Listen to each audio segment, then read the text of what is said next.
Shay, West Indies women taking the first straight this summer at home against South Africa. You know once that first ball's bowled, it's game on. Full of energy from the start. For real, Haley. The fans already lining up. Flags waving, drums beating. Because when we home, we full of energy. Let me add in quote Sammy real quick. See what the vibe is. Shay, skipper, I was just about to call you. This will be a summer to remember.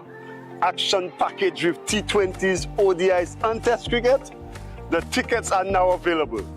We bring in the fire, and the fans bring in the vibes. But we're missing that extra spark. Hold on, I know who to call. Coachman Sammy, you know I'm always ready. But where's the play? Teja, we heard you're the man with the vibes for this summer home series. We need a fire to light up this whole region. Haley, say no more.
Hi, I'm Roston Chase, the new West Indies Test captain.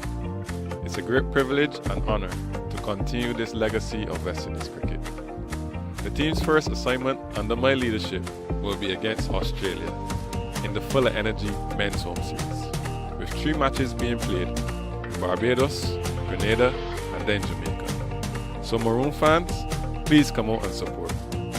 We need your energy, we need your vibes. Get your tickets at windiescricket.com.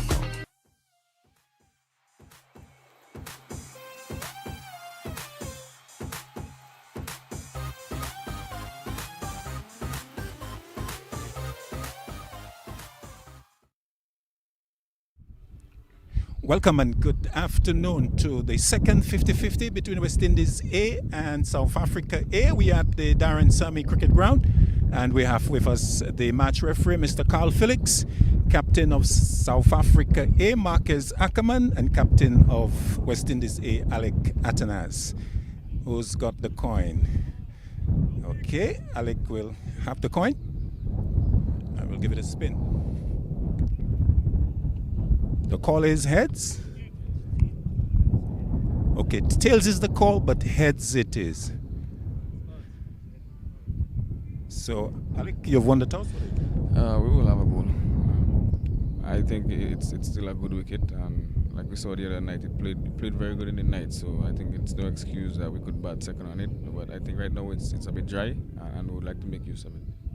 Okay, a number of guys got starts but didn't really go on and fell short of the target. You want to improve on that? Yeah, definitely. One of the things that we spoke about is taking it deep and batting for long periods of time. And like I said, a lot of us got starts and didn't convert. So that is one of the things we'll be working on. Okay, any changes today? Yeah, we have 3 changes. Pierre comes in for Daryl Cyrus. He's out. Makino Minley has an injury. Unfortunately, so Tyson comes in, and Jed Gooley comes in for Glenn as well. Okay, thank you. All the best. Go good. Yes. Right, so Marquez, you lost the toss. What would you have done had you won? We would have batted first anyway, so not disappointed about that. Okay, you had a pretty good start in the first one, but maybe a little disappointed that some of your guys got 250s, at least 350s, but didn't go on to 3 figures. You'd want to improve on that? Yeah, definitely. If you get in, you want to obviously go as big as you can, but it's quite convincing or good to see that our batters got in and managed to get to that milestone, and a couple of batters, which means they're obviously in a bit of good form, which is quite exciting to see. And you enjoyed the bowling conditions? Yeah, definitely. There was quite a bit of bounce and pace in the wickets, which is quite good for the bowlers. Gives them something to work with. So yeah. Any changes today? Yeah, we've got Tristan Lees missing out and Lesego Senokwane, and we've got Rwanda Swart coming in, and we've got, I'm not sure who the other one is now, but off the top of my head, yeah. Okay, thank you. Prenelin Sobrian's coming in, sorry. Okay, Prenelin comes in. Okay, thanks. All the best and go good. That's the position from the toss. Alec Atanaz has won the toss and has decided to bowl first. And good afternoon from the Darren Sammy Cricket Ground for action in this 50-50 list A between West Indies A and South Africa A. The umpires, they are getting out onto the playing area. The South Africa A field batters, they are also there, and the West Indies A team, they are in a huddle just outside of the boundary. So we say good day to you, Claudius Emmanuel here. I'm joined by Dwight Thomas, and it will be our pleasure to bring you the proceedings here on Cricket 360. So we want to thank you for joining us. Good day to you. Those of you taking the commentary, our pictures, the streaming on the various devices. It's a lovely day out in St. Lucia for the moment. Nice breeze blowing, and pitch the exact same one that was used in the first 50-50 game on Friday. You would recall South Africa A getting the better of West Indies A. So the same surface being used. And the news from the toss, as you just heard, West Indies A winning and opting to bowl. As we say, good afternoon to Dwight Thomas. Okay, good afternoon to our listeners and viewers. Like Claudia said, West Indies A winning the toss and deciding to bowl first. Just need to ask you, Claudius, are you a bit surprised at this decision, considering the sun's out today? Not really. I think any moisture that may be there, I think Atana's perhaps looking to take advantage of it. But to be fair, it's been bright all day, and so any sort of moisture that would have been there in the preparation, I think that would have evaporated by now. So it will be interesting to see how the bowlers go about it, as Jeddah Blades is going to start from the northern end, and South Africa A once again batting first. Okay, so it's going to be Jeddah Blades, who was the pick of the bowlers in the last game, in terms of West Indies, with 3 for 39. First delivery. And played into the offside, so Jordan Herman, the left-hander, taking that first knock. New from the toss, the 11s, West Indies A, 3 changes, and South Africa A, 2 changes. We'll go through that for you. So Tristan Luz and Leseko Senokwan, the 2 that are not playing for South Africa A, outside the off stump. Is that a touch? Yes! Early success for Jeddah Blades and West Indies A. Well, Herman is not really happy with the decision given by umpire Taylor, and immediate success for West Indies A and Jeddah Blades. Herman touching one outside the off stump and taken behind. A dream start for West Indies A. South Africa A not for 1. Yeah, very good delivery to get second up there in terms of Herman, who actually came off a half century. So excellent stuff from Jeddah Blades. When you win the toss and you bowl first, that's exactly what is required. And a good delivery, just going away slightly from Herman and got the outside edge, and Kemal Savory, safe pair of hands, and West Indies exactly what was required. Early success for West Indies A. I think Herman there maybe pulling the bat away at the last moment and thinking that he was successful in doing so. But yes, that seemed to have come from the edge, and there's no doubt in the umpire's mind. And success here for Blades. The sort of start that Alec Atanas and the West Indies A would have been looking for. Marquez Ackerman, the South Africa A captain, coming in at number 3 in the game on Friday. Ackerman, LBW Anderson 4.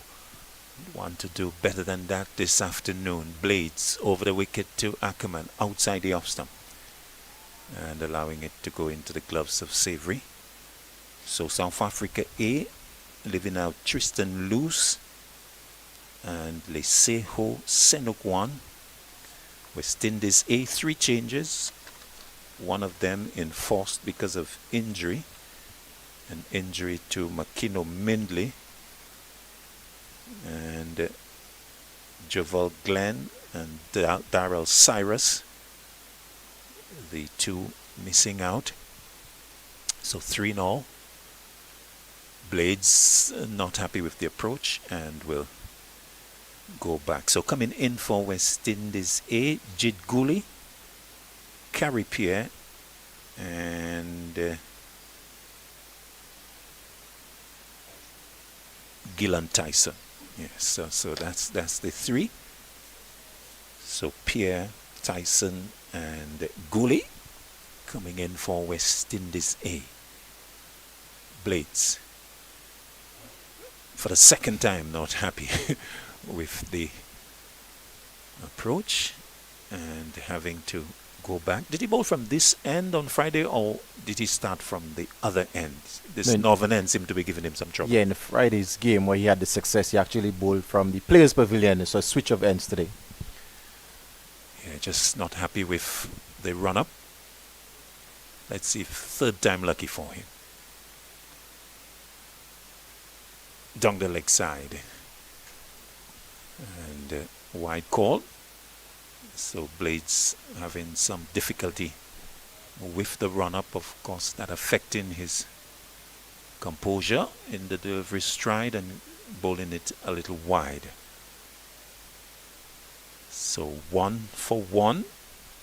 South Africa A. Getting past the West Indies on Friday.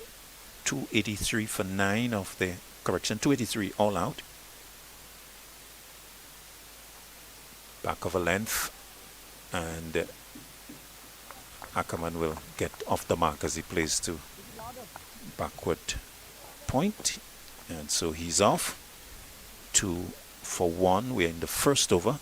So South Africa A, 283 all out on Friday, and West Indies A in reply falling short. 241 all out. South Africa A batting 46.2 overs, and West Indies A 44.1. I think South Africa A here would want to utilize their full 50. The right-handed Moonsami coming in to strike. Blade staying over the wicket, and sends him back, and he plays into the offside, and there's no run. So Moonsami on Friday was caught Mindley ball Anderson 49. He would certainly want to get that half century and even convert maybe to 3 figures. Yeah, he batted really well in the first game. I'm sure he would have been disappointed to be one short of a half century. But he has the conditions here today to go on and get something, a big score. Bright sunshine, a really good batting wicket. 2 slips as Blades to Moonsami. Drive down to third man away from the fielder on the bounce, and not able to cut it off. The ball going into the boundary ahead of that. Looks like Thomas. And the ball going into the boundary for 4. So a boundary to Moonsami. And or is that Wickham as the ball goes into the boundary? So 4 to him to end the over. At the end of the first, South Africa A being sent in by West Indies A. 6 for 1. Yeah, good way to end the over for the South Africans. That one by Jedediah Blades was given the width as we see here on the replay. And Moonsami on that occasion just threw his hands at it. The man at third man looks like O'Shane Thomas should have done a lot better than what he actually did. And he goes over the boundary for 4. But good over nonetheless from Jedediah Blades. I know he struggled early with his run-up, but he was able to get that big wicket, that of Herman, the South African half-centurion in the first game. Did get a half-century in the first game, so big wicket. When you win the toss and you decide to bowl, that's what you want, early wickets, and he was able to do so for his team. Thomas will take up the bowling from the northern end, the southern end, the players' pavilion end, and he will bowl to the South Africa A captain. 2 slips posted for him. Thomas doing a Blades there, running to the stumps and not delivering. Something about the run-up this afternoon, Dwight. Yeah, it's a change of ends for both of the opening bowlers, so maybe they're just trying to get used to the switch of ends from the first game. Thomas in that first game, 9.2 overs, 1 maiden, 1 for 63. He will want to do better than that. 3 wides. And generally he was a bit too short, I thought. Let's see how he goes today. First delivery to him. And played down into the second slip on the bounce by Ackerman. And There is no run. So left-handed Ackerman and the right-handed Munsami.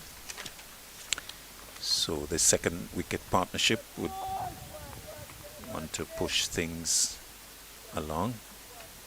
Ackerman 26.6 is list A average, and he waits. Thomas bows to him. It's a good delivery, goes back, plays into the offside, and there's no run.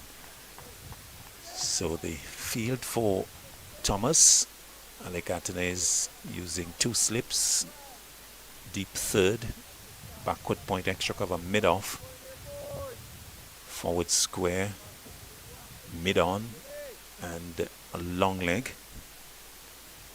Umpire Williams again in this game. Thomas goes past her now. Goes to Ackerman, pulls it away, down to the long leg field. The blades can't get around. And into the boundary for 4. So the boundary to, first boundary in fact, to Ackerman, as he takes his team to double figures, 10 for 1 in the second over. Yeah, on that occasion, O'Shane Thomas a bit too short and Ackerman taking full advantage of that. Maybe you would have expected a bit better from Jedediah Blades at fine leg, but well controlled in the end. And like you said, Claudius, I think in the first game, especially the new ball, the West Indian fast bowlers were a bit too short. So hopefully O'Shane Thomas gets this right this afternoon. C will move in again. So Ackerman to 5 now. Thomas comes into him. Gets a delivery on the off stump, then plays away to the point region. The second slip in Atenez is the one who's across the field. And the total stays on 10. So to come, Krishele, Smith, Dishwart, Pamguana, 14, Moreke, Sele, and Subrian.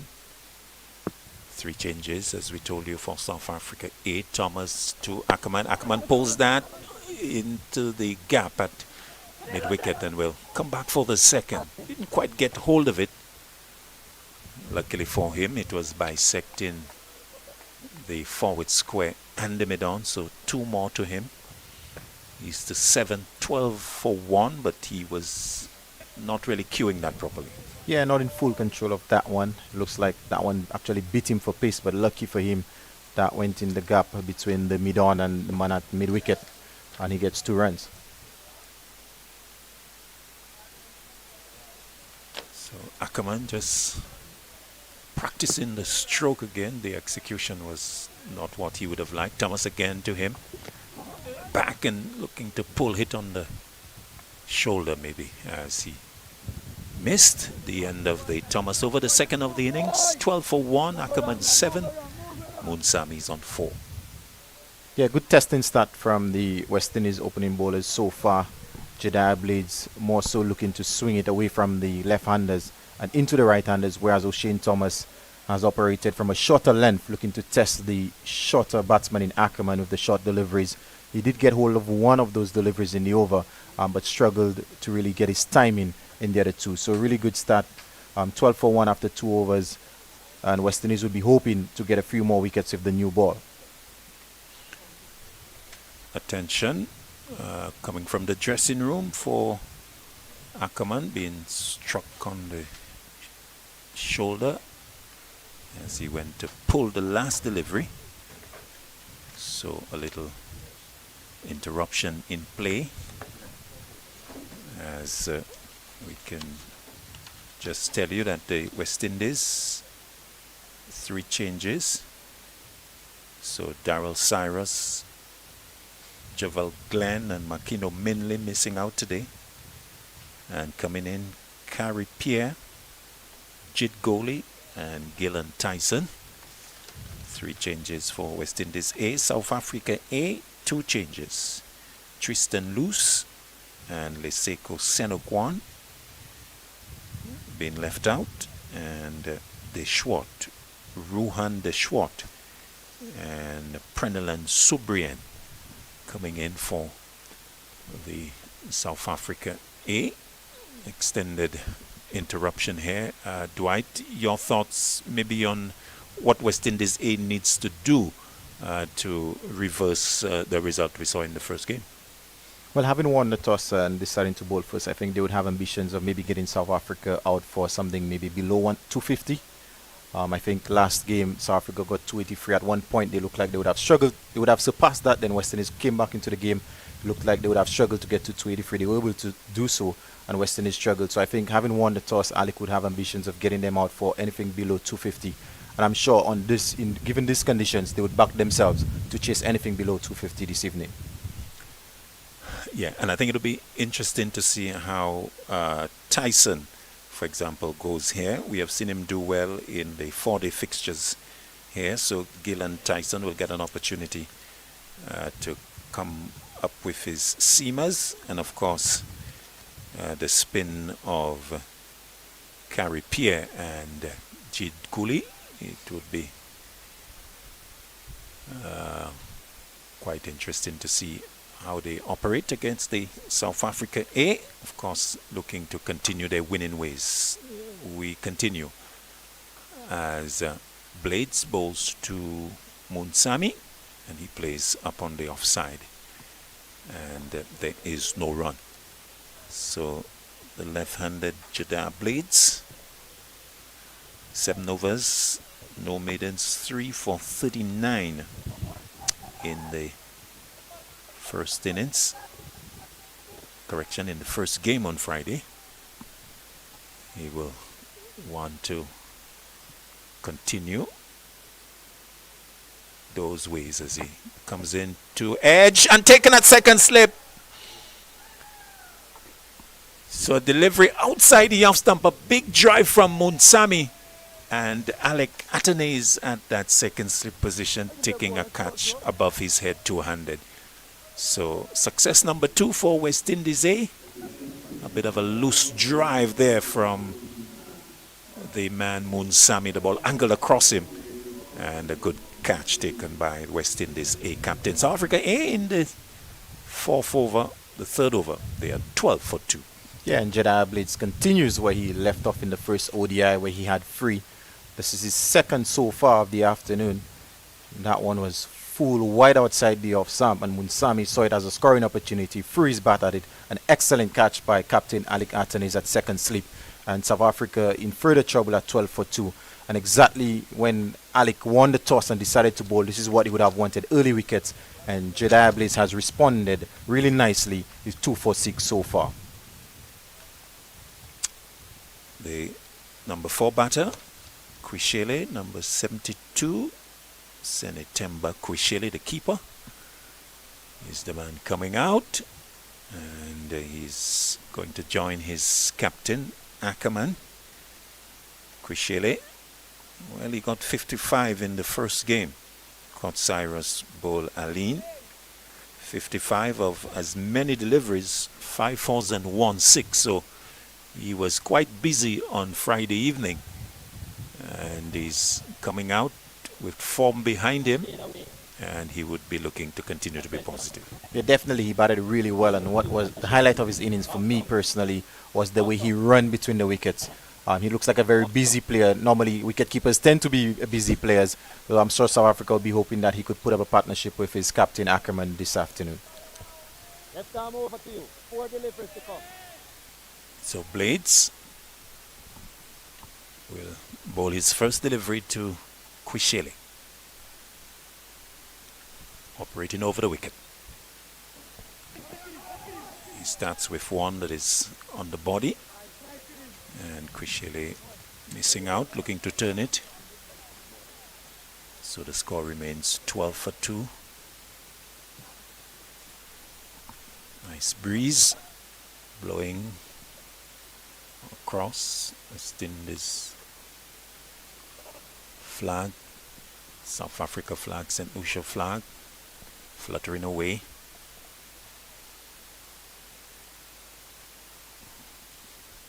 Blades to Kwishele.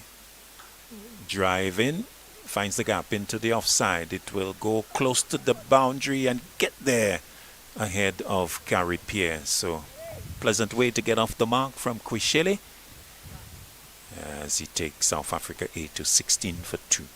Yeah, 4 good-looking runs there by Kwishele on this occasion.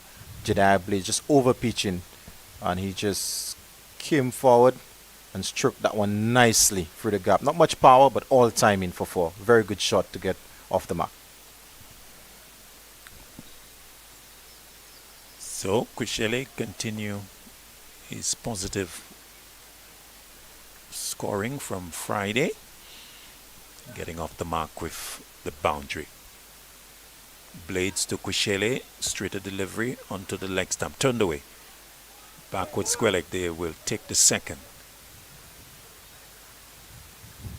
They return coming into Savory, no signal, so there was a signal. In fact, coming off the pad. So 18 for 2. And Blades here, a little off stump, leg stump, and maybe lacking in the type of consistency that he would want. Continues to Kwishele. Edge, oh no, that's driven. For a while I thought that was coming off the outside edge. Just being foxed there by the angle. It went up to short extra cover. So my apologies to Kwishele. That was not really hitting the edge. The over coming to an end. The third of the innings. 18 for 2 South Africa A. Yeah, Jedediah Blades continues to be successful. He's got 2 so far, 2 for 10 of his second over. Did have 3 in the first game, and even prior to that in the breakout league was one of the leading fast bowlers with 10 wickets, finished second. And even the previous Super 50, last Super 50, he had 14 wickets. So he continues to be a wicket taker.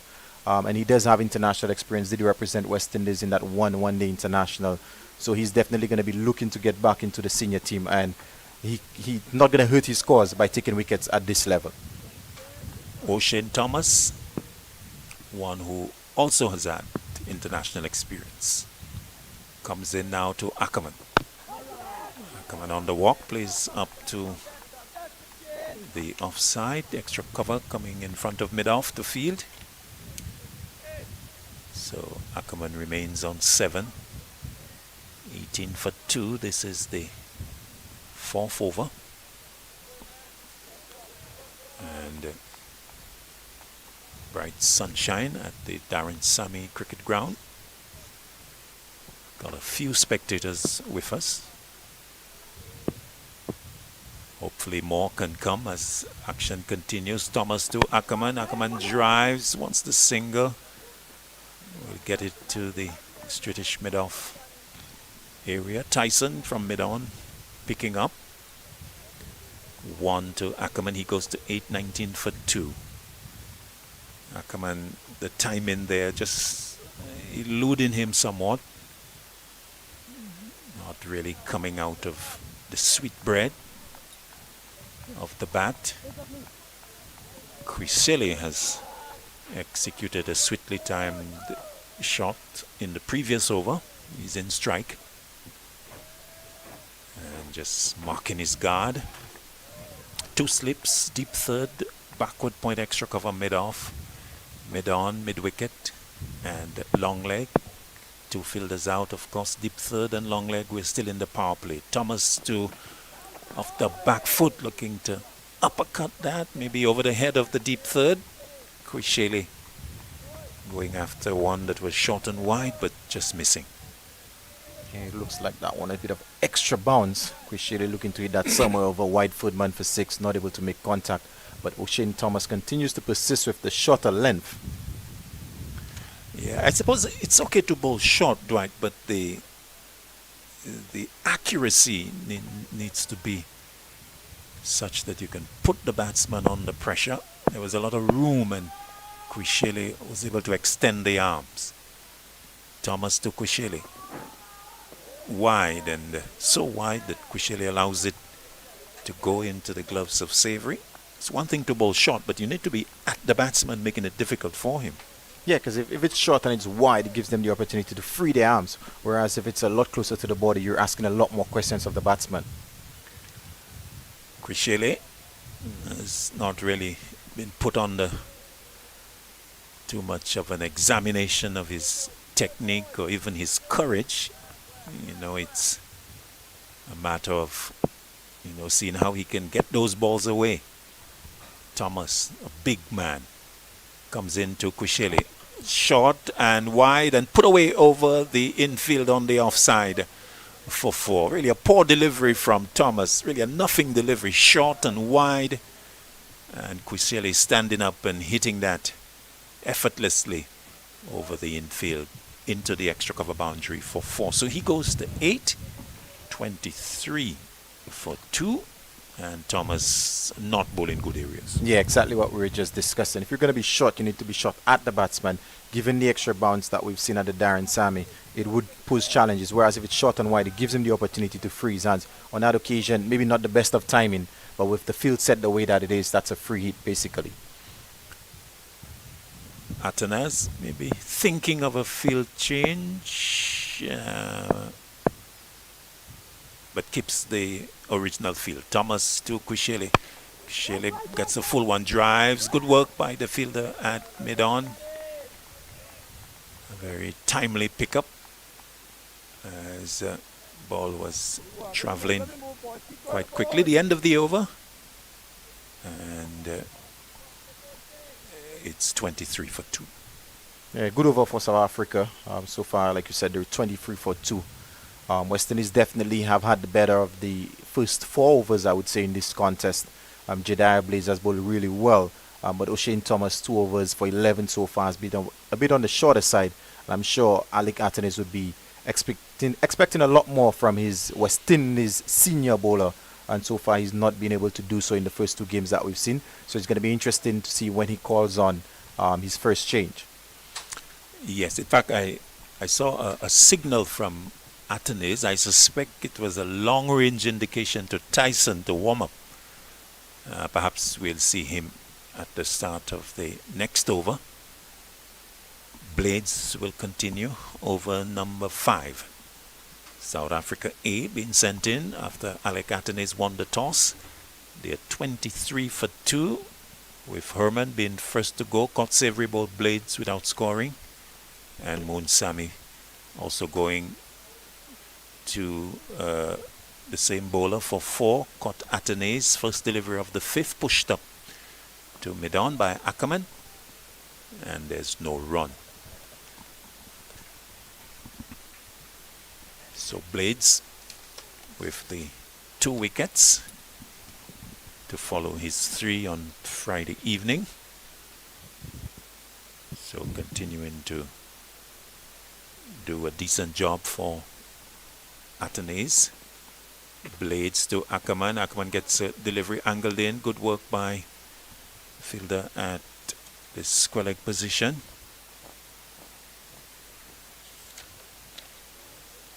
Gooley was come in and showing good athleticism.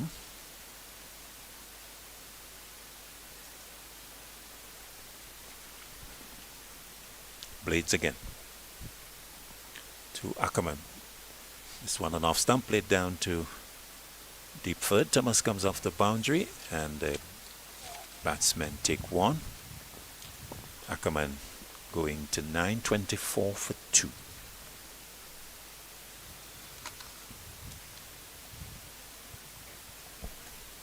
The right-handed Kwishele will come into strike.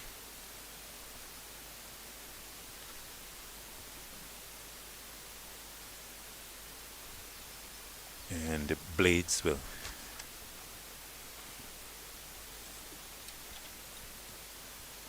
move into him. Blades over the wicket to the right-hander.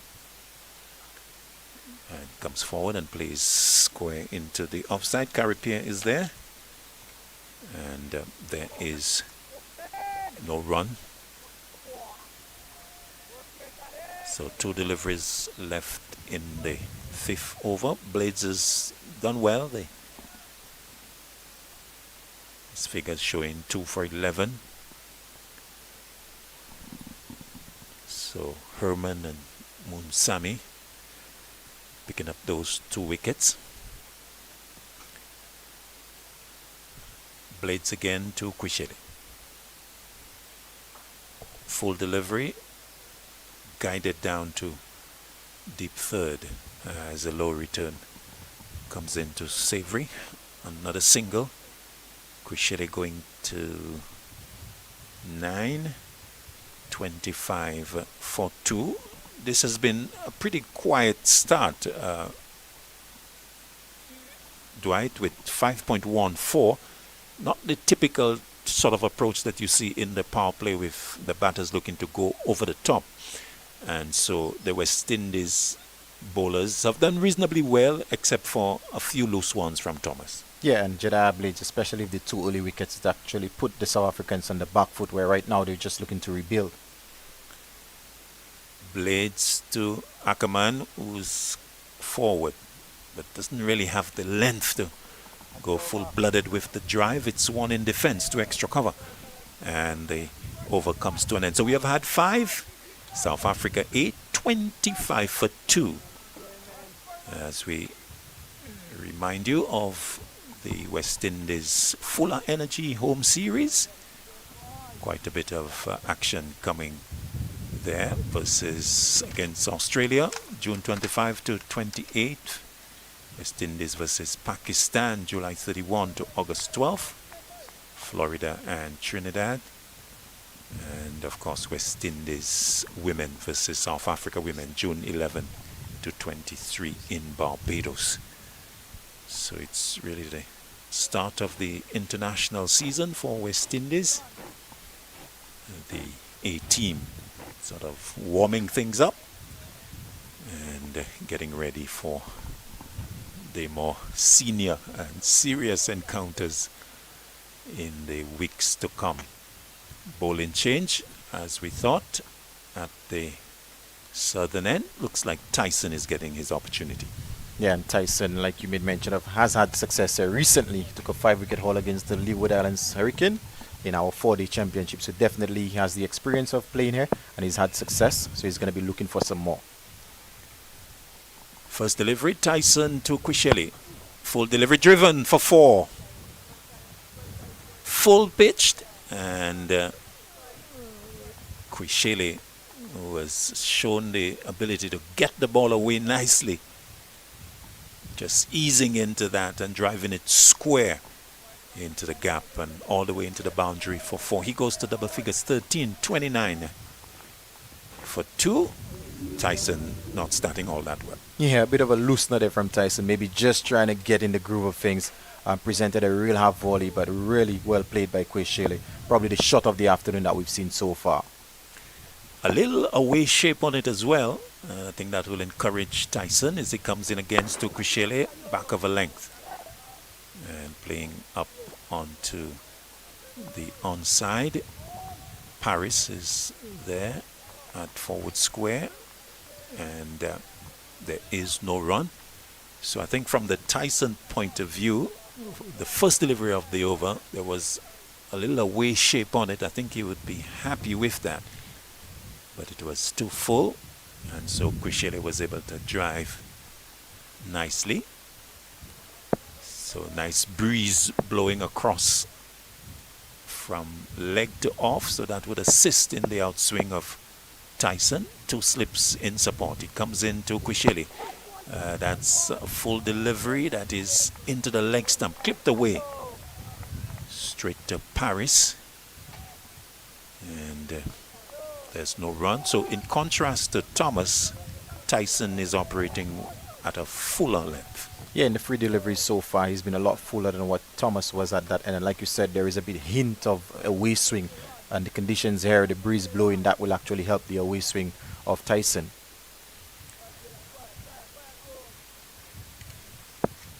Tyson will come in once again to Quishele. outside the off stump.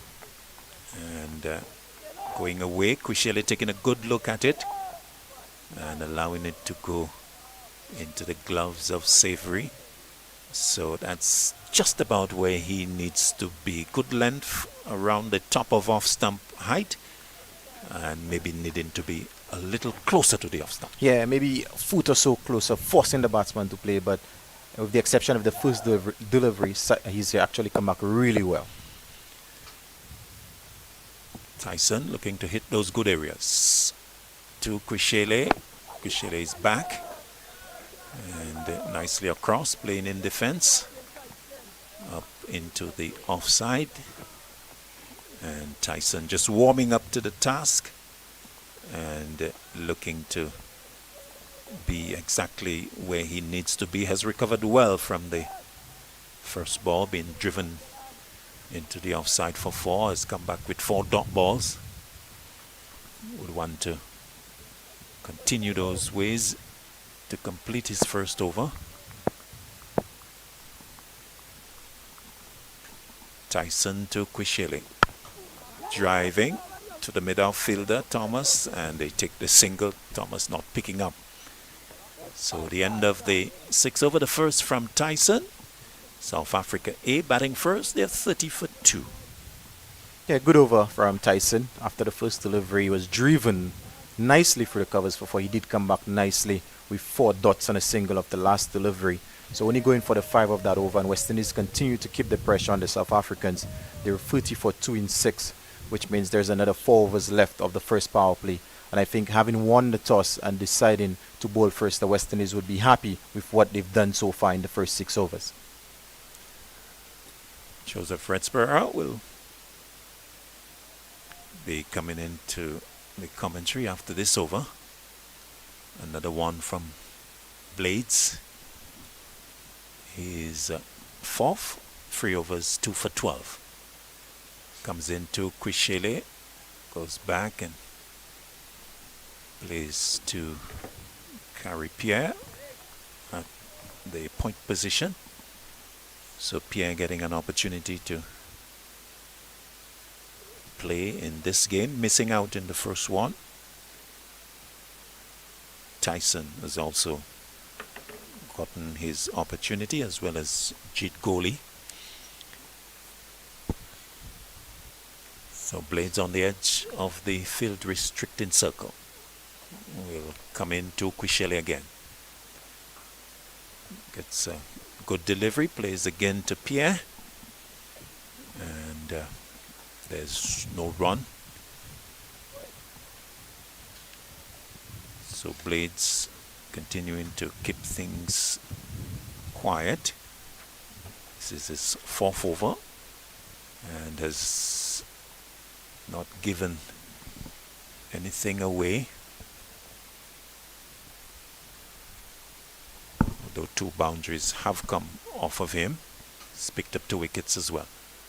Comes into Kwishele, who's back again, finds it on the off stump.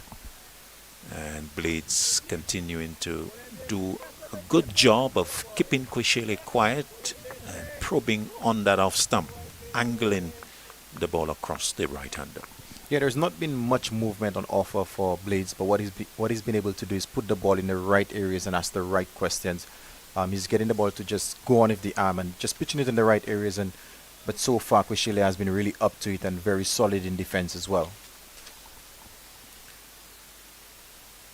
Blades was played 11 games at this level.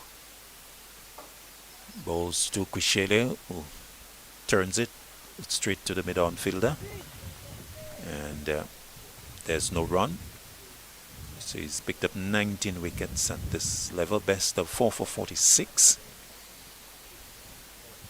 And he's also operated at that ODI level as well. Solitary game.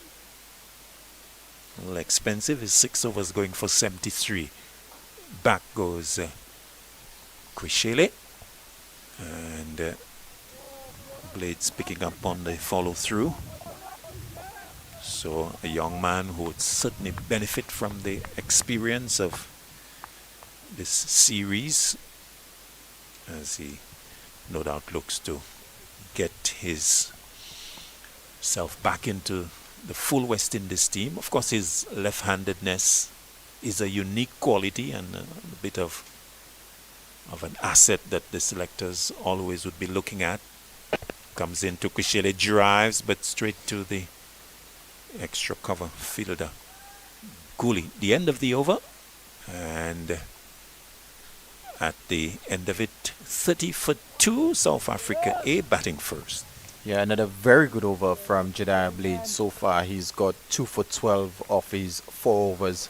So not only has he bowled a couple of wicket-taking deliveries, but he's been able to keep things quiet. And the South Africans are only going at 4.29, which would represent really good tight stuff from the West Indies A bowlers. Tyson will continue for his second over, the 8th of the innings. South Africa E 30 for 2. Jordan Herman caught Savory, ball Blades not. Rivaldo Munsami caught Atenes, ball Blades 4. The 2 batsmen dismissed. Tyson changing his approach. He will now come round the wicket to the left-handed Ackerman. Ball being angled in and played away into the mid-wicket region. There's no run. So Red's entry has been delayed by a few minutes. It's not quite ready for us, so we'll continue. Man who has done yeoman service behind the microphones, celebrating a birthday a few years ago.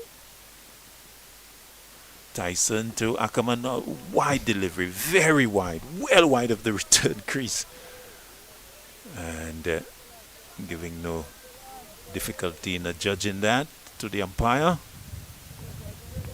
and just missing the plot there completely. One more to the total, 31 for 2. What happened there, Dwight? Yeah, lucky for him. That was very close to actually being called a no ball. That almost pitched off the cut square. But not the best of deliveries. Maybe that one just got away from him a bit. He'll come in again to Ackerman, who drives nicely, but being parried away in the follow-through by Tyson. And Ackerman not able to benefit from a nice looking stroke down the ground, but Tyson just getting the left hand in the way to keep Ackerman scoreless. He remains on 9. It just come from 16 deliveries, so taking his time about it. South Africa A scoring at 4.23. Tyson to Ackerman, flicked away over the head of the mid-wicket fielder, and that has gone all the way. What a stroke by Ackerman into the pads and getting inside of it and clipping it away high over the onside and going all the way, clearing the mid-wicket boundary for 6. So he goes to 15, 37 for 2, South Africa A. Yeah, really good shot by Ackerman, as we see on the replay. Came across, actually came down at Tyson, and the first real sign of aggression that we've seen this afternoon. He clipped that one close to the Johnson Charles area for 6. A very good shot, and hopefully that's one that would actually build his confidence for the remainder of this innings. Tyson again to Ackerman, drives to the right of the mid-off fielder to get the single. Good response from Kushele. Mid-off having a little bit of work to do, and as he was doing that, the batters came through. 16 Ackerman, 38 for 2. Tyson coming back over the wicket as Kwishile comes in to strike. On the bright sunshine at the Darren Sammy Cricket Ground. Atenes, in fact, has just gone into a third slip position. So a man at first and then third. Driven in the air, but safely down to the deep third. Frustrating there for Atenes, who saw that fly past him, but way to his right.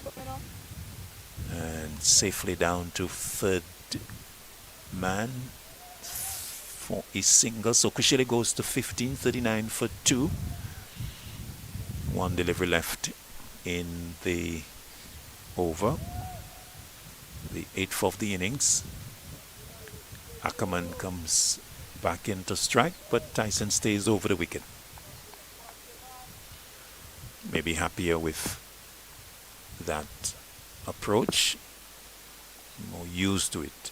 Comes into Ackerman. Ackerman drives, but the midfielder fires at the non-striker's end. But they stay in their respective creases to bring the over to an end. The 8th of the innings. 39 for 2. South Africa A batting first. Ackerman 16. Kwishile 15 more from Dwight Thomas.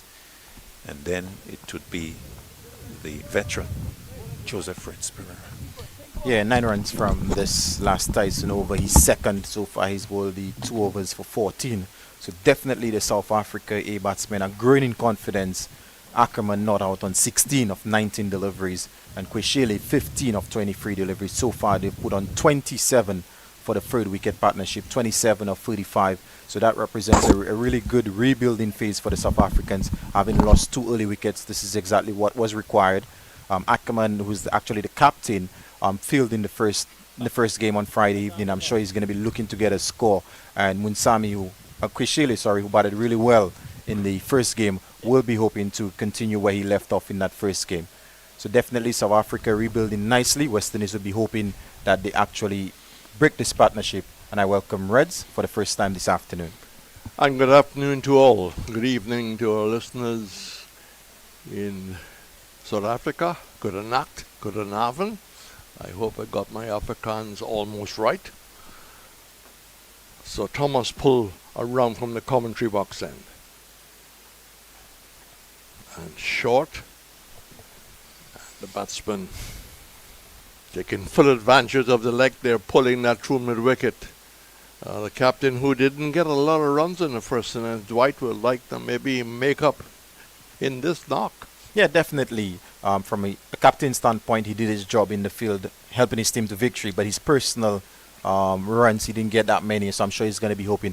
But O'Shane Thomas Reds continues to bowl really short, and the South Africans seems to be enjoying that sort of length. So Thomas trying once more for a better length. Pitches up, driven, lovely shot. This is a good display of batting here.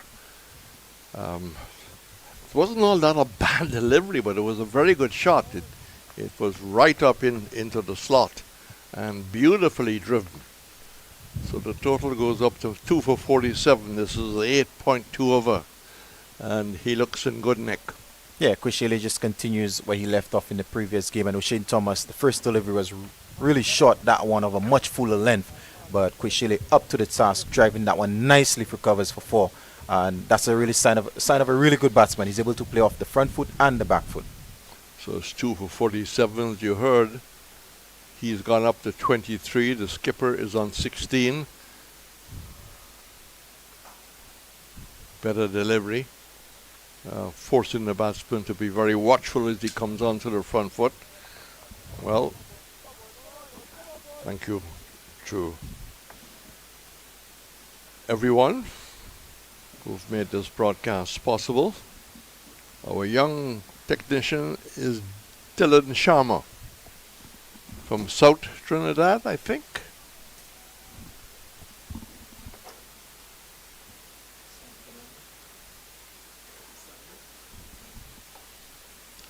Thomas, 2 for 47. That's driven well and well stopped, because that was traveling.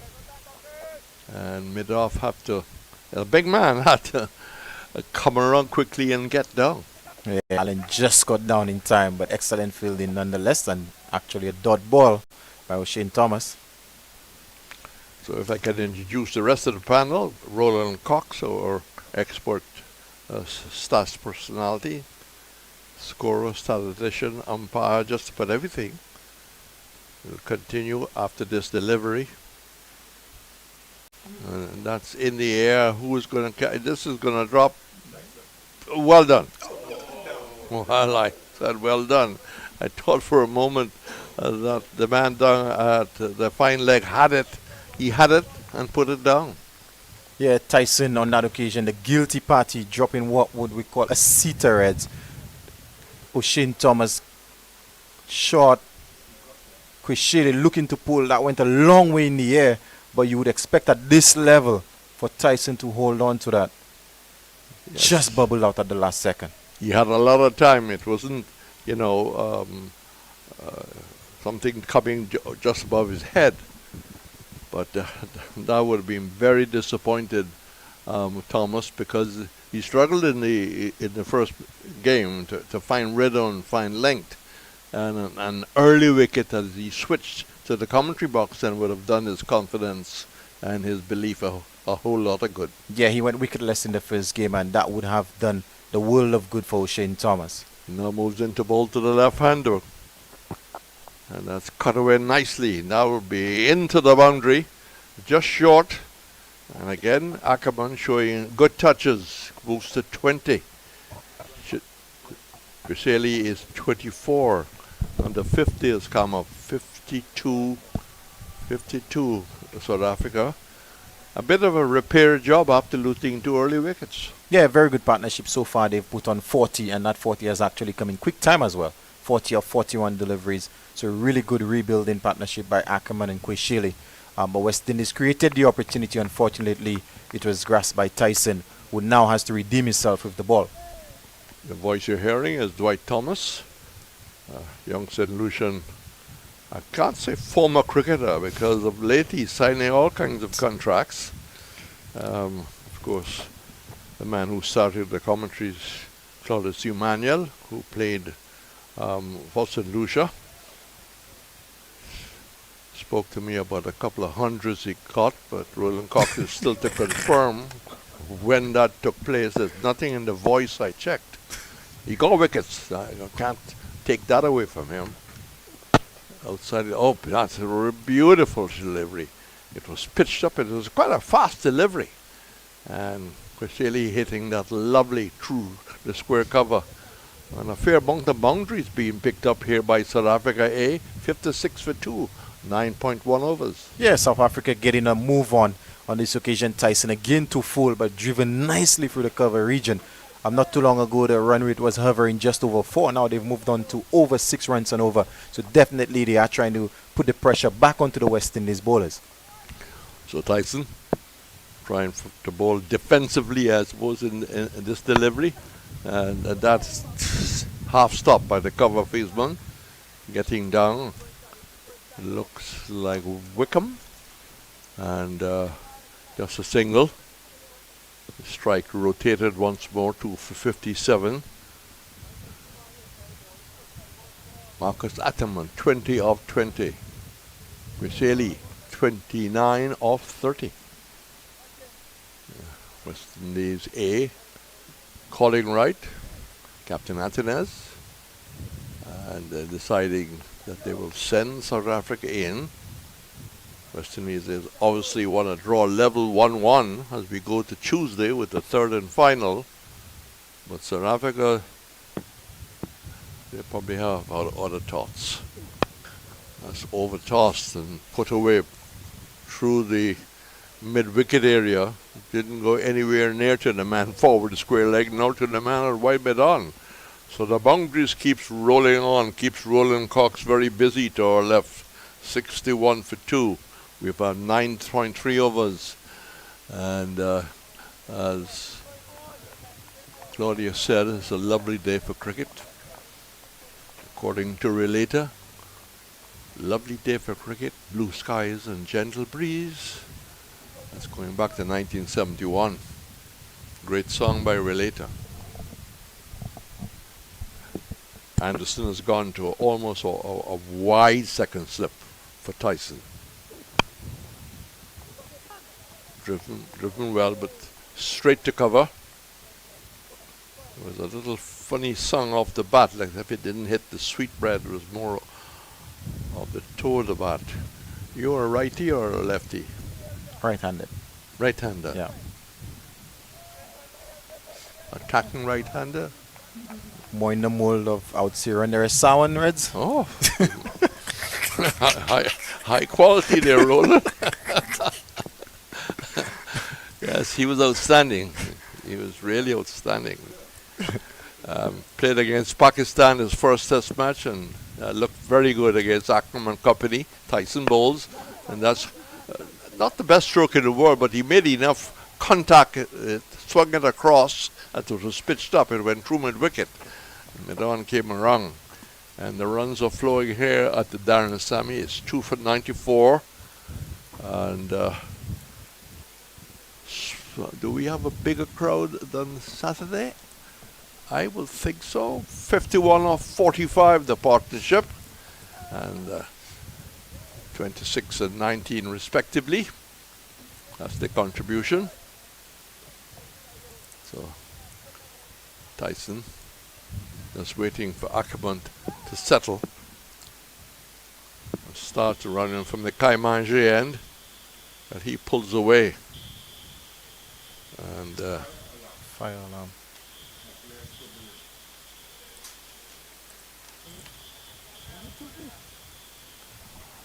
There's a flashing of lights at the far end.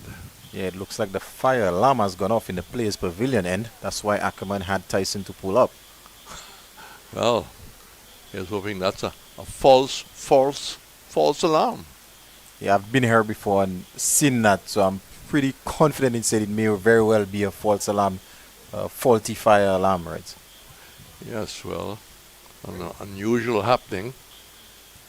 Two umpires getting together. In the meantime, water is coming out. There's a lot of activity in the area, but sometimes these things, for some reason or the other, go off by themselves, hopefully. Yep, and by the sound of it, Reg, it looks like it has actually been gone off right now. Yes. You didn't have a spell at the fire department? No. No, I was just checking, because you seem to be very sharp boy. Maybe you live next door to a fireman. So drinks are out, 63 for 2 of 9.5. A little hold up in the play as we had the fire alarm and going out. Dwight? Shay, West Indies women taking the first straight this summer at home against South Africa. You know once that first ball's bowled, it's game on. Full of energy from the start. For real, Haley. The fans already lining up. Flags waving, drums beating. Because when we home, we full of energy. Let me add in quote Sammy real quick. See what the vibe is. Shay, skipper, I was just about to call you. This will be a summer to remember. Action package with T20s, ODIs and Test cricket. The tickets are now available. We bring in the fire and the fans bring in the vibes. But we're missing that extra spark. Hold on, I know who to call. Coachman Sammy, you know I'm always ready. But where's he play? Teja, we heard you're the man with the vibes for this summer home series. We need a fire to light up this whole region. Haley, say no more. Well, welcome back as Tyson continues the attack from the far end. And a very quick signal, a direct return would have had maybe the umpire getting quickly across the judge, but there was no contact. That's the end of over number 10. So after 10 overs, they're 64 for 2. 64 for 2. The two batsmen gone, Herman, not. Munsami, who batted very well in the first game, 4. Ackerman, 27. Grishelli on 29. And 1 o'clock tells me that the first 7 overs there were 30 runs, and the last 3 overs produced 24 runs. Thank you, Roland. Interesting there, Dwight. Yeah, the last over went for 12, so the last 3 overs, like the stats Roland just gave us, proved that the South Africans has decided to push on. And like I said, not too long ago, it was hovering, the run rate was hovering just over 4. Now there's almost 6.5. So definitely Ackerman and Quishile has decided that they're going to push on. And a very good partnership, that of 52, and that 52 partnership has come off only 47 deliveries. So better than a runner ball, exactly what the South Africans would have wanted. Well, Captain Antonez turning to spin to a man who's had good form this year, Gary Pear, probing away and trying to knock at the selector's door, I would think. But there's a lot of competition. Warrican, Moti, 1 or 2 others. But those who wait also serve. That was just pitched outside the off stump, and that little reverse shot, which works sometimes and doesn't work on other times. In this case, it does. And they come back for the second run. So 2 more to the total. It's amazing. For years, that shot never came into the game. Yeah, but now almost every single batsman, Reds, plays that reverse sweep. Yes, the first person I saw that was Andy Pycroft from Zimbabwe. This is off the back foot. That's a hurried that shot. It was one of those length deliveries where you're not too sure, shall I come forward? You're going quickly onto the back foot, hit it down below our commentary position, which is a superb, nice air-conditioned box. We want to give thanks to those who put it together. 67 for 2. We had a situation where England won by a pretty large margin. 565 England, Zimbabwe 265 and 255. That's pitched up, beating cover quickly to the right, who probably lost his footing as they come back for the second run. A direct throw, and it's gone. Umpire Chris Taylor was in direct position. And now that was a brilliant bit of feeling, because you have to have a golden arm to hit it from there. What a piece of fielding by Jed Gooley. Excellent fielding, Reds. He moved across to his left, picked up and threw and hit the stump, direct hit. What a lovely piece of fielding by Jed Gooley. And the captain, Ackerman, has to go. Well, an important wicket here, because this 2 was going, like shell. 67 for 3.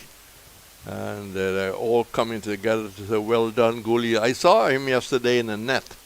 And after he had his net, Andy Coley spent another half an hour throwing down at him and asking him to drive straight. He worked at him very hard yesterday, but his feeling is certainly right up to standard. Yeah. Looking forward to his batting now. Yeah, if he does that in the field, Reds, we could be in for some really good batting later this evening. But yes, excellent fielding nonetheless, as we see on the replay here. Ackerman well out, direct hit from long off. Must have been maybe, 60 meters, 70 meters through. So excellent stuff from Gooley. Yes. Well, the Richards in the World Cup in 75 was brilliant at cover. Ran out 5 men. So umpire Chris Taylor, 45 years of age. He's had 49 A-list matches. He's joined by Jacqueline Williams, who's had 40 A-list matches. So a fair amount of experience. The umpire not standing today is Ryan Barwani, who just come in. He's had 9 A-lists, but no doubt getting an opportunity to stand in this game.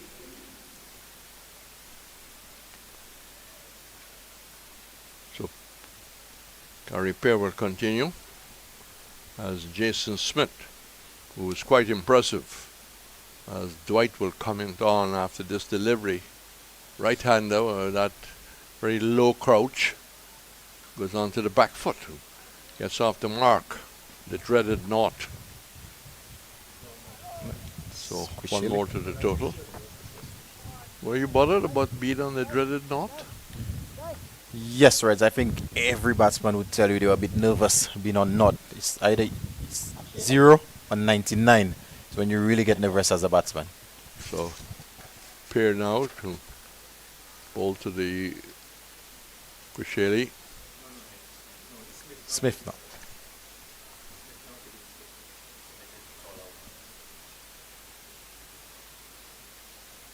That's pushed away in the offside. Pair who didn't play in the first game but probably very happy he's been included. He's had a pretty good year. Yeah, definitely. And Pierre, who actually plays for the St. Lucia Kids in CPL, so this is actually his home ground in that format, so he's been used to the conditions. Very well said. Pair to Quisheli onto the front foot, looking for a very good, good running. It was just to the left of the cover fieldsman and quickly off the mark as Pair overcomes on, and 11 overs gone. It's 3 for 71, 3 for 71, and South Africa needing to put together another partnership, Dwight. Yeah, very good from the West Indies, just exactly what was required at that time. A run out. Unfortunate way to go if you're a South Africa fan. But definitely they need a partnership. They're in need of a partnership. 71 for 3 represents a really good start by the West Indies. So it's going to be, I think, let's see if Tyson will continue. Go, got him. It looks like Anderson is Anderson into the attack. Come on, boys. Come on, boys. He didn't bowl badly last game, right? He did take 2 for 44 in 7 overs in the first game on Friday. Unless my eyes have deceived me, he seemed to have a white band around the wrist, and the umpire asked him to take it off. The Jones did that to Ambrose, and there was fireworks after. So Anderson, a man with a golden arm, picked up 2 wickets in the last game. Didn't start all that well in the first over, but really made a contribution with the ball. Yeah, his first 2 overs was very expensive in the last game, but what he did in the previous game, he did pick up 2 very important wickets for the West Indies. Quisheli waits for Anderson to deliver. Delivers short down the leg side. This will go into the boundary over the rope. Bad delivery. Not the way that he would want to start. But runs to South Africa, 75 for 3, 75 for 3. So England, big victory. Zimbabwe, Bennett getting 139, 21 years of age out of the 265. 255 with Williams getting 88 and Raza getting 60. But we have cricket today that is done in England off the back foot down towards backward pointers. Again, he's just trifle short. It'll take an over maybe to find the length, find the kind of rhythm, find the purchase, find the flight. Strike rotated 3 for 76. Keep going, Andy. And I think that's the voice of Savory saying, come on, Andy. Keepers play a very important role. Over the years, some of them have turned personalities. That's pitched up on this occasion. The batsman just timing it well, not looking to hit it too hard, hit it between the cover and the man at the wide third man, verging on backward point. 77 the total. It's really a beautiful day. That's the best delivery he's bowled, Dwight. Yeah, so far he's been on the shorter side, but that one was a lot fuller. But very good rotation of the strike so far from the South Africans in this over. Anderson. Yeah, Droopy. Oh, he bowls a second good delivery. he's done a good start here in the first 3. Yeah, his start was pretty similar to what we saw on Friday. Yes, he doesn't often get this early kind of bowling for Guyana, but Atenes has got some clear ideas that he's got talent. certainly got talent with the bat. And that's push past cover to end the first over for Manderson. So he is conceding 7 runs off his first over. So Blades, 4 overs, 2 for 12. Thomas, 3 overs, done for 24. He would like to tighten up. Tyson, 3 overs, done for 26. That's the details right now. And Carrie Pear, 1 for 7. And Anderson, 1 for 7. Spin to continue.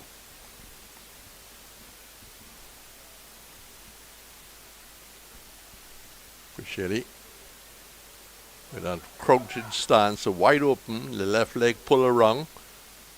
Plays nicely off the back foot. Pierre trying to dive to his left to try and stop it. But the single coming down to Gooley has already been outstanding in the field. 1 more to the total. 79 on the board. Pierre, nice walk first. And that's clipped away brilliantly, stop at backward point. Oh, superb bit of fielding. I think Gooley is setting a very high standard here. Yeah, generally the West Indies have been very good in the field today. An excellent fielding there by Kevin Weekam, the man at backward point. There's almost an opportunity for run out, but good running nonetheless. But excellent fielding so far by the West Indians. So I'm sure that Gary Pierre appreciating that. Good delivery, which he can only push out in the offside. John Eugene is in fact the fielding coach, and I did an interview yesterday afternoon when they were practicing, after they were finished, and he said they felt that they had cut about 20 runs off South Africa. Well, I think the standard is quite high today too. Yeah, from what I've seen so far in the 13th over, they've looked better in the field today than they did. So imagine what they could do by the end of the 50 overs. Pierre with a solitary slip. And that was a little up in the air as he pushed it through. And maybe surprised by the bunks. If there was a very short mid-on, it would be a fairly easy catch, but there was no short mid-on.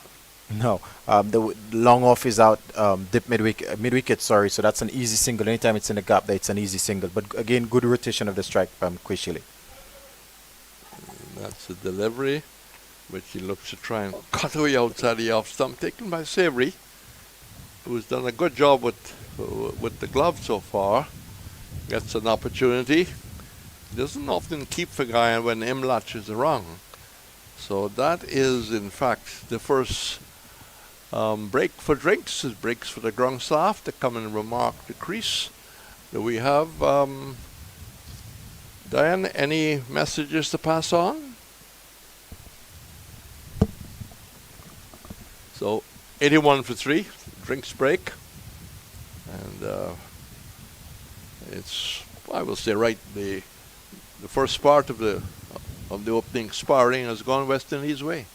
Yeah, definitely. Having taken 3 wickets, when you win the toss and you bowl, you want early breakthroughs, and Blades was able to deliver for the West Indies. Just back to the umpires. Jackie Williams has had 15 first-class matches. Chris Taylor, 40 first-class matches. And Ryan Banwari, the youngest member of the umpiring posse, he's just had 10. 10. You haven't done any umpiring? No Reds. Good. Hi, I'm Roston Chase, the new West Indies Test captain. It's a great privilege and honor to continue this legacy of West Indies cricket. The team's first assignment under my leadership will be against Australia in the Fuller Energy Men's Home Series, with 3 matches being played in Barbados, Grenada, and then Jamaica. So Maroon fans, please come out and support. We need your energy, we need your vibes. Get your tickets at windiescricket.com. Shay, West Indies will be taking the first strike this summer at home against South Africa. You know once that first ball's bowled, it's game on. Full of energy from the start. For real, Haley. The fans already lining up. Flags waving, drums beating. Because when we home, we full of energy. Let me add in quote Sammy real quick. See what the vibe is. Shay, Skipper, I was just about to call you. This will be a summer to remember. Action package with T20s, ODIs, and Test cricket. The tickets are now available. We bring in the fire, and the fans bring in the vibes.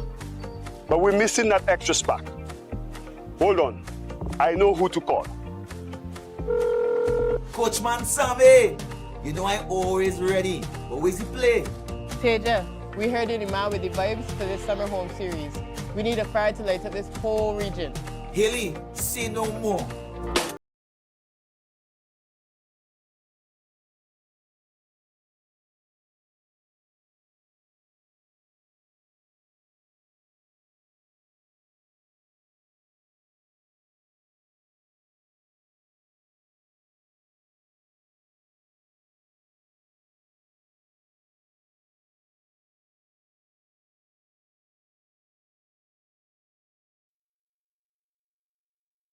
West Indies, South Africa.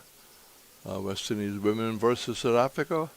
West Indies versus Australia. West Indies versus Pakistan. And we are with South Africa A versus the West Indies A, who won the toss and sent South Africa A in. They're 81-3 of some 13 overs. But you know what, you just saw what we are able to present. The technology is so far advanced in the world, you can use your players to promote the game. Yep, and the West Indies players did a very good job at promoting the upcoming home series, which we all look forward to it. Yes, the first one up, of course, was the new West Indies captain, Austin Chase. 49 test matches. We wish him the very best of luck. He hasn't played for a couple of years. Started very well, but about 500s. But then tailed off in the form, focused on the white ball game. Anderson could continue. A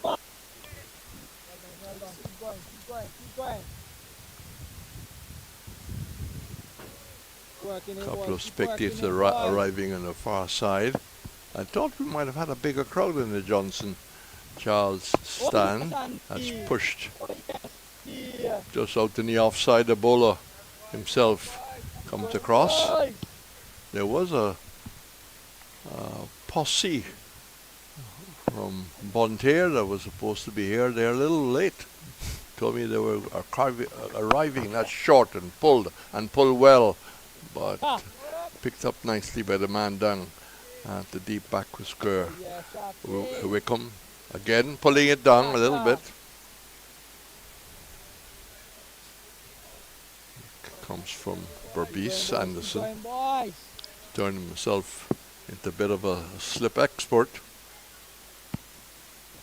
Oh yeah, better. Keep going.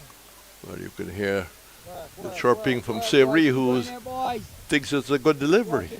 Yeah, good delivery, much better from the previous one. The previous one was a bit shorter, that one much better length from Anderson.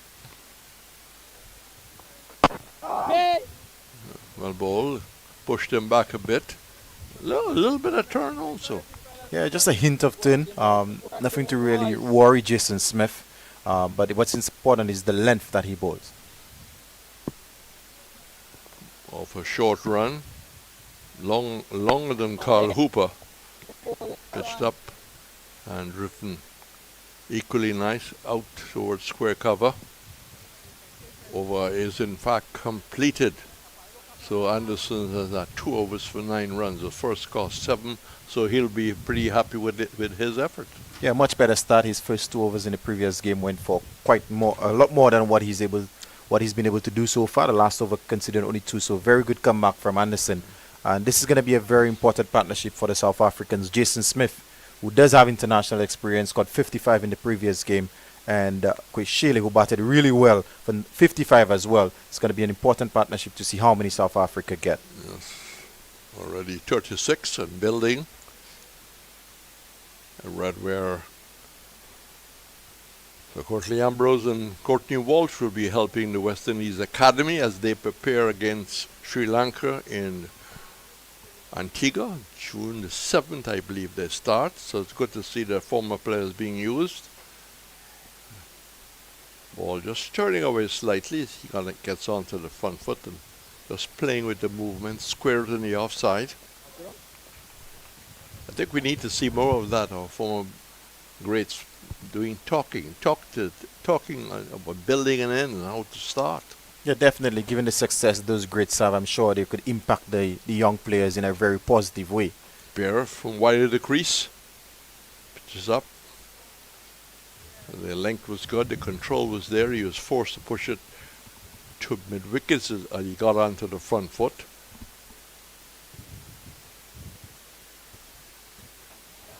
Again, good control. This over started well for Gary Pierre. Yeah, just a continuation of pressure building. The previous over went for 2, and so far, Gary Pierre in his 3 deliveries, he's only conceded 1. So good pressure being applied. 84 for 3 off 14.3. That's short and cut away, giving the treatment it deserves, and goes over the rope down at backward point by the lovely new scoreboard. The total again picks up momentum. Certainly, the West Indies were able to pull back the scoring and picked up wickets. It's now moved to 88 for 3. And Kweshili has moved nicely to 45. Yeah, Pierre just releasing the pressure slightly on that occasion with a short and wide delivery and taken full advantage of by Kweshili. Gary Pierre moves in. Pushing it through, but short off the back foot. Nice, good balanced batting here by South Africa A, who were trying to rebuild after they had their head in front by a country mile. They were scoring very quickly.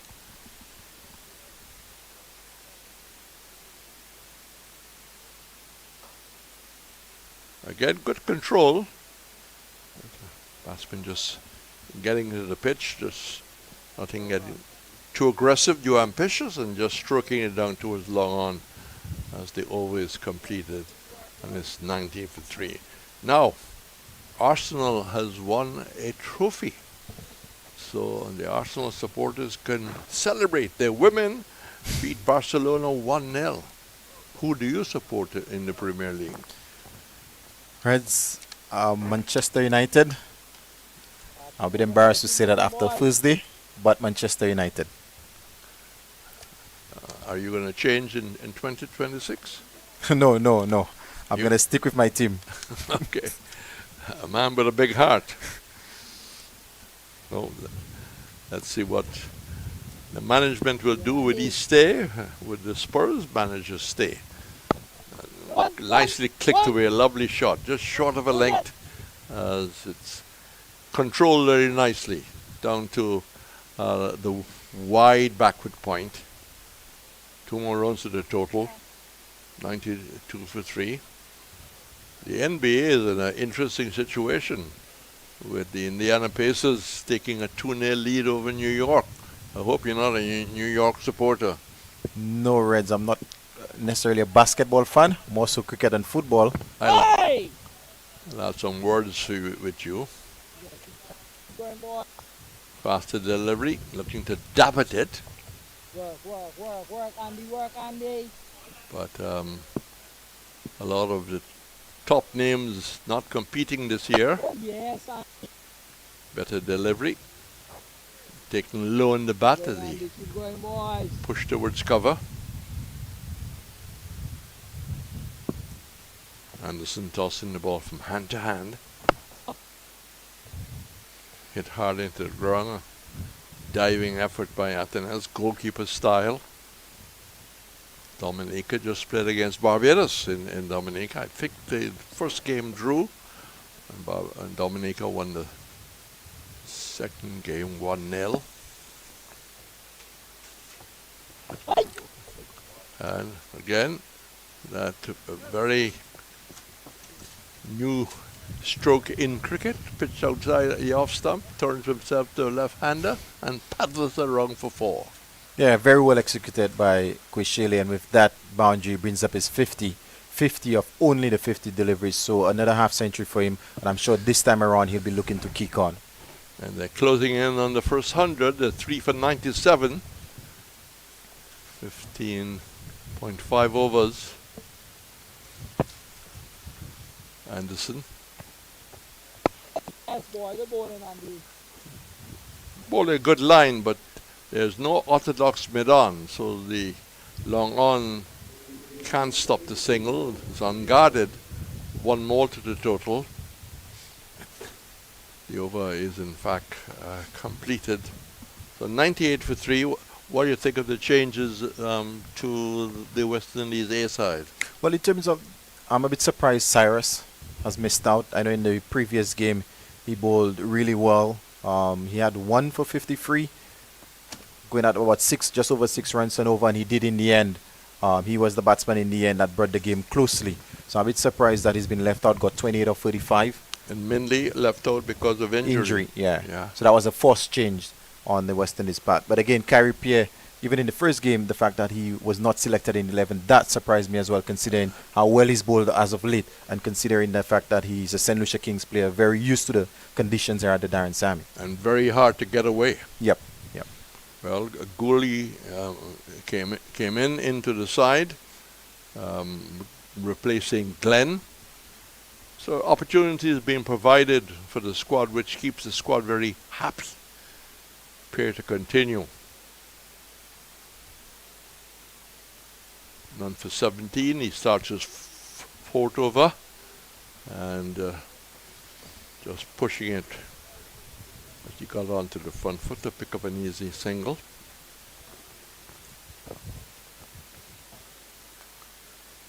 So a lot of cricket being played all over the world. Like New Zealand A is playing Bangladesh A. That's taken almost off the off stump as he transfers the weight onto the right leg and just worked it down to his backward point.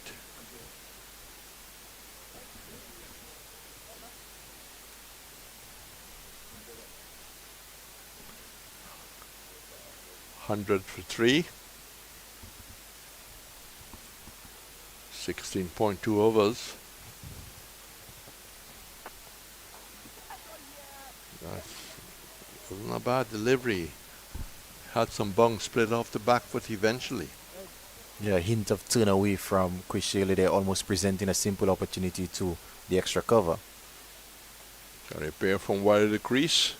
That's clipped away straight to the backward point.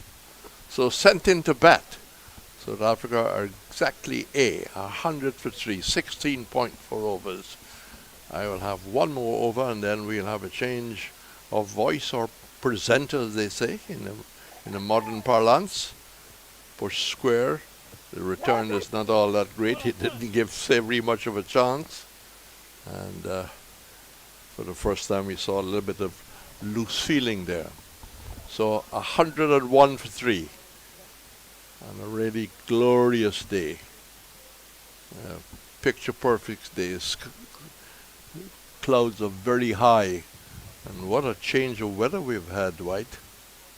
Yeah, the weather changed just in time for this A-Series, Reds. Yes, if you blame the rain gods a lot, you plant 6 stumps, so you know what you'll get. Well, Ken Crafton did plant his stumps, and he got the weather changing in his direction.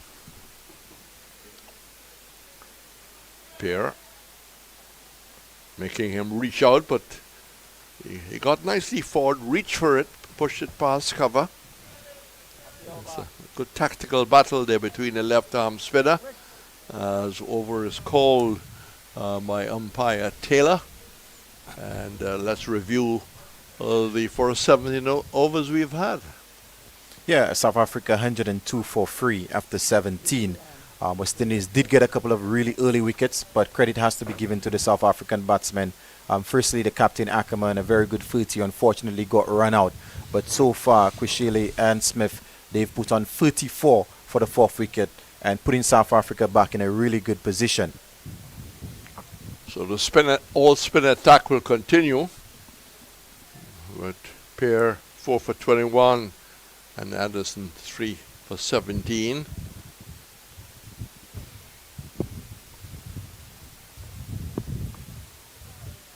Bowling is off spin over the wicket. Pitched up wide and driven square.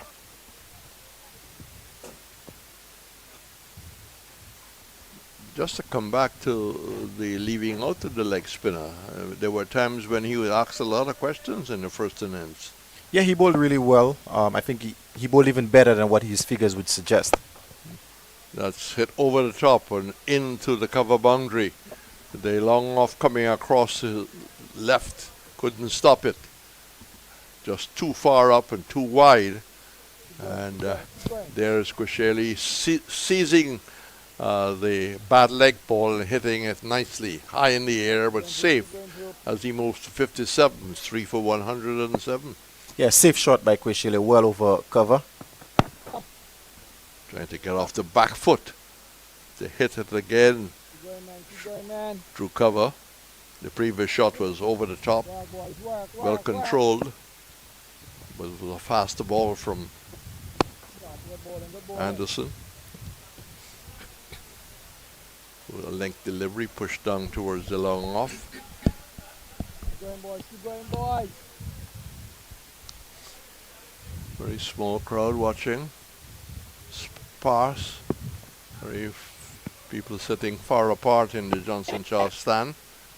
Good tight delivery by Anderson. As goes back to his mark. Would like to pick up a wicket and break this partnership. But Quishele and Smith playing well together. Taking down the leg side, but wide cold.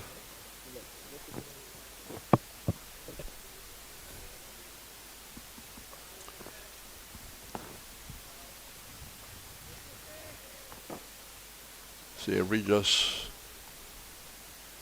asking the ruling umpire. She says yes, all is well. Keep going, boys. Keep going, boys. Anderson bowls, pushing forward and over coming to an end. Here is something that happened, which is being discussed worldwide. On the opening day of Zimbabwe versus England, one of the best leading bowlers, I think after about 10 overs, came down with a back problem, had to be really helped off the field.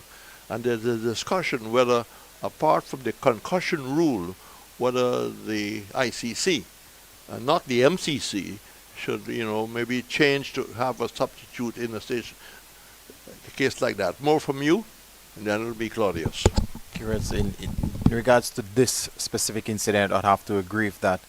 But very good partnership being built here by the South Africans. So far this pair, they've put on 42 of 46 deliveries, and it's going to be Pierre to continue from the media center end. Good delivery to start off with, a dot ball. The last few overs, the South Africans have been scoring quite freely. So maybe it's time that maybe Alec Atenis thinks of maybe bringing back one of his seamers. And good delivery, good area by Kyrie Pierre, forcing Jason Smith on the front foot. But well defended nonetheless. So 2 dot balls to start off this over. The last 4 overs, we've had 7, 8, 4, and 8 runs respectively. So South Africa getting a move on.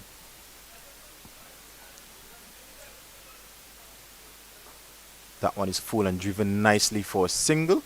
And with that, Jason Smith moves on to 14. While I welcome Claudius back to join us. Thank you, Dwight. So the South African pair doing quite well. Back goes Quishele as Pierre is onto the stumps. They are looking to push for 2, but they decide against it. They'll eventually get it, because Thomas is not picking up cleanly, and in the end the 2 comfortably taken. Quishele going to 58. Jason Smith on 14. 113 for 3. Pierre, straightish approach will come in.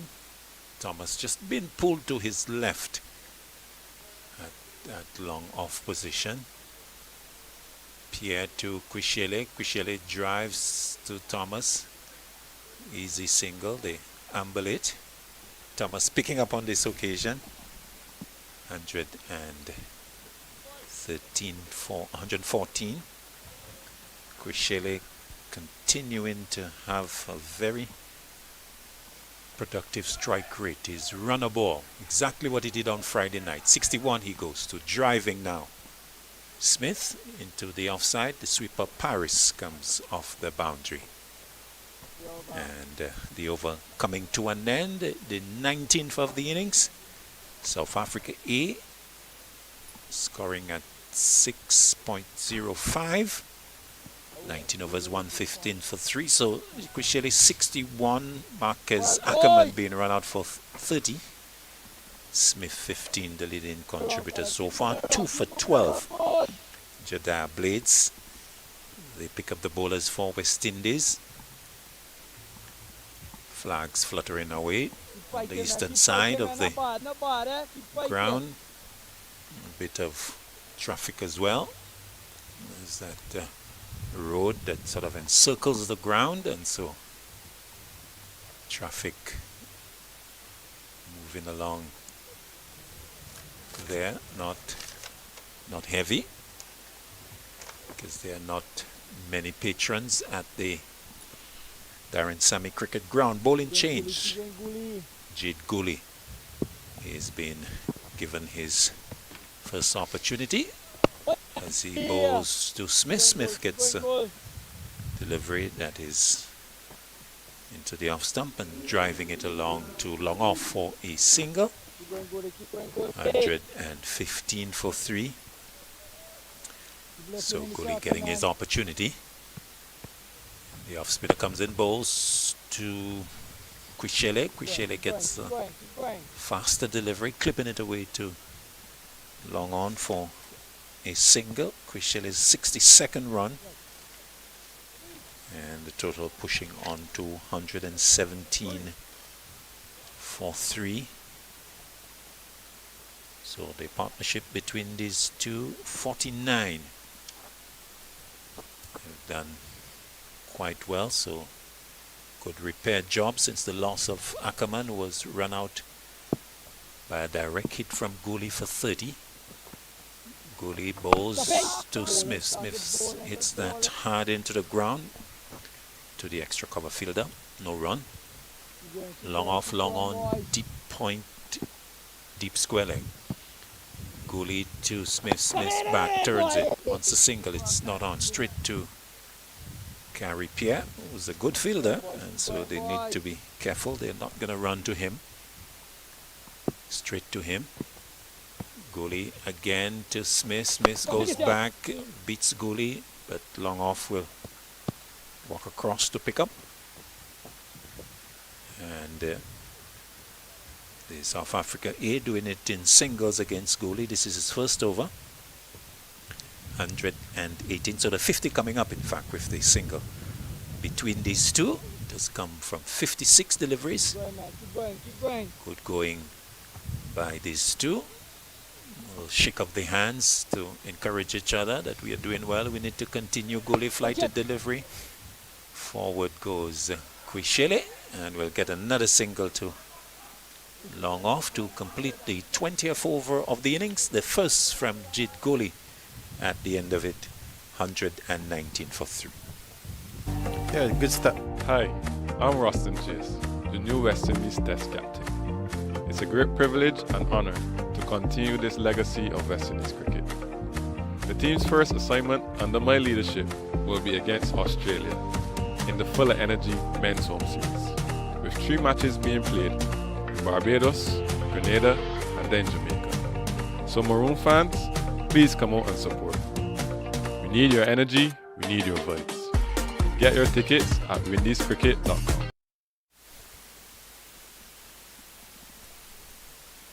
Father and son taking in the action. Back goes Kwishele, and Thomas is not very fleet of foot, so they are able to come back quite comfortably for the second. And the 2-2. Kwishele taking him to 65, 121 for 3. As Pierre will move in again. Turns very fine, and a long run for the fielder from inside the circle. Aline will pull it back. Oh, he doesn't. Oh, my word. Missed that completely. And the ball going into the boundary for 4. Kwishele getting a boundary, going to 69. 125 for 3. Not good fielding at all on the ropes there. That was poor. That was poor from Allen. What should have been 2 turned out to be 4. Forward goes Quishele. Pierre bowling a little wide of off stump, so Quishele having to stretch somewhat. Well, Alin didn't do all that stretching in the previous delivery. The ball going through his fingers into the boundary for 4. Forward goes Quishele and played into the offside, no run. So the West Indies A fielding has been of a mixed bag today. Some good fielding and some pretty poor fielding as well. Back goes Quishele as Pierre is on the stumps, picking up to his own bowling. Drop catch by Gillan Tyson earlier, forcing him back onto his stumps. Quishele gets the single, bringing in Tyson from off the long on boundary to complete the 21st over. 126 for 3, South Africa A. Smith is 17. Quishele going nicely along. He's 70. Yeah, the South Africans as of right now playing pretty much what we would say is risk-free cricket, and they're still maintaining a run rate of 6 and over. So far this pair they've put on 58 of 64 deliveries. What has been impressive is the ability to rotate the strike. They're getting 6 runs and over pretty much at will without taking any risk. So maybe Alec Atenis has to think, maybe when does he bring back one of his seamers to maybe try and get a breakthrough. Well, let's look at that. Blades 4 overs, 1 maiden, 2 for 12. Thomas 3 overs, no maidens, not for 24. It's Gooley, second over, ball short, pulled away for 4 to backwards square leg, dragged down from the off spinner and put away very comfortably indeed. Quishele going to 74 with the boundary, 134 3. Partnership going along nicely to 62. Tyson, the other seamer, 3 overs, no maidens, not for 26. So apart from Blades, you spoke about bringing back the seamers, but apart from Blades, they have not bowled well. In that Thomas and Tyson, they have been a bit expensive. Forward goes the batter, Quishele, playing up onto the onside. No run, so they have both gone in excess of 8. Tyson and Thomas. Back goes Quishele, up a tad into the ground, straight to Atenes, the captain, who would be thinking of his bowling options. But apart from Blades, I don't think he's been impressed with what we have had from the seamers. Short going back is Quishele. Savory almost beseeching Gooley to field off his own bowling, but it was away to his left. And the single taken. Too long off. 131 for 3. 75 Quishele. Smith in strike now to this delivery. Goes back and plays up to mid-on. And there's no run. So we've had a number of overs of spin. This is the 12th over of spin.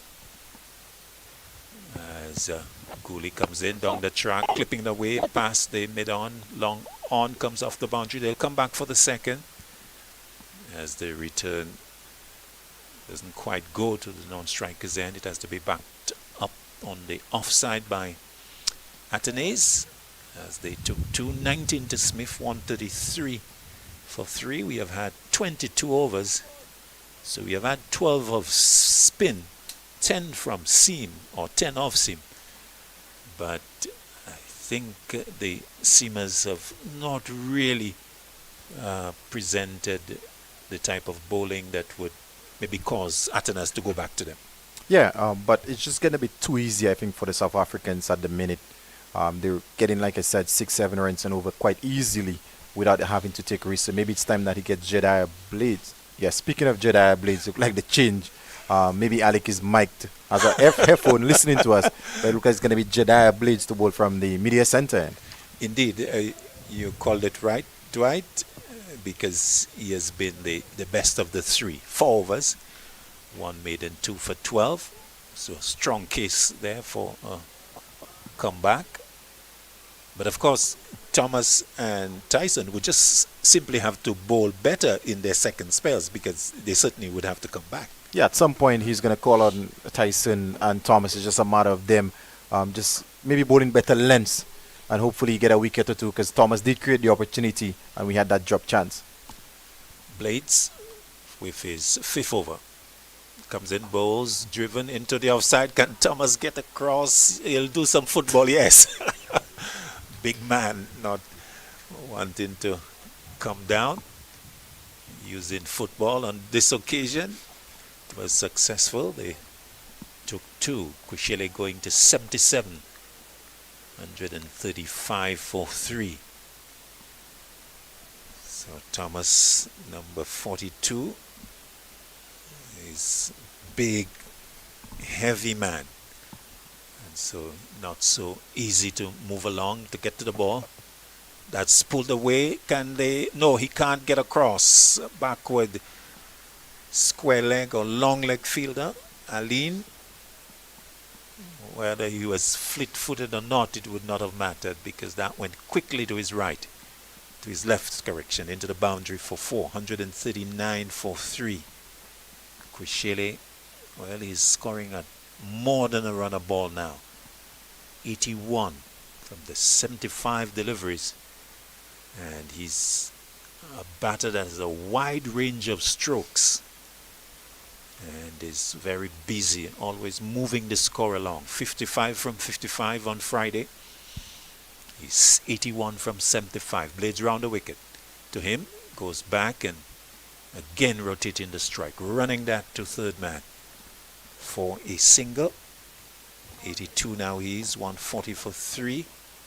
A batsman with a wide range of strokes and always keeping the scoreboard ticking. Yeah, that's what has been the most impressive, Claudius. His ability to rotate strike, and anytime a bad ball has presented itself, he's been in a position where he could capitalize. Smith, 19 from 27, supporting well, because the partnership is 72. So, good support to Kushele. Blades round the wicket to Smith. Smith gets a good delivery, but is equal to it. Laying it up on the onside to Atenes and shot mid-wicket. And there's no run, so South Africa A batting first after they were sent in. Herman not, Munsami 4 and Ackerman 30. The 3 batters dismissed. Blades picking up the 2 wickets, and of course the run out of Marquez Ackerman, direct hit from Gooley. Blades to Smith. Smith hits that high over mid wicket. That's gone all the way. 6. That has cleared the wall and into that open area to our right, just between the Castries stand and the Johnson Charles stand. So a big hit by Smith going all the way for 6. He goes to 25, 146 for 6. For 3. Yeah, earlier Smith has been content in just being able to rotate the strike. On this occasion, Blade shot and he saw an opportunity and deposited that one over the Johnson Charles stand for 6. His first real sign of aggression, and he executed that really well. And they continue to put pressure on the West Indies bowlers. So Blades going short and been put away. That's the second 6 of the innings, Coxie. I think we had one from Ackerman. And Smith hitting that high and long and getting full value.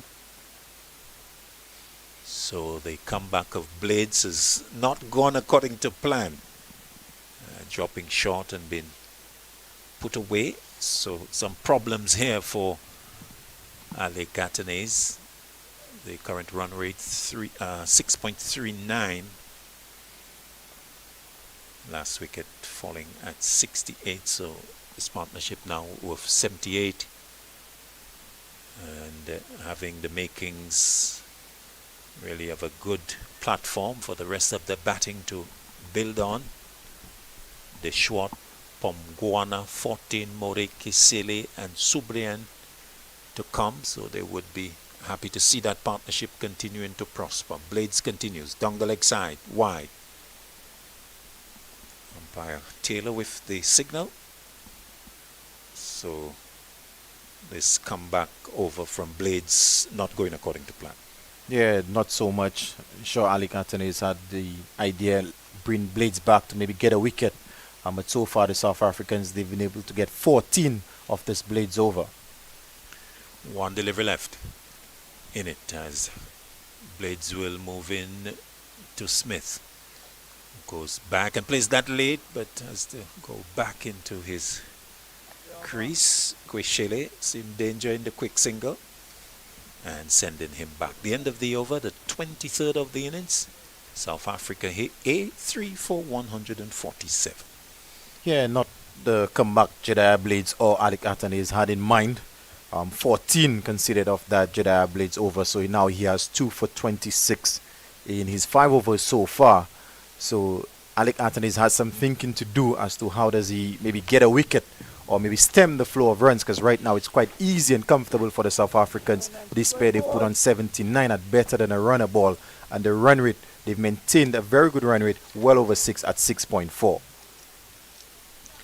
Jid Gully will continue his third over, 2 overs, not for 11, and he will bowl to Senatemba Kweshele, who is continuing to do a good job. Back, forcing into the offside. Sweeper is in position. That's Gillen Tyson, so just a single. To Kweshele, he goes to 83. So he's 17 away. As Jason Smith comes in to strike. Smith goes back and doesn't beat a dive in Atenes, who's had extra cover on the edge of the square. So it stays 148 for 3. Gooley to Smith. Smith pulls that out towards mid-wicket. Aline comes off the boundary and they can only take one. Smith not getting hold of that, getting a single. 149 for 3. Kweshele comes in to strike, goes back and cuts into the offside. A run for the sweeper to his right. He'll pick up and limit them to a single. That brings up the 150 for the South Africans, coming off 146 deliveries, 103 minutes, 17 fours and 2 sixes. Gooley coming in again, bowls to Smith. Smith backs away and hits sort of inside out of the back foot, too long off. And the single is taken. He goes to 27, 151 for 3. One delivery left in the 24th. The off spin of Gooley from the south to Kweshele. Reverse sweep. Doesn't quite get hold of it, but will get the single. And there's no signal from umpire Williams, so bat involved. 85 Kweshele at the end of the 24th. South Africa A, 152 for 3. Smith is on 27. Yeah, good over, good tidy over from Jed Gooley. Just the 5 runs of that over, one of the better overs that we've had in recent times. But Kweshele continues to show really good form on this tour. 55 in the first game right now. He's 16 away from what would be a very good century, with a list A average of 24.93 prior to today. So this tour has been very successful for him. Blade starts over number 25 to Kweshele, goes back and plays up to mid-wicket, and there's no run. The bowling figures, Blades starting his 6th, 2 for 26. Thomas 3 overs, no maidens, not for 24. Tyson 3 overs, no maidens, not for 26. Pierre 6 overs, no maidens, not for 33. Kevlon Anderson 4 overs, no maidens, not for 25. Jed Gooley 3 overs for 16. Blades over the wicket to Quishele off the back foot, cut away, out towards backward point for 4. Aline cannot get around. Correction, Paris at that point position. And the ball went flashing to his left for 4. Another boundary to Quishele. He goes to 89, taking the total to 156 for 3. The 14th boundary from the bat of September Quishele. Yeah, very good shot there. A bit short and wide from Jedediah Blade. So far in his second spell, he's been a bit on the short side. The 6 and the 2 boundaries that he's considered so far has been a cut shot and a pull shot. So definitely a bit shorter in his second spell. So maybe it's something that he has to think about and maybe bring the ball up a bit more.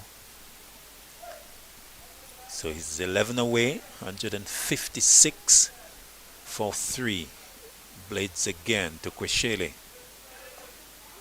Delivery that is a lot straighter, and the South African keeper nicely in behind it, playing up onto the onside, no run. And the remarkable thing about Quishele has been the control that he has exhibited in the innings. Maybe on a couple of occasions where he went for the reverse sweep, you might have said that he took a risk, but generally he has played the ball on its merit. 89 is. Blades to him, he goes back and plays square into the offside, brings the sweep off the boundary. Paris with the bounce return. Quishele getting his 90th run and taking South Africa A to 157 for 3. Enjoying the conditions here at the Darren Sammy Cricket Ground. Nice breeze blowing, bright sunshine. Of course, this is a day and night encounter. Game starting at 2:30 local time. West Indies opt in to bowl first. Blades to Smith. Smith's drive in straight to mid-wicket in Atenes. And there's no run. This is a 3-match series. Of course, South Africa A winning the first one on Friday night. Of course, the third one on Tuesday evening. In that first game, South Africa 283 all out from 46.2, and West Indies in reply 241 all out in 44.1. So 1-0 to South Africa. Blades to Smith. Smith's drives, attempts to do so, missing outside the off stump. And Savory taking it low down to complete the 25th over. 157 for 3, South Africa A. Yeah, the last delivery was the first real loose shot that we've seen in quite a while, maybe since the first 10 overs or so. So good delivery, good way to end that over by Jedediah Blades. On that occasion, he was a lot fuller. And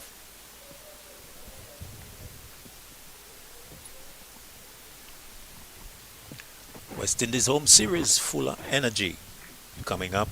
Series between West Indies women and South Africa women in June. Barbados, West Indies versus Australia. Barbados, Grenada, Jamaica, St. Kitts. And West Indies versus Pakistan. Driven into the offside, out towards the boundary. But it'll be picked up. 2 more to Quishele. Goes closer to the 100. 92. 159 for 3. Partnership with 91. So this is a worry for the West Indies A. They need to break this partnership. Goalie, reverse sweep, fine. Can carry Pierre, pull it back. It's going to be a close thing. Good work sliding away. And successfully keeping it away from the deep third boundary. Couple to Quishele takes him within 6 of his 100. 161 for 3. Moving nicely along. The diminutive keeper showing that he's very capable with the bat. Forward he goes, clips it away for an easy single to the long on fielder. That's Wickham throwing it back. 95 now to Quishele. 162 for 3. Gooley goes to Smith. Smith goes aerial, goes big, goes long over mid-wicket. 6 runs near the scoreboard, clearing the wall, the perimeter wall for the playing area. and getting his second 6 and bringing up the 100 partnership. Smith going to 33 and taking the total to 168 for 3. The 100 partnership in 93 deliveries, 51 minutes, 8 fours and 2 sixes. Good going there, this 4th wicket partnership. Yeah, excellent partnership. Exactly what the South Africans would have wanted when they lost the captain via the run-out route. They've definitely now put the West Indies under serious pressure, and Jason Smith, who had 3 sixes in the first game, has shown his 6-hitting ability. Gooley again to Smith. Smith's back pulls, doesn't quite get hold of it. It goes along the ground, and Paris comes off the square boundary to pick up. Single taken. Smith goes to 34, 169 for 3. Savory encouraging Gooley to keep going. He comes in to Quisheli. Quisheli turns it and wants the single, but has to go back as Anderson initially not picking up. But Smith, sensing the danger, sending Quisheli back. Of course, Quisheli is on 95. I don't think he wants to have a run-out situation. 169 for 3. So we have had 26 overs. The South Africans, they've pushed their rate of scoring to 6.5. Yeah, 12 runs off the last over, 6.5 runs and over. That tells me if the South Africans continue, they will get 325 as the projected score.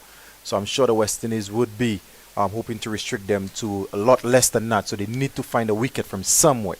In fact, Dwight, they would suggest that they will get more than 325 with wickets in hand as they come towards the end of the innings. They can push along.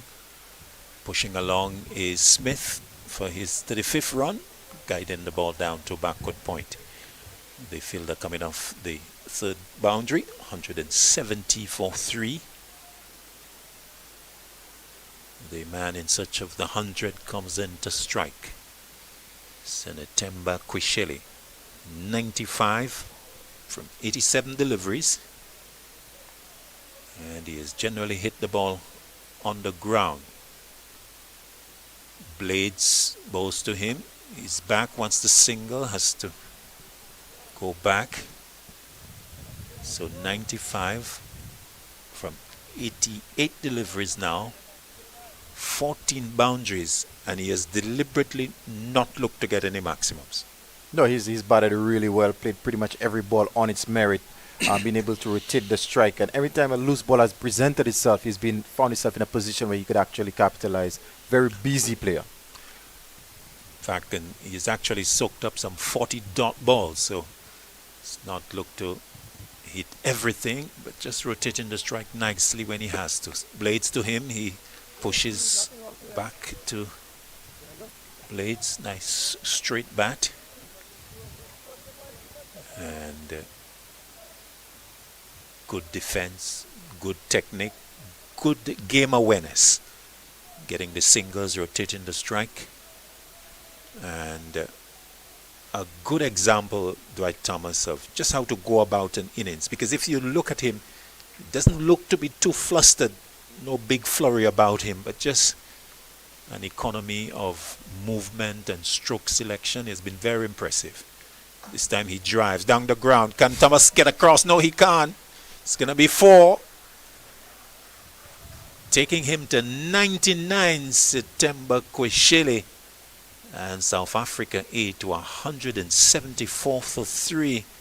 Another delightful stroke. Just coming forward and punching it into the straight mid-off position for 4.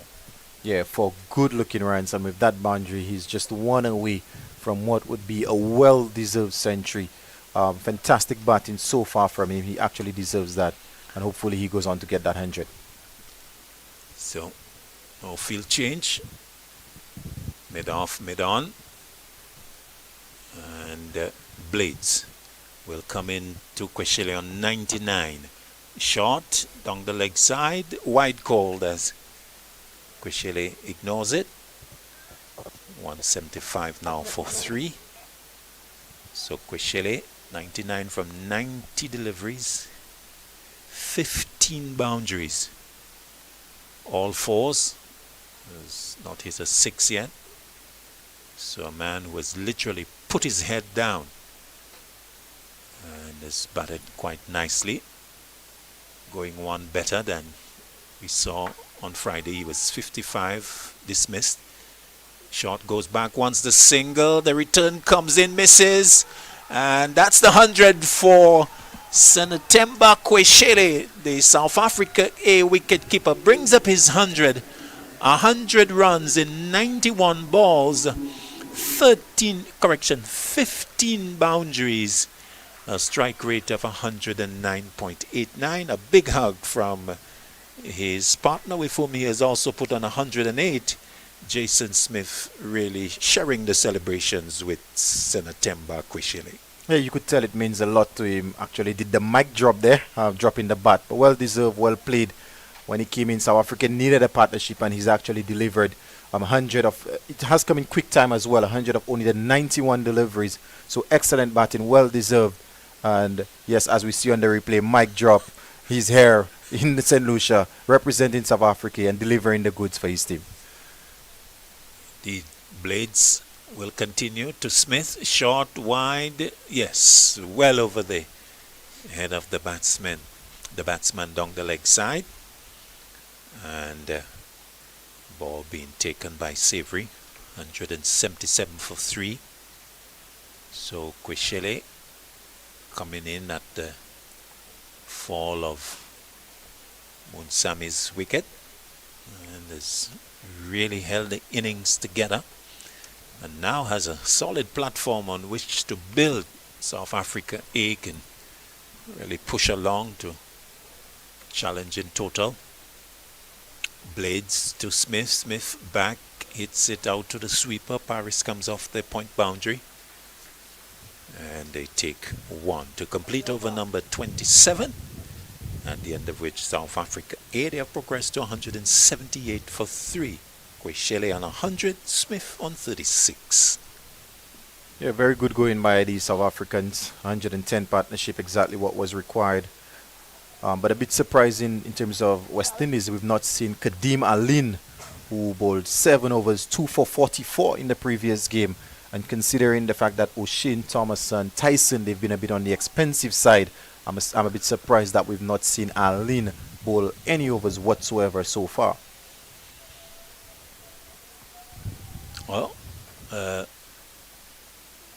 Atenes has used the 6 bowlers. And in fact, as we speak, Gary Pierre has been brought on for another spell, this time from the opposite end from which he had his previous 6, which cost him 33 runs. So he's going to come back for the second spell. Blade 7 overs, 1 maiden, 2 for 40. Thomas 3 overs, not for 24. Tyson 3 overs, not for 26. Pierre to Smith. Smith hits it hard into the ground to Atenes at extra cover. And there's no run. Anderson 4 overs, no maidens, not for 25. And Gooley 4 overs, costing 28. So that's the 6 bowlers used. Atenes turning to the left arm orthodox of Gary Pierre. So he comes in to Smith. Smith backs away and hits into the offside. Sweeper is there. Gillan Tyson.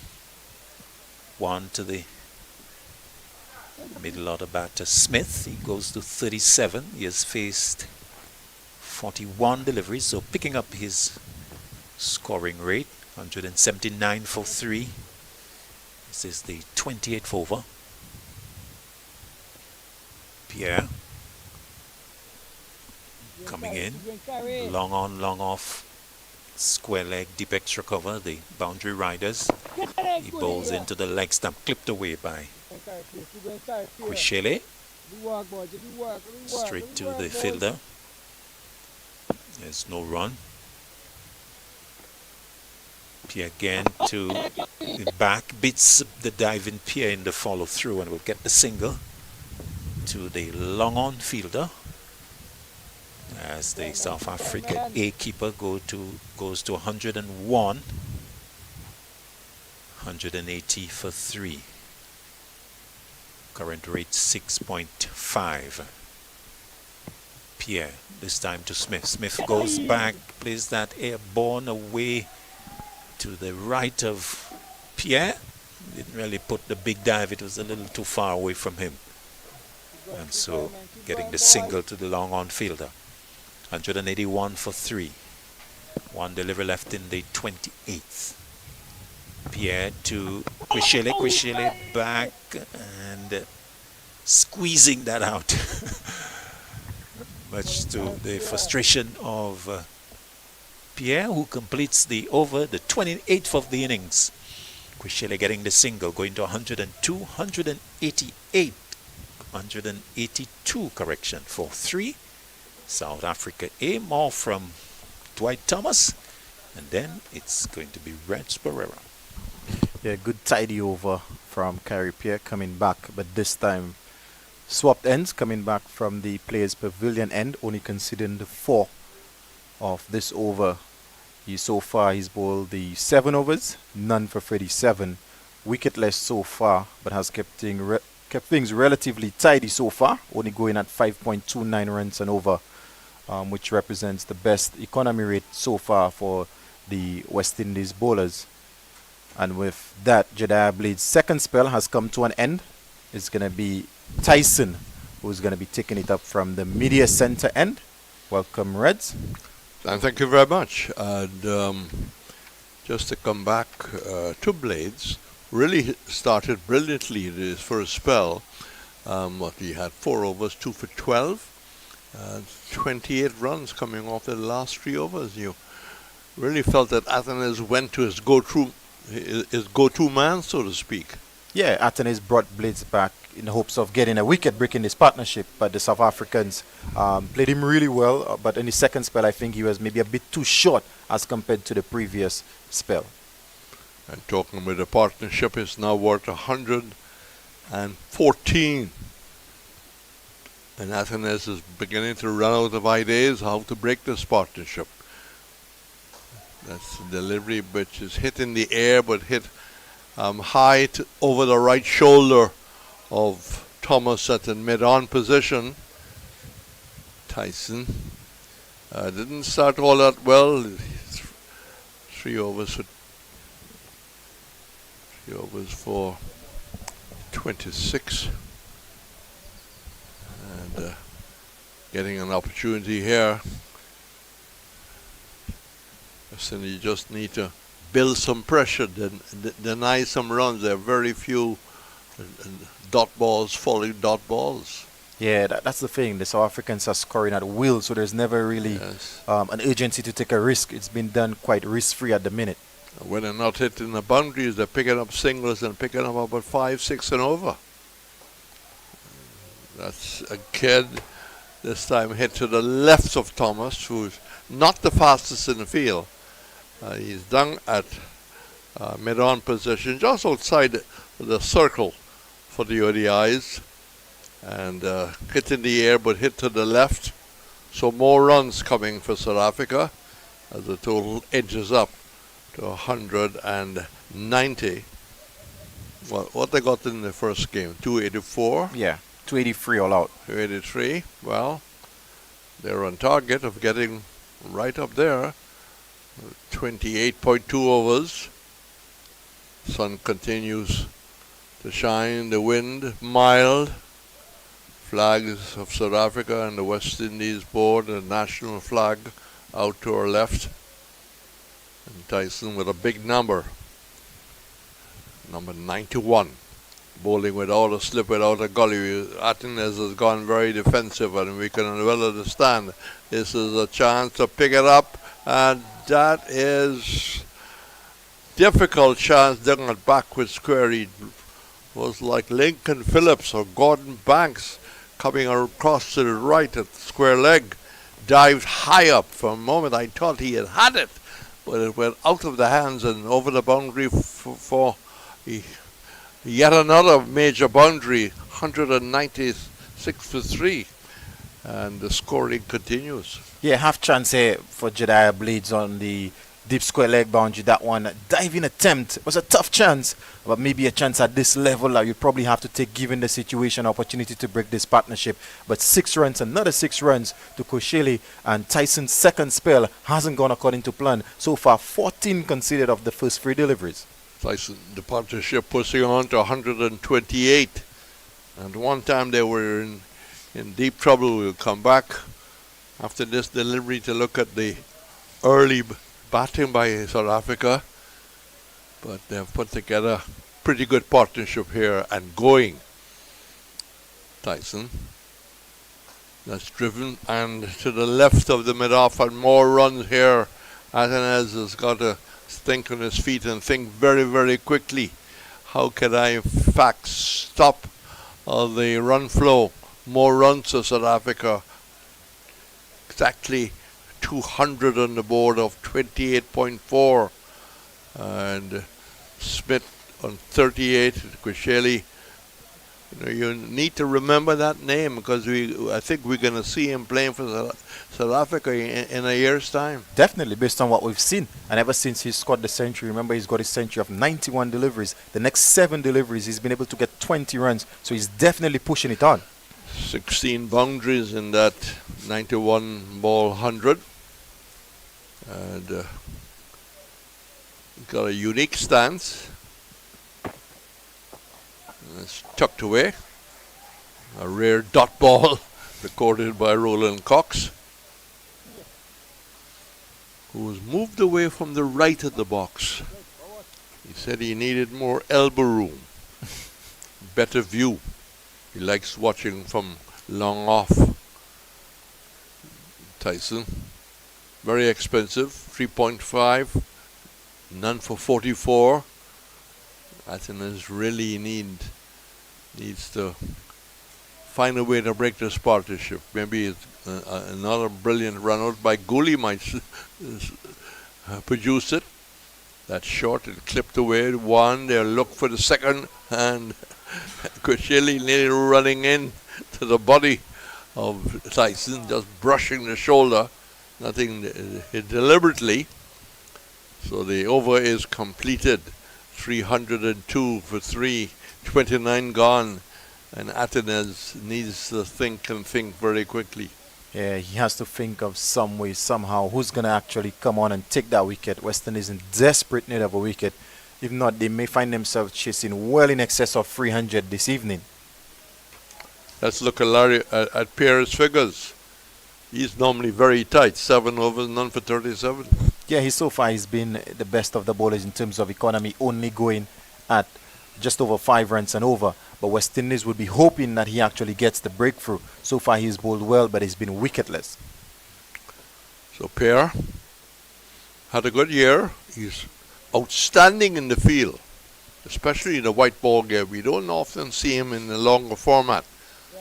So we can look forward to the 2 4-day games. His sides will all change. More players will come in.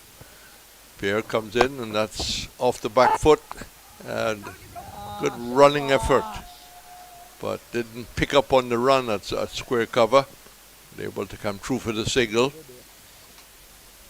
There's some really great work being done by Fazir Mohammed and Lassal Leiberg, which I'll talk about. There's a brilliant bit of work this morning on Charles Oliver, the Vincentian, who played early in England off the back foot. Athens like a goalkeeper diving to his right, but can't get enough of, got nothing on it. And it rolled past him to the wide, long off position. Straight cover, straight extra cover. Pierre. Driven away, and with relief there to Pierre, it goes straight to Athens. Pierre without a slip. No thoughts of a forward short leg. It's not that kind of pressure. That's a delivery which is brilliantly stopped by Athens. Really committing his body in the cover with his efforts. Yeah, excellent fielding from the captain, leading from the front, I would say. Pierre from wide of the crease. Batsman using the feet there, and the return, and this will be a couple of extras. No, They decided that Kwesheli had run too far past the keeper, couldn't take advantage. But a direct hit might have just caused South Africa some pain. Yeah, direct hit would have been close, but at the minute it looks like the most likely way for a wicket to fall is actually via the run-out route. Well, what a story. Pierre brings him forward, well bowled. Had to be very watchful. I think we can see Pierre continue from the far end for some while, but Athens has got to find someone to bowl economically from the commentary box end. Yeah, Pierre has bowled really well. That last over only going for 3 runs, so he's definitely keeping things tight at one end. But at the other end so far, boundaries has been coming at will, so he needs to find someone from this end, the media center end, to pull things back. Happy to say a few more spectators have come into the Johnson Charles. I haven't seen my Bond Hair posse yet. They must be deciding that they'll come and watch the second part of the game. Some people are far right. We can't see what's happening below us, so there might be more people than we think. This is a good delivery outside the line of the off stump. Made some very good height, and maybe that's the best delivery he's bowled. Yeah, definitely. That is the Tyson that we saw in the first class game here at the Darren Sammy. Good length, good pace, good carry. So very good delivery. Hopefully he could get a few more in a similar area. Yeah, it's a lovely execution of bowling that canal of danger. And it lifted very nicely. I mean, that could have easily have brushed the top edge. Trying once more for the same kind of delivery. It wasn't a bad delivery, but it was a very poor shot, because all of a sudden, Jason Smith, maybe just losing it a bit, was trying to hit that through mid-wicket. Yeah, pretty similar line, pretty similar length, but on that occasion, Jason Smith playing a poor shot, looking to deposit that somewhere over mid-wicket, where he's better off maybe looking to play that through the offside. But good start to the over by Tyson after going for 20 in the previous over. The chat you're hearing is the ground staff who are enjoying themselves. They're watching the game, and of course the conversations are going. That's pulled away and just pulled over mid-wicket. So all of a sudden, Jason Smith just seemed to have lost his concentration, riding his luck well. That climbed over Athens, who jumped goalkeeper fashion, just couldn't pull it down. But in the meantime, there's more runs to South Africa as the partnership rocks up to 141, and the total is 3 for 209. Yeah, that one wasn't that short, but Jason Smith got into position quickly. Maybe just the fingertip. Alec Anthony is maybe just getting his fingertip to that, but again, the runs just continue to flow off the bat of Jason Smith and Kwesheli. So Tyson could not be happy with the scoreboard. 4.3, none for 50. That's been confirmed. Looking to ask for a leg before decision, but umpire Chris Taylor, the judge, is going down leg side. But you come back to the early part. Harman caught Savory, ball blades not. Munsami caught Athens, ball blades no score. Ackerman brilliantly run out by Gooley for 30, and the West Indies were very much in charge. Yeah, at that point we were talking about who was ahead and West Indies were ahead, but since then it's been all South Africa with a 141 run partnership between this pair of only the 125 deliveries. So Tyson clipped away, well stopped. Anderson diving to his left. The slip specialist, but the time for a slip in the gully is long gone. Yeah, West Indies on the defensive. You're not going to see a slip anytime soon, Reds.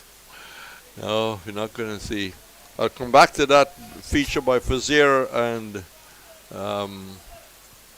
Lassalas Lightberg, which I talked about, but we've had a lot of action here as Tyson bowls once more. That's pulled, tugged straight to mid-wicket. And the over, Max Walker at Lord's was relieved when he was hammered by Clive Lloyd in the 1975 World Cup. Walks away saying, well, maybe I might get another chance to do something in the following over. But the water cart, well, no water cart really, the water has come out, it's taken handed. But back to the feature, we got some words to pass on. I want to just check. Yes, we have some information to share with you. Shay, West Indies women taking the first straight this summer at home against South Africa. You know once that first ball's bowled, it's game on. Full of energy from the start. For real, Haley. The fans already lining up. Flags waving, drums beating. Because when we home, we full of energy. Let me add in quote Sammy real quick. See what the vibe is. Shay, skipper, I was just about to call you. This will be a summer to remember. Action package with T20s, ODIs and Test cricket. The tickets are now available. We bring in the fire and the fans bring in the vibes. But we're missing that extra spark. Hold on, I know who to call. Coachman Sammy, you know I'm always ready. But where's the play? Teja, we heard you're the man with the vibes for this summer home series. We need a fire to light up this whole region.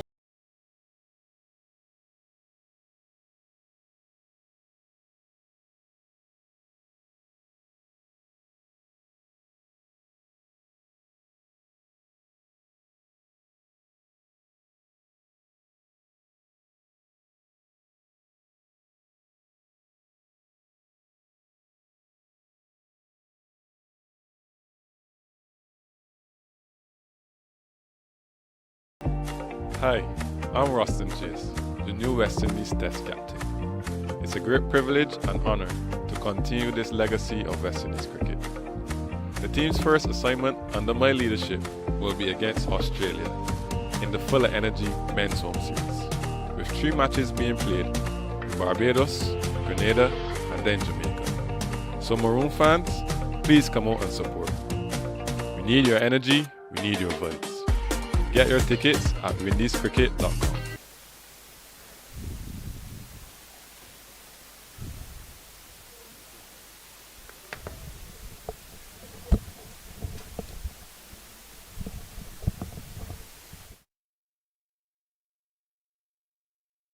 So a fair amount of cricket for Caribbean and the world to look forward to. West Indies women versus South Africa. They're playing England now. And one of the personalities in that Bristol presentation was Haley Matthews, who, really played a real masterclass in the first game, but couldn't quite reproduce yesterday, and we really looked a very poor side. Yeah, I think the West Indies women team is maybe a bit too heavily dependent on Haley Matthews, who in all honesty has been really outstanding over the last maybe 4 or 5 years, and one of the best batters in the women's game at the minute. And to compound the fracture, no doubting, Taylor seems to be struggling physically, and Henry also unfit. Yes. And when Matthews doesn't really bat almost through the innings. In fact, I read a statement this morning, and she was very constructive. She was just talking about the lack of experience in the West Indies side competing against the likes of England, South Africa, India. Pakistan now has been on the improve, and it goes back to the need for more clubs within the West Indies playing structure. Yeah, and I would definitely agree for Reds. It's a very young team, so it augurs well for the future, I would say. So after the break, Pear continues, and that's push pass Larry Pear. He was on the front foot, and Pear's I just can't get across to that to stop the single. I mean, where does the girls, for example, in St. Lucia, where does James practice? Well, in terms of James right now, she's involved in the HPC, so she has the opportunity to train with the coaching staff of the HPC. And that's short and not really timed all that well, but a little bit of a loose bit of work there by the West Indies. I think the man coming off the boundary should have attacked it, not the man running back. Yeah. They came back for the second run. Yeah, Parry should have done a lot better. What should have been an easy single turned into a comfortable 2. So more runs to South Africa, to 12 for 3. Larry Pierre being asked to try and break this partnership. You got to build pressure first. Looking to try and sweep with that. Takes up in the pad. He would have been delighted to get a top edge at that occasion. But I think for in the West Indies standpoint, they would take the wicket anyway it comes at this point, right? Even hit wicket. Handle the ball. Pierre. And no ball. He was starting to shout the leg before appeal. And then came the hand of Jackie Williams just to confirm it's a no ball, and now it's a free hit. Yeah, this is something that you don't necessarily want to see from a spinner, someone who bowls maybe off 4 or 5 paces. Had that not been a no ball, it would have been interesting to see whether that was LBW. Pierre walking first, breaks into a run, and that didn't cost them too much.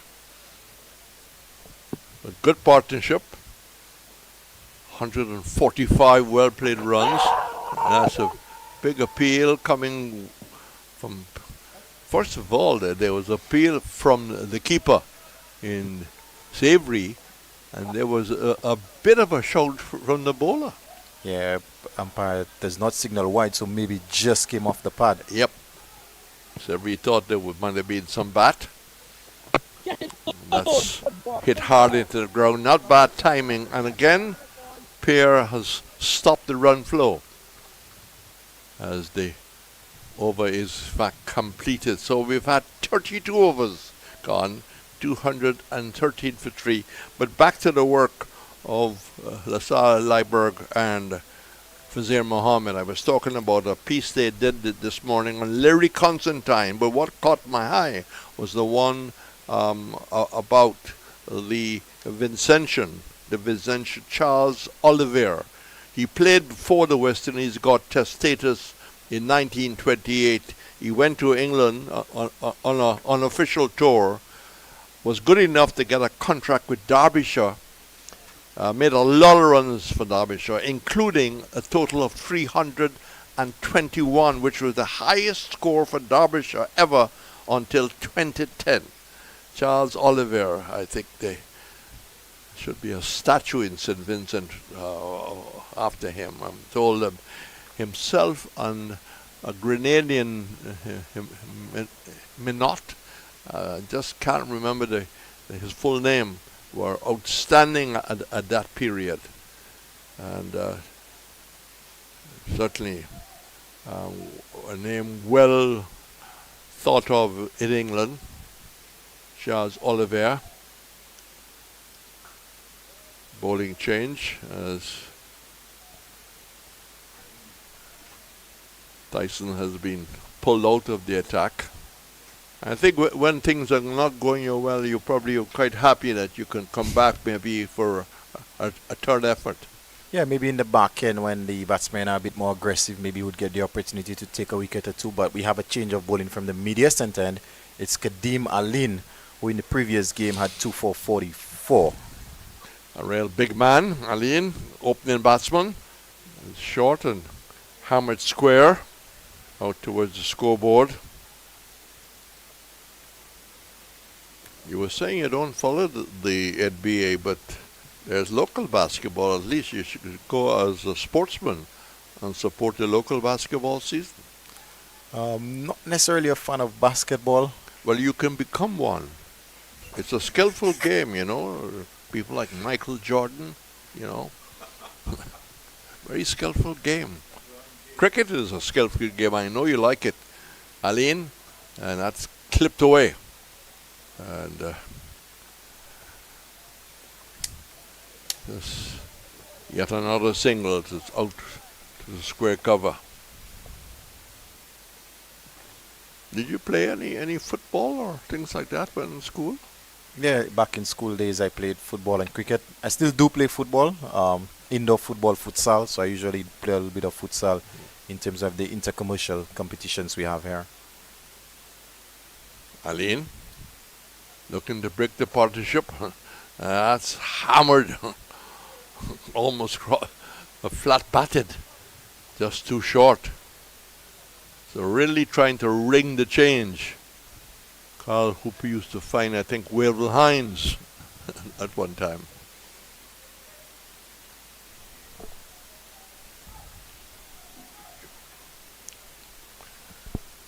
Aline with a big number 79 away. He's a big man. He's about 6'2", 6'3". Almost like a heavyweight boxer. That's pulled and caught down at mid-wicket. So finally, Hatton has been able to find a man with a golden arm as Criselli goes for 126. It was short. He figured that he could have fetched that into the Johnson Charles stand, but well caught on the mid-wicket boundary. And South Africa, who at one time had lost 3 wickets very early, are now 4 for 217. Your comments on the innings? Yeah, excellent innings by Kwishele. Credit must be given to him. 126 of 105 deliveries, and right now there he's leaving his team in a very good position to go on to get well over 300, and it's been appreciated by his teammates. But Kadeem Allen, his first delivery coming on and getting the much needed breakthrough. And like I said earlier, considering he had 2 for 44 in the previous game, I'm a bit surprised that he's coming for his first ball in the 33rd over. And you have to do a little bit of justice to the catcher. It wasn't a straightforward, easy lob. Yeah, it was a very good catch by Jedediah Blades, and in the last maybe 10 overs or so, we've seen a bit of misfield, a couple of drop chances for the West Indies, so very good catch in the end by Blades. And with the fall of a wicket, we have lost the sun momentarily. The sun is on the high ground. This is like an amphitheater. As I said, it does remind me of the ground in Cape Town. Very beautiful. They couldn't have picked a better spot. And one must always remember that the decision to move away from the Mendu Phillip Park and build this facility was a very wise decision. The Honorable Mario Michel was then. So Swart, left-hander, now comes up to replace the century maker, who we said, remember his name, write it down. You probably can write down a few others too. Yeah, we've seen Herman, who batted pretty well in the first game as well. Aline looking for his second wicket and almost gets it because it was an awful first shot. You will think it'll be easier for him to play it off the back foot through the covers. Yeah, it's a batsman who's just not been in that kind of a shot. But very good over by Kadeem Allen, coming on in the 33rd over and doing exactly what was required, getting West Indies that much needed wicket, breaking 149 run partnership between Kwishele and Jason Smith. But Jason Smith is still there on 48 of 60, 2 away from what would be his second half century on the tour. He's batted quite well as well. Well, let's see how this partnership between Pierre and Aline will operate. They probably will have to keep them going for another 6 overs. Well, Pierre is in his 10th over, so he's only got 1 over left. And so far he's bowled really well, only 44, but wicketless. I'm sure he's going to be looking to add a wicket. But the rules only allows 10. It's short off the back foot. And Jason Smith continues to look solid. 48. The South African senior test side, it's not easy to break in. So, you really have got to put up numbers if you're going to get in. Yeah, definitely. And this is the opportunity that every single one of these players do have. And I think Kwishele has gone some way into putting his name in the reckoning for when South Africa pick a team. Yes, he looks a good player. I was very impressed with a young Zimbabwean who got 100 against England. He's 21 years of age, So it's the Swart and almost getting himself in trouble. His first 2 offers wasn't all that impressive. Yeah, he's not look convincing. A sign of a player who actually missed out in the first game, so maybe he hasn't had that much of a hit in the middle as yet. Oh, yes! Not the best start. He just probably needs to be a little patient, rotate the strike, turn the strike over, So Jason Smith cuts it off the off stump. Will pick up his first run, just recorded by Roland Cox. Remember carry. After the chip carry. Andy. So 219 for 4. Relief for the young West Indians. Pierre wanted the third man to go further to his right, just inside the circle.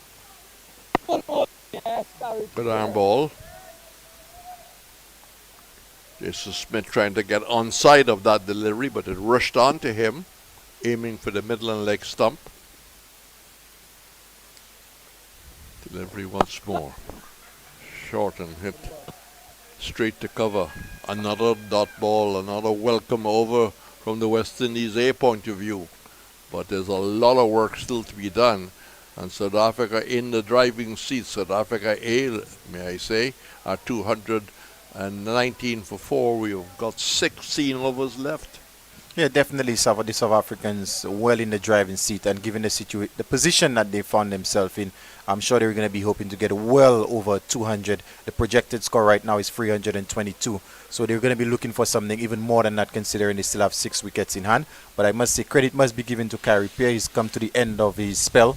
10 overs, conceding 46 runs. I know he went wicketless. I'm sure he would have wanted a wicket or two. But given this, where we are right now, he's bowled really well for the West Indies. Aline is 1 for 4. You'd be happy to take a picture of that as he comes up once more. And again, just looking to be a little too attacking, the new batsman. Yeah, with Jason Smith on 49 of 63, he's maybe better off just trying to get a single, allowing Smith to face the majority of the bowling until he himself gets himself in. You're about to have, after the end of this over, new responsibilities. You'll do the ball by ball, or well, not ball by ball. You'll do the commentary, and I will just take a back seat and sit next to you. So that's driven, but a dot ball. So no ball called. As Roland Cox reminds me, 219 on the board, 219 for 4. Well, you've done extremely good work as a Commons personality, and I think it's all a learning process. So you'll have an opportunity to further develop your skills. And all of a sudden, it's gotten very, not dark, but we've lost the sunshine. It's gone maybe towards Moshi, to our far right as Alain goes in. And that's hit hard, but not timed very well. New batsman, the Swart, just seemed to be in a hurry. But he's seen a lot of runs taken off the West Indies bowling, and he wants to help himself to some. So he's taken the single which Dwight was suggesting, 221 for 4. And the very sudden looking Smith is at 49. It's getting up to midnight in South Africa. So Kuranavin. This delivery which is pulled. Not timed all that well, but short and pulled down towards the mid-on. But the strike is rotated once more. And a little conference coming up between the two batsmen. A very happy ground staff. You can hear the murmurs from thing. So we are looking at 50 for the man we've been talking about. He's one name you can try and remember also. Jason Smith, his second 50 on tour. So it's the left hand and the Swart. Outside the off stump, and he slaps at that, but really didn't have any real shape. Went wide. Probably disappointed he didn't take advantage of it. It's amazing how names could be similar. There's a name in Guyana that'd be Swars, but it will have an S at the end. But you know, a lot has happened during the colonial times where Gomes became Gomez and Fernandez became Fernandez. That's pull and pull down and past mid wicket. They will take one, they will not look for a second. You take my name, for example, there's Perreira, and then it's Pereira. in Brazil, it's that. In Sri Lanka, where there are lots of Pereiras, it's spelled that way. It's all about colonial times where, you know, the British might have just added added or subtracted one letter. Wide outside the off stump. And then getting a little carried away.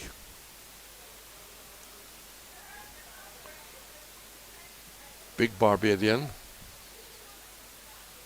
And happy to be named in the A side.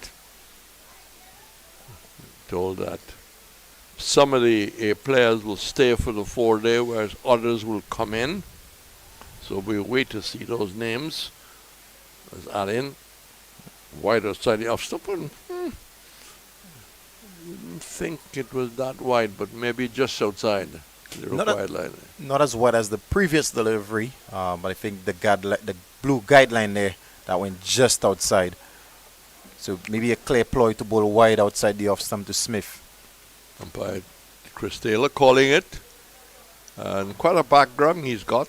I think he's involved in football in Jamaica. He's involved in tennis in Jamaica, track and field. That's outside the off stump. And not a good stroke by the right-hander. So that completes the over.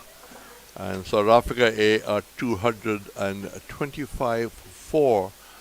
And Aline now 2 overs, 1 for 10. He'll be happy with those figures.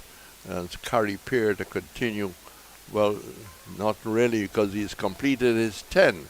10 overs, none for 4 to 6. Your thoughts on Carey Peer, and please continue. Yeah, Carey Peer bowled very well in his spell, only going for the 46. Again, wicketless, but he did the job that was required. And for the last couple of overs, the West Indies have actually brought things back. They've actually brought things back. Kadeem Allen has come in and taken a wicket in his first over and only conceding the 10 of his 2 overs so far. So West Indies have actually brought things back since taking that wicket of Quishele. Jason Smith still not out on 50 of the 65 deliveries, going quite well. And Swat, who's just come in, is 3 of 9. He's played a few shots. Nothing really has come off the middle of the bat. But it's important for the West Indies point of view. They will be trying to bowl as many deliveries to Swat as possible. So it's going to be more spin, and not the short, and he was looking to pull at that. It seemed to rush on to him and went back to the bowler. Yeah, again, Shot looking to play an aggressive shot, not getting the timing so far. He struggled to find his timing. Sometimes in life you got to be patient, and now there is an appeal for quarters, an appeal for stumping, and what umpire Taylor does. But he hasn't gone to the third umpire and asked for replay. He's just come in to ensure that the bails are put back in place. Yeah, Kemal Savory tried for the cut behind there. That's short and allows the left-hander to just ease a single. Well, Dwight, we appreciate your work, but I think you deserved to have a break after the end of this over. Well done. Thank you, Reds. West Indies would be hoping I take one of the South African batsmen with me. Goat mouth, man. Goat mouth, as they say. Well, the goat mouth didn't quite work. I think the bowler would have appreciated it.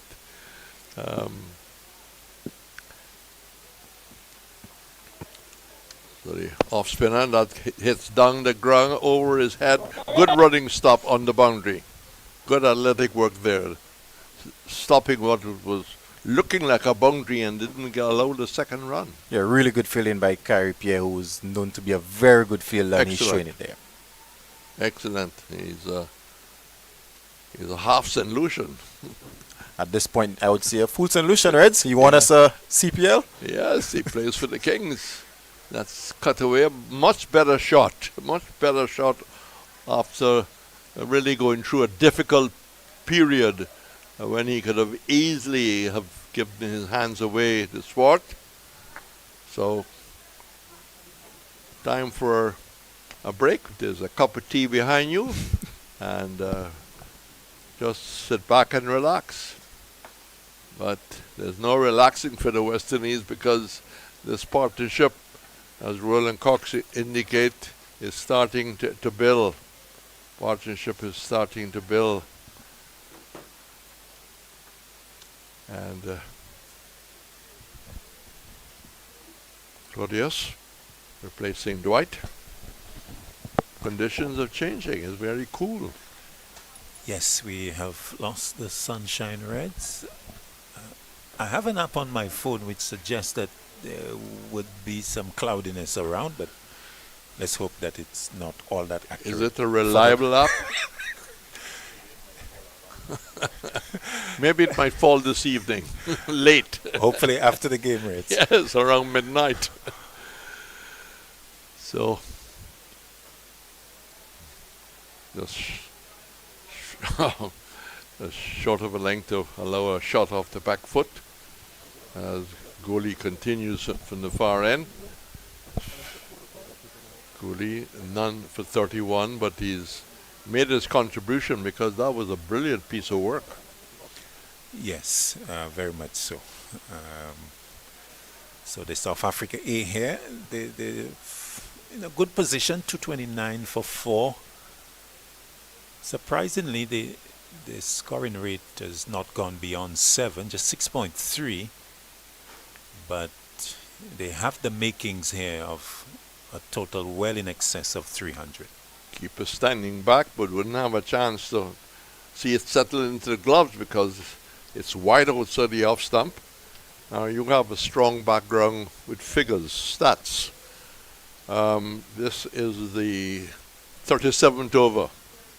So what's your prediction? 230 for 4 at this time. He's gone to his computer. I thought the man would have just rolled it out to me. You can multiply by 7 or 8. Well, that's what I was going to do, Red. I had to tell the public. Oh, you got to use the technology. In the meantime, short delivery, pulled over square leg as the Swart moves to 6, but he struggled a bit. He couldn't be all that happy when he has been lack of patience, lack of really understanding that you've got to come in and pick up the bunks, get your timing. Here's a man with good timing on 52, Jason Smith, who stands up and delivers. He had all the time in the world. It was short, a slow delivery, and he just didn't try to hit it too hard. He timed it very well and beat the mid-on to his right very quickly. It was traveling like a bullet, 235 for 4. And now Smith is beginning to replace the man who departed for 125. Clearly, he's taking the aggressive role now. Yes, he had to fetch that from fairly wide outside off stump, but got good wood on it and hit it in the gap into the boundary for 4. And then once more, this is hiked away. There's nobody down at backward square, and it will fall safely. And umpire Taylor signaling form to runs is getting a little ragged. Yes, again going wide of off stump, settling well there before the bowler had delivered and opening up to access the vacant square leg position well away from the mid-wicket fielder. Smith moving to 60. 60 off 70 balls. And he played the supporting role to the century maker. Shelley made a brilliant 126. Getting a little wider from this end. That's what, the third or fourth no ball we've had. Yeah. Wide, really. Yes, the 2 boundaries playing on the mind of Aline there, looking to go a little wide away from the hitting zone of Smith. You know, at this point, you just feel Athens would like to call a timeout and get a substitute to come on. Find another bowler. That's dapped nicely. Wide outside the off stump. And he just caressed it down towards third man, just opening the face, dropping the bat in it. The over is in fact completed. 241 for 4. So the West Indies there has got some batting to do whenever they start. Indeed. Well, Reds, you had challenged me on a projection. Well, I've got a little reprieve because appearing on our screen is a projection score of 326. So I will take that. At the beginning of the over, it was 317. And it is saying 326, which you would expect the South Africans to be able to get to, given the fact that they've got Smith well set on 61 and 241 now for 40, scoring at just under 7, but they have the resources to push on. And scoring a single as Goalie is pitching outside the off stump. I wonder if you need to write Roland Cox a thank you card for the prediction which all of a sudden came up. Not for that one, Reds, for others, but not for that one. All right. Roland, sorry. That's run down towards third man. Short third man. They still were able to get a single, but it didn't go very quickly. It bounced a lot going to the short third man. So the right-handed Jason Smith now is back in strike. This is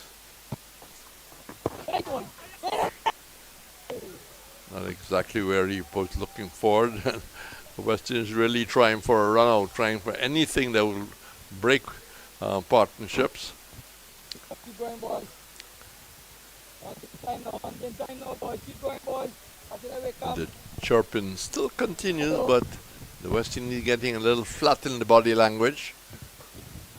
That's forced down towards long off, driven by the left-hander, Ruan de Swart. It's getting a little too cool, Claudius. Yeah, 5:25 local time. So it seems you have lost the sun. Aline, very well bowled. Good delivery. It almost yacked him. Had to come down very hard in it. Got to just too forward and over it. 245 for 4. This is the 38 over. Last delivery coming up. And taking on the arm as cover. That was not an easy run. It was a cheeky run. But the challenging the West Indies there to hit the woodwork as the over comes to an end. And after 38 overs, we've had 246 for 4. Yes, good pick up there by Atenes, but unlucky not to break the stumps. So 246 for 4. The South Africans, they've gotten themselves in a good position to really push on with the remaining 12 overs of the innings. One would think, Reds, that they would want to push well beyond 300 to challenge the West Indies A on what are still good batting conditions, as is generally the case here at the Darren Sammy Cricket Ground. So still lots of play, lots of action left in this game. So Aline will continue. I was trying to raise an incident that happened at Lord's, Trent Bridge really, where the Zimbabwean got hurt within the first hour. And people are saying there should be maybe a change of rule for a substitute to come on. Wait, what's your thought? Yeah, I think we can explore that, Reds, because with such a brief stay, there's enough time to maybe... And caught. I was just waiting for Claudius to complete his comment. It was short, and I think he would be very disappointed at Jason Smith. It was short. He could have hit it in so many directions, and a pretty good running catch down at long on. So yet another success for the West Indies as they making quiet inroads into South Africa A.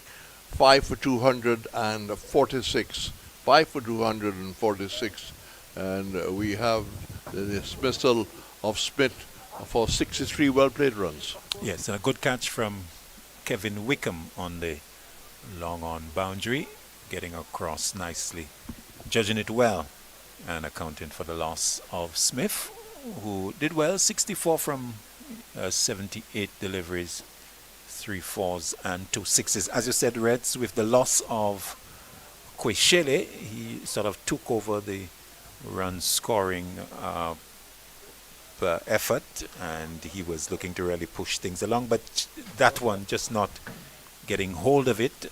Clearly that he was going for the maximum, but holding out on the boundary. So a good wicket for West Indies A as they look to chip away at the South Africa A batting. Well, they certainly would have welcomed that dismissal, because he was really looking better and better as he was playing now the senior role. So the Swart is now joined by Bongwana,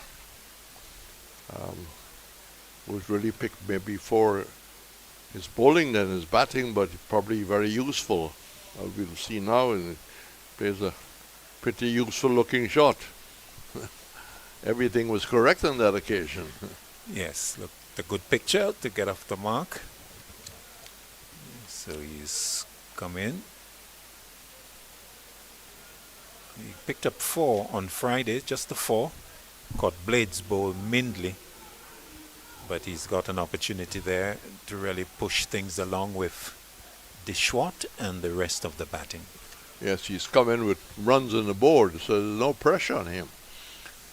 That's right. And the South Africans would look to push on with 14 loose. No, there's no loose today. Aline to continue. That's edge down to third man, and Blades doing a good job there. Diving to his right, it almost cleared the rope, but he really commit the body. Was able to just keep it down to a single. In fact, they came back for the second. I followed the action right down. 249 for 5. There's evidence of water being really used up by the West Indies A. Bottles empty all around. That's short, and playing with a lot more confidence in the last couple of deliveries, pulling that down towards backward square. But and the Colina know that whenever this finishes, we'll have a long, serious talk about partnerships concentrating, getting a good start, and then maybe looking to score faster. Yeah, these are the areas that West Indies A sort of fell short on Friday. They would want to improve in those areas. 250 coming up for the South Africans. Yes, 250 for 5. The 39th over being bowled in cool conditions by Aline, who goes up and look to dab that. It just ends up to Anderson coming in from the backward point. So ideally, a good start with Atenels and Alil. And then more production from Anderson, Wickham, Paris, Gooley and Savory. Yeah, partnerships, as you said, the running between the wickets, shot selection, put away the bad balls, all of it. That's close to the line of the off stump, and maybe just slightly tucked up there. He was looking for a little more space. Aline got 4 overs. He's picked up two for 27. He could be quite happy with a short spell. Yeah, 2 wickets for him tonight again, just as we had from him on Friday, so showing his value as a bowler. On Friday, 7 overs, no maidens, 2 for 44. So doing his job and contributing here for Atenes and the West Indies A. Well, one more over from my presentation, and then we'll have a change of our presentation, change of commentator. It'll be Claudius to come in and wrap it up as we have completed 39 overs. still very cool. I hope we have no rain, but there's some thunder. Short and pulled well short of the Johnson Charles stand, dropping just in front of it. Well, just too short. I mean, that's really giving away runs, and more runs to South Africa, 256 for 5. Short and pulled away by the swat, getting under it and hitting it nicely, safely, all the way to the base of the Johnson Charles stand for 6. Well, his patience is playing off as he moves to 18. He was in a bit of a hurry. Couldn't get anywhere in this, and the umpire signals wide, so 5 runs now needs to be added. And the West Indies not in a position to give away runs. Yeah, wide of the off stump, a faster delivery, eluded Savory coming off the left glove, clipping the index finger, and then going behind him for 4. Tyson chasing valiantly, but not able to pull it back. So extras being gifted here to South Africa E. Comes around the wicket once more. Doesn't time it very well as he goes on to the back foot, the Swartz. 261 for 5. I don't believe we have threatening rain at this time. That's pushed away out to cover. 1. But the West Indies will have some batting to do. First time I've seen the alarm going at this ground. It was a little surprising. Yes, and it did interrupt play, and I think Coxie is saying that it has happened before. I think a case maybe Reds of sometimes somebody maybe accidentally hitting something and then the thing it does coming off. It. Yeah.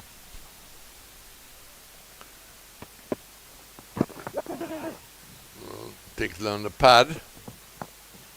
Sharp return coming in. It went down to fine leg. Oh, there was a bit of bat there.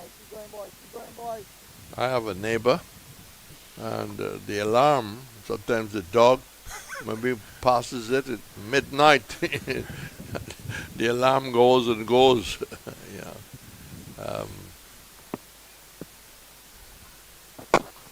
That's cut away nicely by the left-hander. 1 more to the total.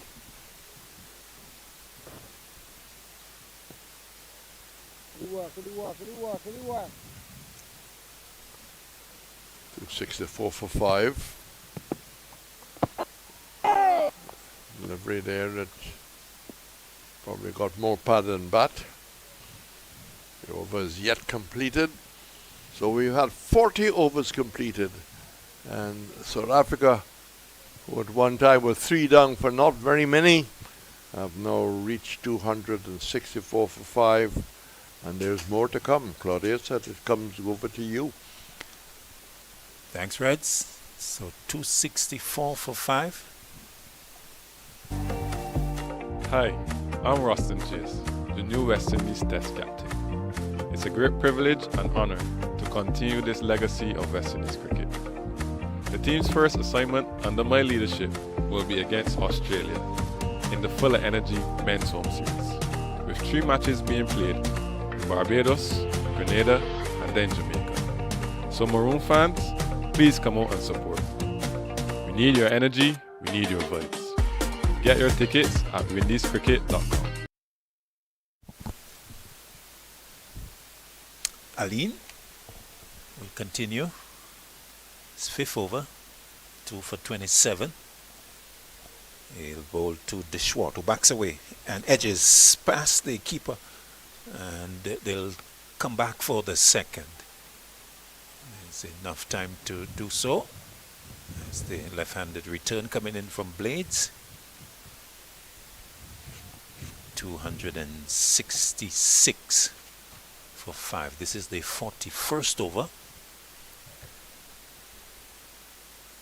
So Aline, I have to think that he's assisting with the quota that one of the premier bowlers would have delivered.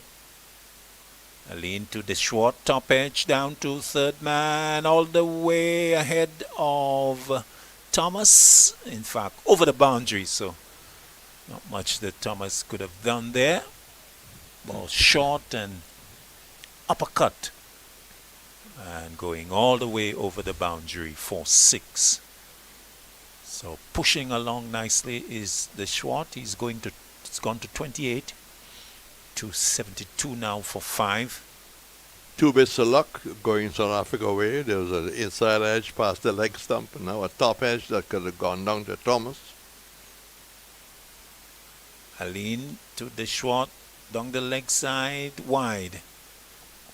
The Schwartz there had to show that the glove was away from that, looking to get some bat on it, but missing. Umpire Taylor saying that was beyond his reach. One more to the total, 273 for 5 in the 41st over correction. And Aline to the short pulled around. Mid-on comes into the mid-wicket region, and they take the 1. 274 for 5. Jeddah Blades 7, Thomas 3, Tyson 5. Pierre, his bowled is 10. Umpire Williams going to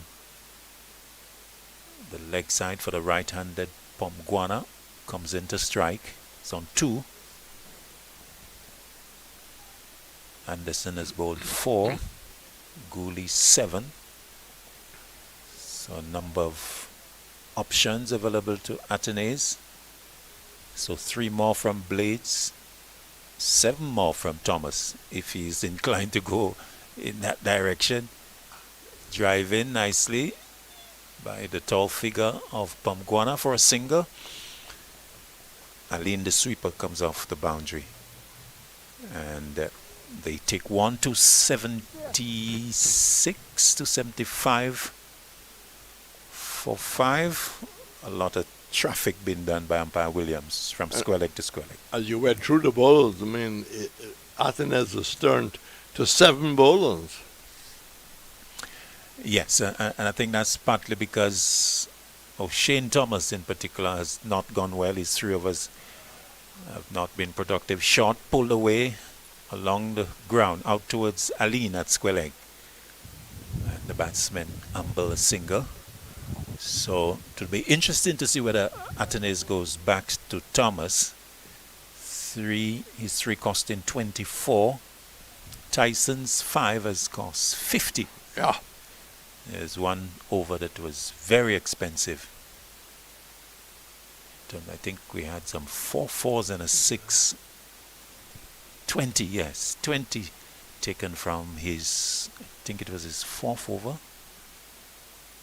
Aline to Pomguana, back, playing nicely. Punching that with some elegance out to the boundary. Sweeper is positioned, and so just a single to complete the over, the 41st of the innings. 277 for 5. Pomguana just on 4, but looking good, stroking the ball nicely. And the Schwartz is 30. The South African scoring at 6.8 per over. Yeah, Pomguana looks like a genuine all-rounder, you know. He's not looking to hit through corner. He's batting very in an orthodox manner and really accepting the position that he's in. He's got to play the secondary role. But just to come back to the bowling, I mean, you look at Blades, who was the outstanding bowler in the first game. The first 4 overs, was 2 for 12. The next 3 was for 28. Yes, and I think that's because he came up against Quishele, who was in the thick of his real good innings. Eventually dismissed for 126, but whilst he was there, got the scoreboard ticking. In fact, he went at more than a runner ball. Bowling change. Blades comes back and starts down the leg side. Wide call. So Atenes going back to his opening bowler. 7 overs, 2 for 41, 1 maiden included there. So he has brought him back, maybe to have a spell of all 3 that are remaining for him. So 8 overs after this one. Interesting to see what combination he'll come up with. Blades to Pangwana. Edge beats the keeper and will go for 4. Unlucky there for Blades. Genuine edge. And Savory not able to stretch himself to get to it. That would have gone down the throat of a first slip, but of course there was none. This is over number 42. And so Pongwana getting the boundary, going to 8, 282 for 5. Yes, you don't expect the first slip to be there. And in fairness to Savory, it was fairly wide of him. He's done a fairly good job over the last game and now today. Blades, change of pace, but change of line as well. Outside leg stump and called wide by umpire Williams. Pongwana looking to cash in, but undone by the pace-off nature of the delivery. One more to the total, 283 for 5. He decides to change his approach and go over the wicket to the right-hander. Blades to Pongwana. Pongwana clips it away down to long leg. Tyson is there. And just a single. Low return back into Savory on the bounce. 284 for 5. Dishwart comes into strike. He's 30. 30 from 27.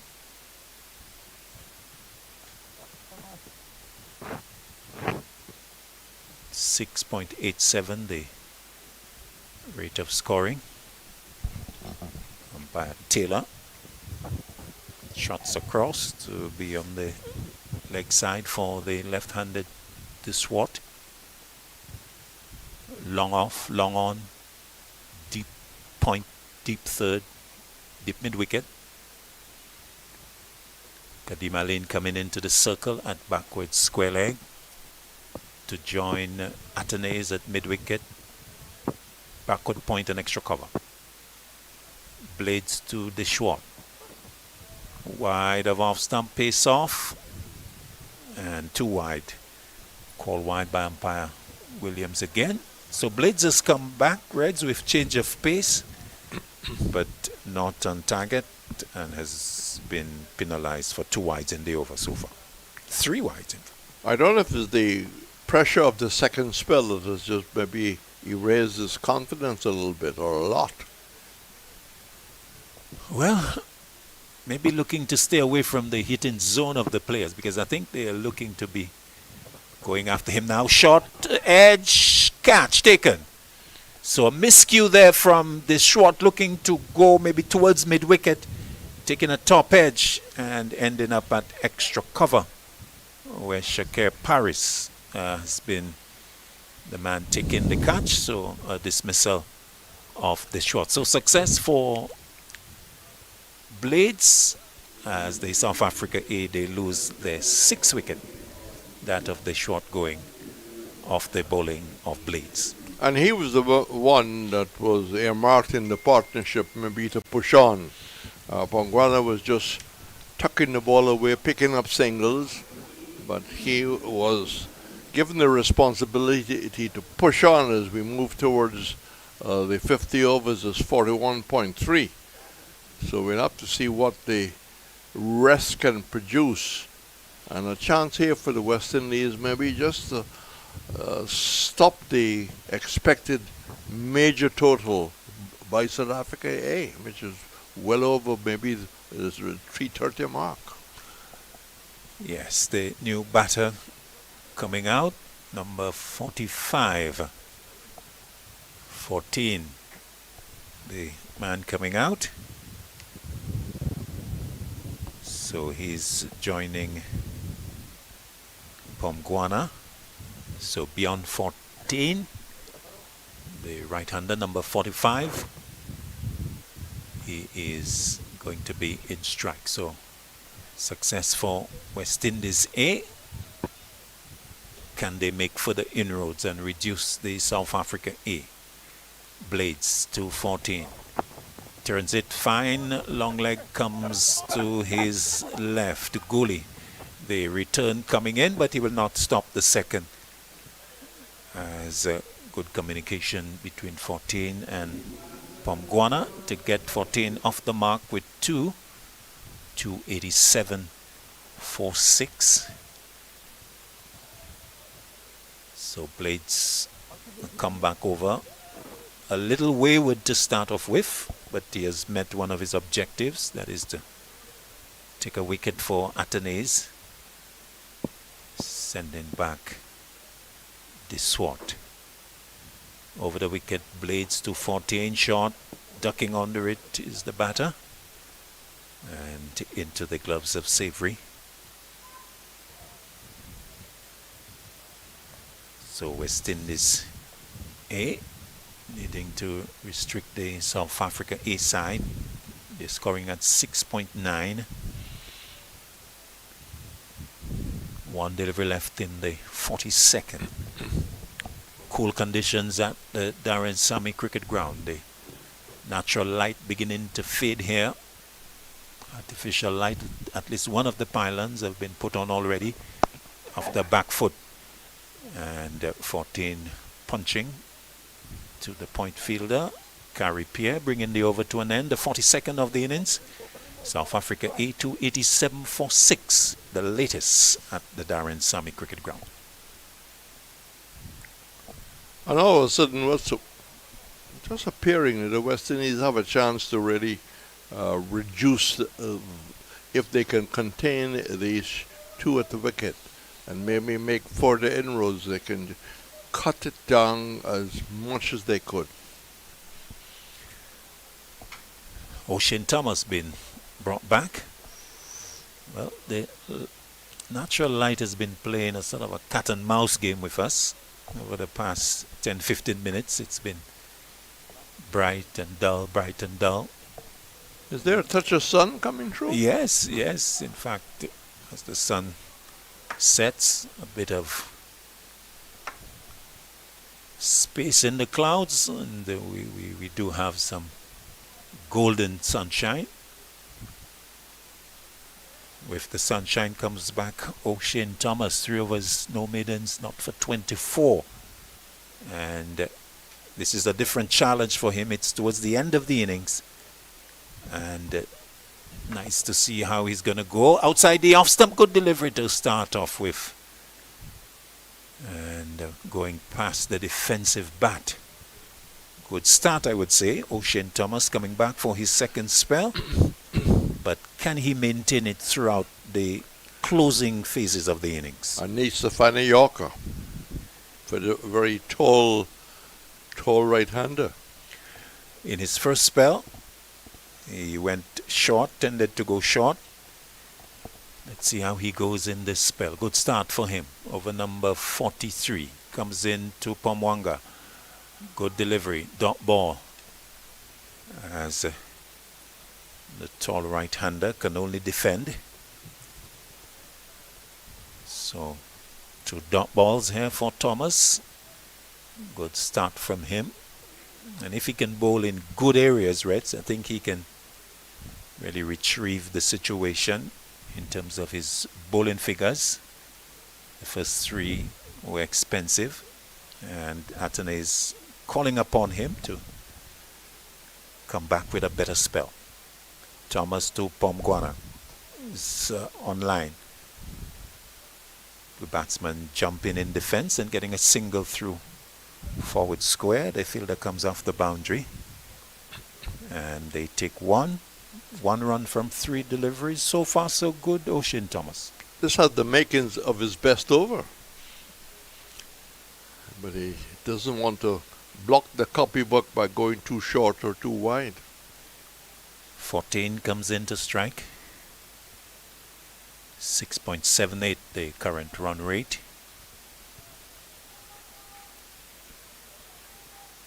Long off comes into the circle. Mid on goes to long on. Thomas to 14. 14 edging down to third man. Fielder posted. Just a single. Just guiding it down. Maybe from the outer portion of the bat, but in control. One more to the total, 289 for 6. Pomguana comes into strike. Thomas,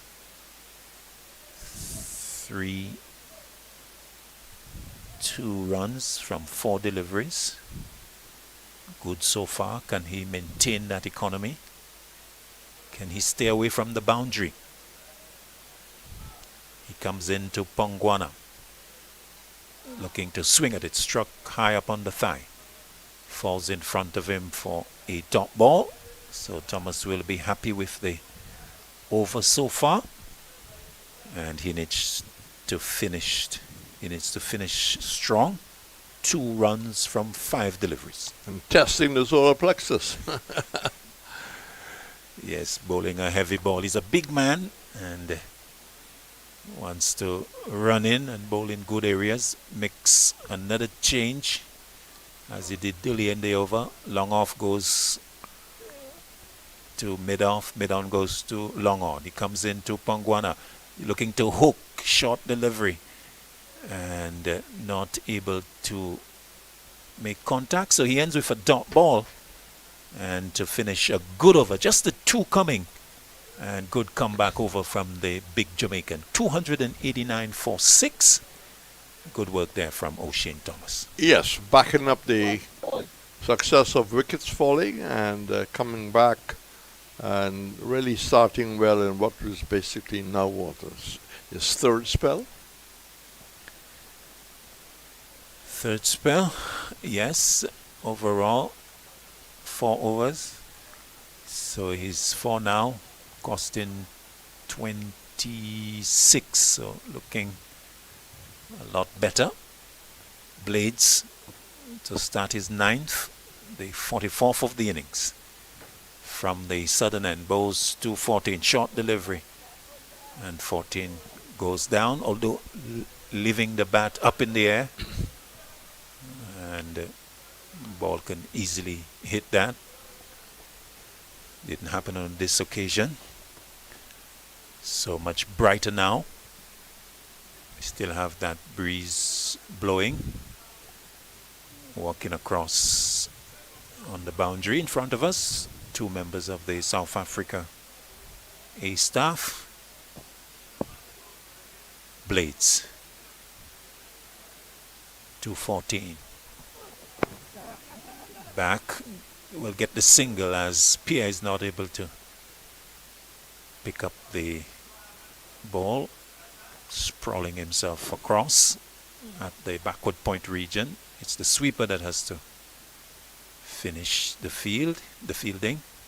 Wickham, 1 more to the total, 1 more to 14, 190 for 6. 4 deliveries left in the 44th. Blades again. This time to Pomguana. Goes back and forces it into the offside.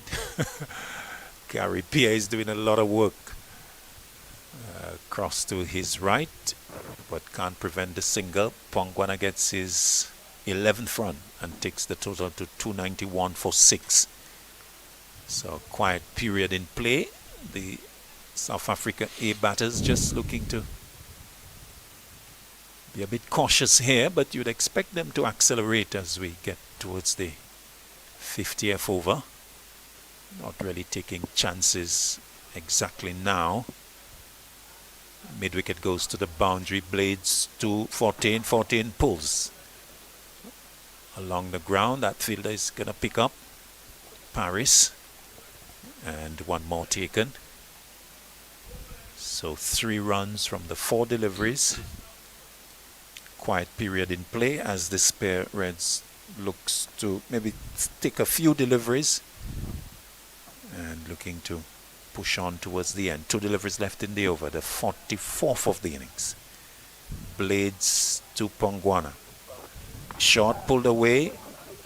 Paris this time to his right. They'll think of the second, but they decide against it.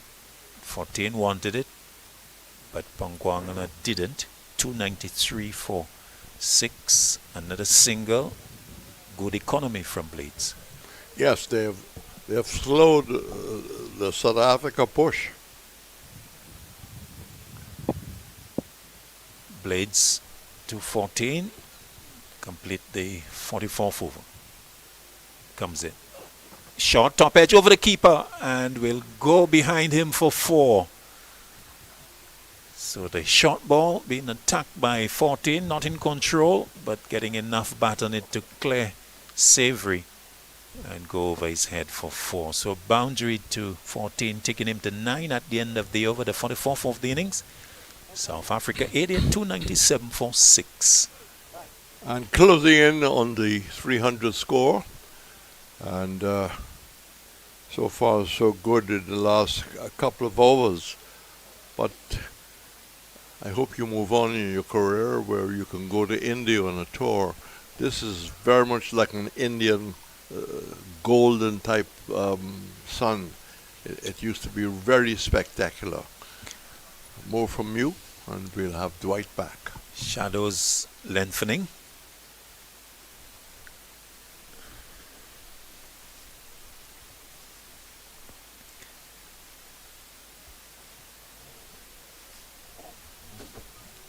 As Thomas starts to Pangwana, and he plays into the offside, and there is one. Was there one? 1 run, so 1 taken, and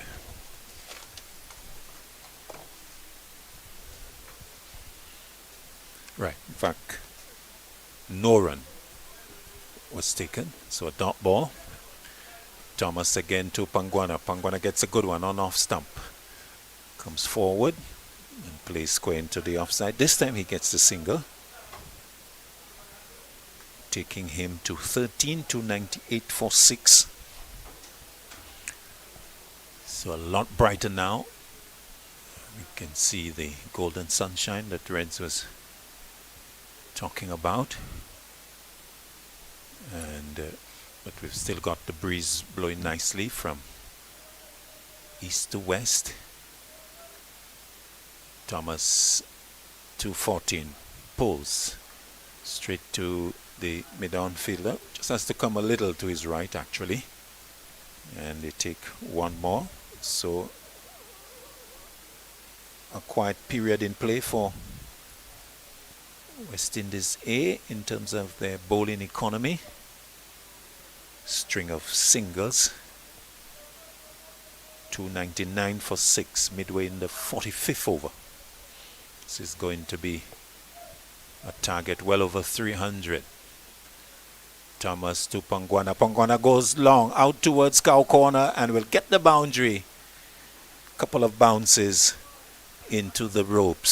So finally, boundary coming for the South Africans to bring up the 300 that has come off 284 deliveries, 199 minutes, 28 fours, and the 6 sixes.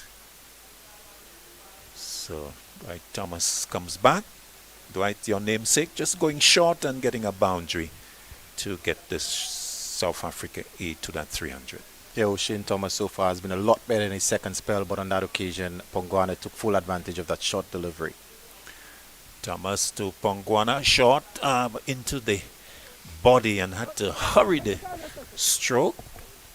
Almost hitting that from under the rib cage, getting the bat quickly in and away from the body, getting the single, going to 18, 304 for 6. A much sharper delivery there, and Pangwana had to be quick with the stroke. He was. He goes to 18, 304 for 6. One delivery left in the 45th. 14 in strike, 10 from 9. big figure of Thomas. 2-14. 14, top edge over the keeper. One bounce, 4 runs. So a swing of the bat, the luck not going West Indies' way at all. The second top edge over the keeper in as many overs. The end of the 45th as he gets the boundary. 14 goes to 14 and 308 for 6. 14 on 14. Yeah, a bit unlucky there for Shane Thomas, completely beaten 14 for pace. But on that occasion, that one sailed over the wicketkeeper for 4, but he continues to persist with a shortish length, and so far he's been going around the park. Fuller Energy Series, West Indies getting ready. West Indies women versus South Africa, West Indies men versus Australia, West Indies men versus Pakistan. Short as Blade starts over number 45, 46. And they take 1. Leg by, says umpire Williams. 309. Or is it 308? 309 for 6. So Blades coming back. This is his final over. 9 overs, 1 maiden, 3 for 59. He will bowl to 14. Backs away and slaps it down to mid-on. Anderson fires the return, but misses the non-striker's stumps. Has to be backed up by Atenes. 310 for 6. South Africa A would want to push that maybe close to the 350 mark, so we'll see how many they can get over the next 3 overs and a bit.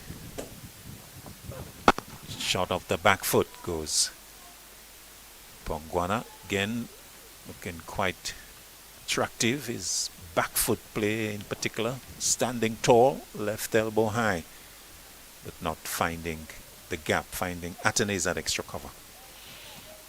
So dot ball, 19. His 19 has come from 22. Blades, the left armer. Bowls to him. Short pull to mid-on. Dropping shot. Picking up on the half volley. The return missing. As 14 had to go back into his crease. Short delivery. This time it was on the body. And Pongwana, a bit of a push-pull type of stroke. It ended up towards mid-on, but dropping short of Anderson. No run taken. It remains 311 for 6. Blades again to Pongwana. Short. Pongwana taps it down to the long leg fielder. Tyson is there.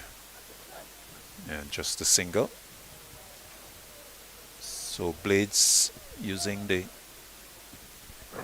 short delivery route and keeping Pongwana relatively quiet.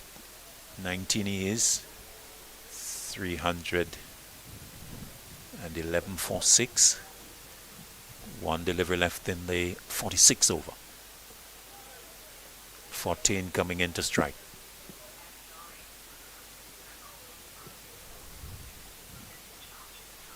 Blades to 14, using his feet down the track and pulling it out towards Paris, who comes off the mid-wicket boundary.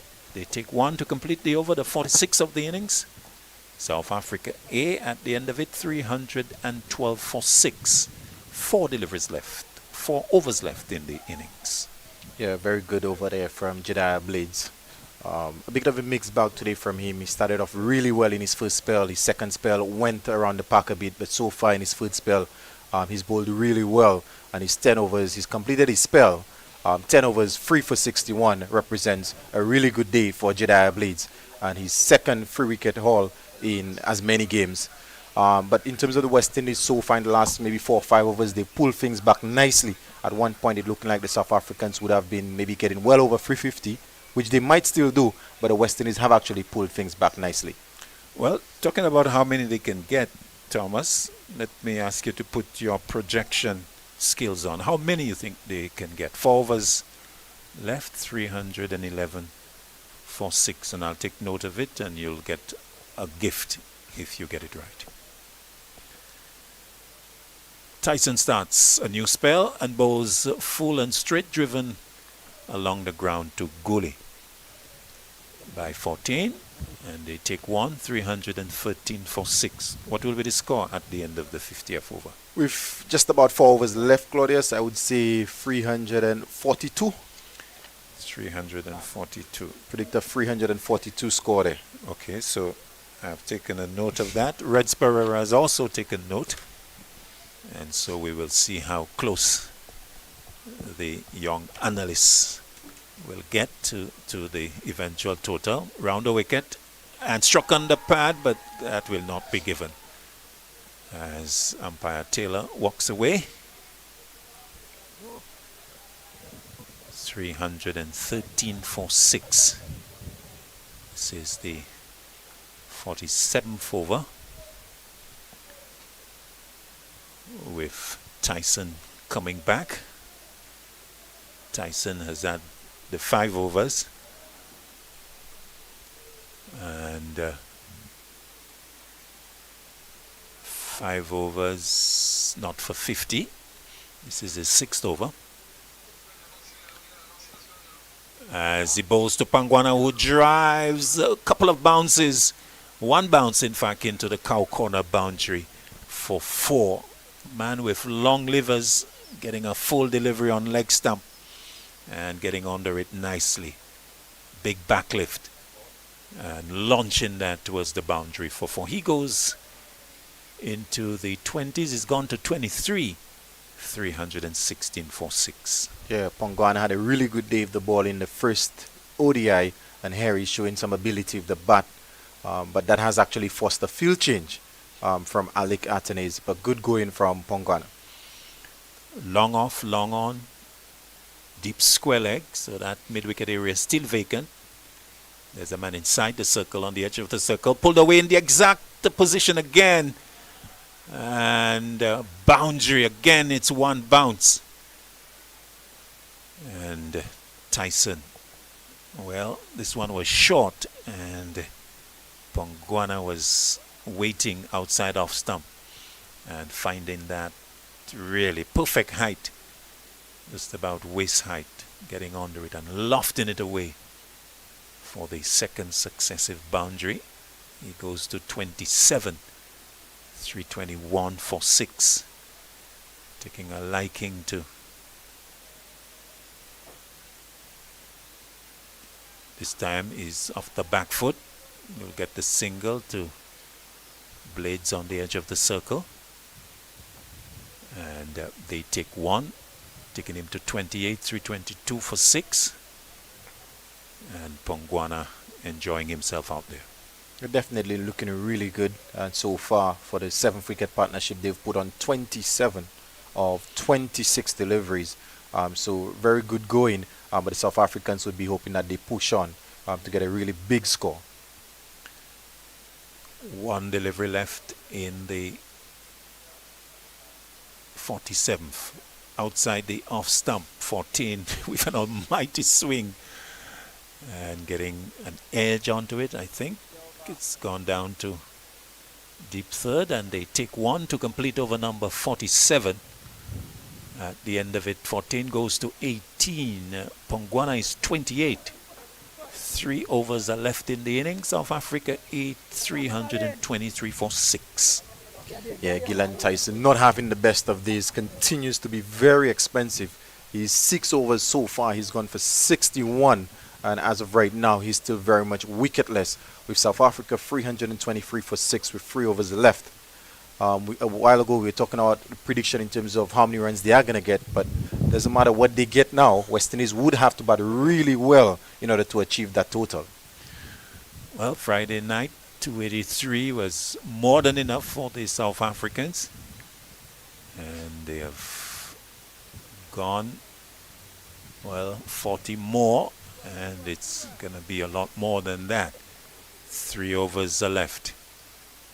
As Aline looks like Bowles starts a new spell, and Bowles on the stumps, pushed up onto the onside, back to the bowl, I should say.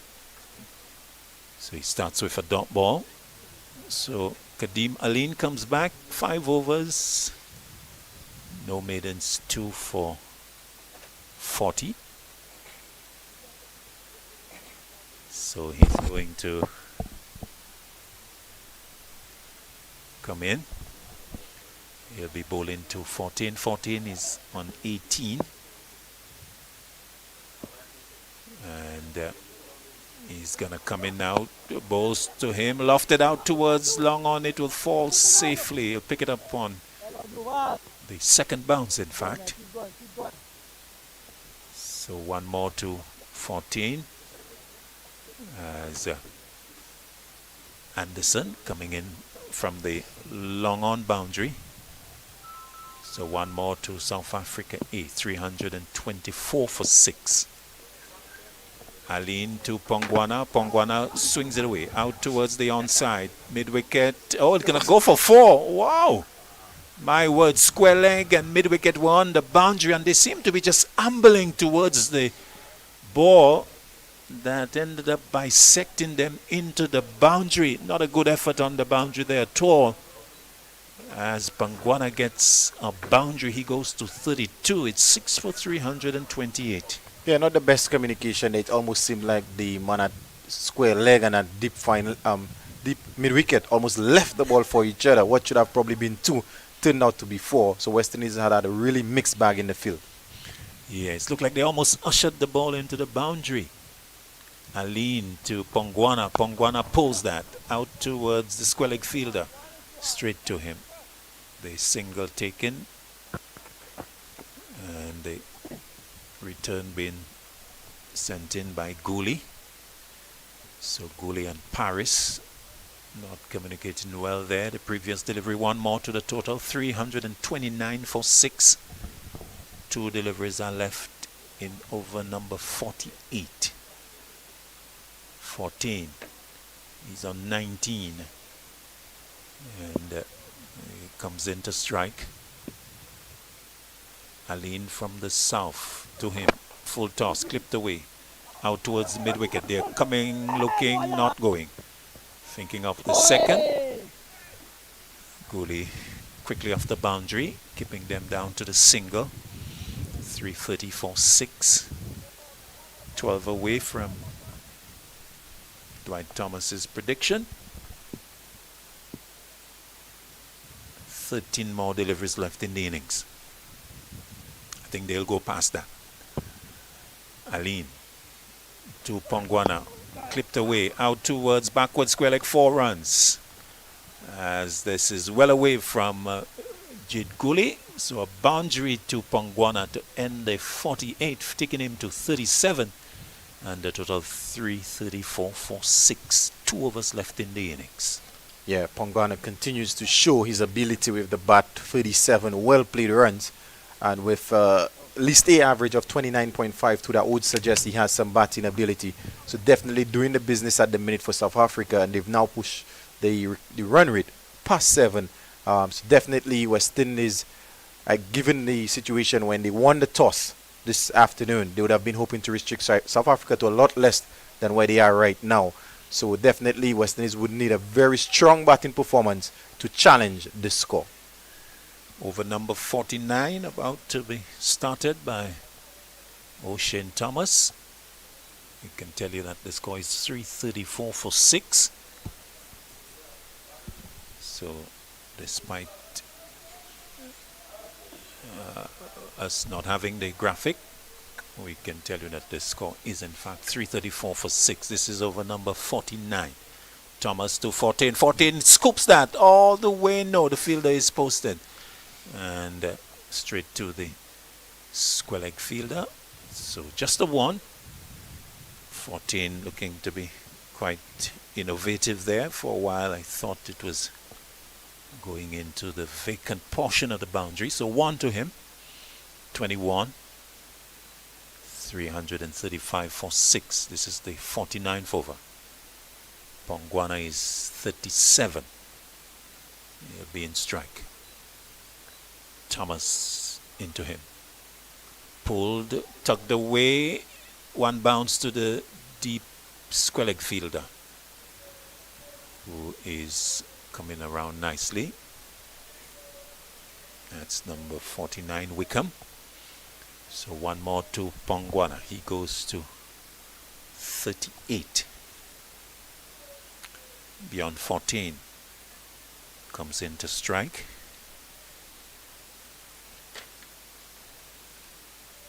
Thomas will move in now to 14. 14 backs away and slaps it and caught at the extra cover position. Is that? Yes.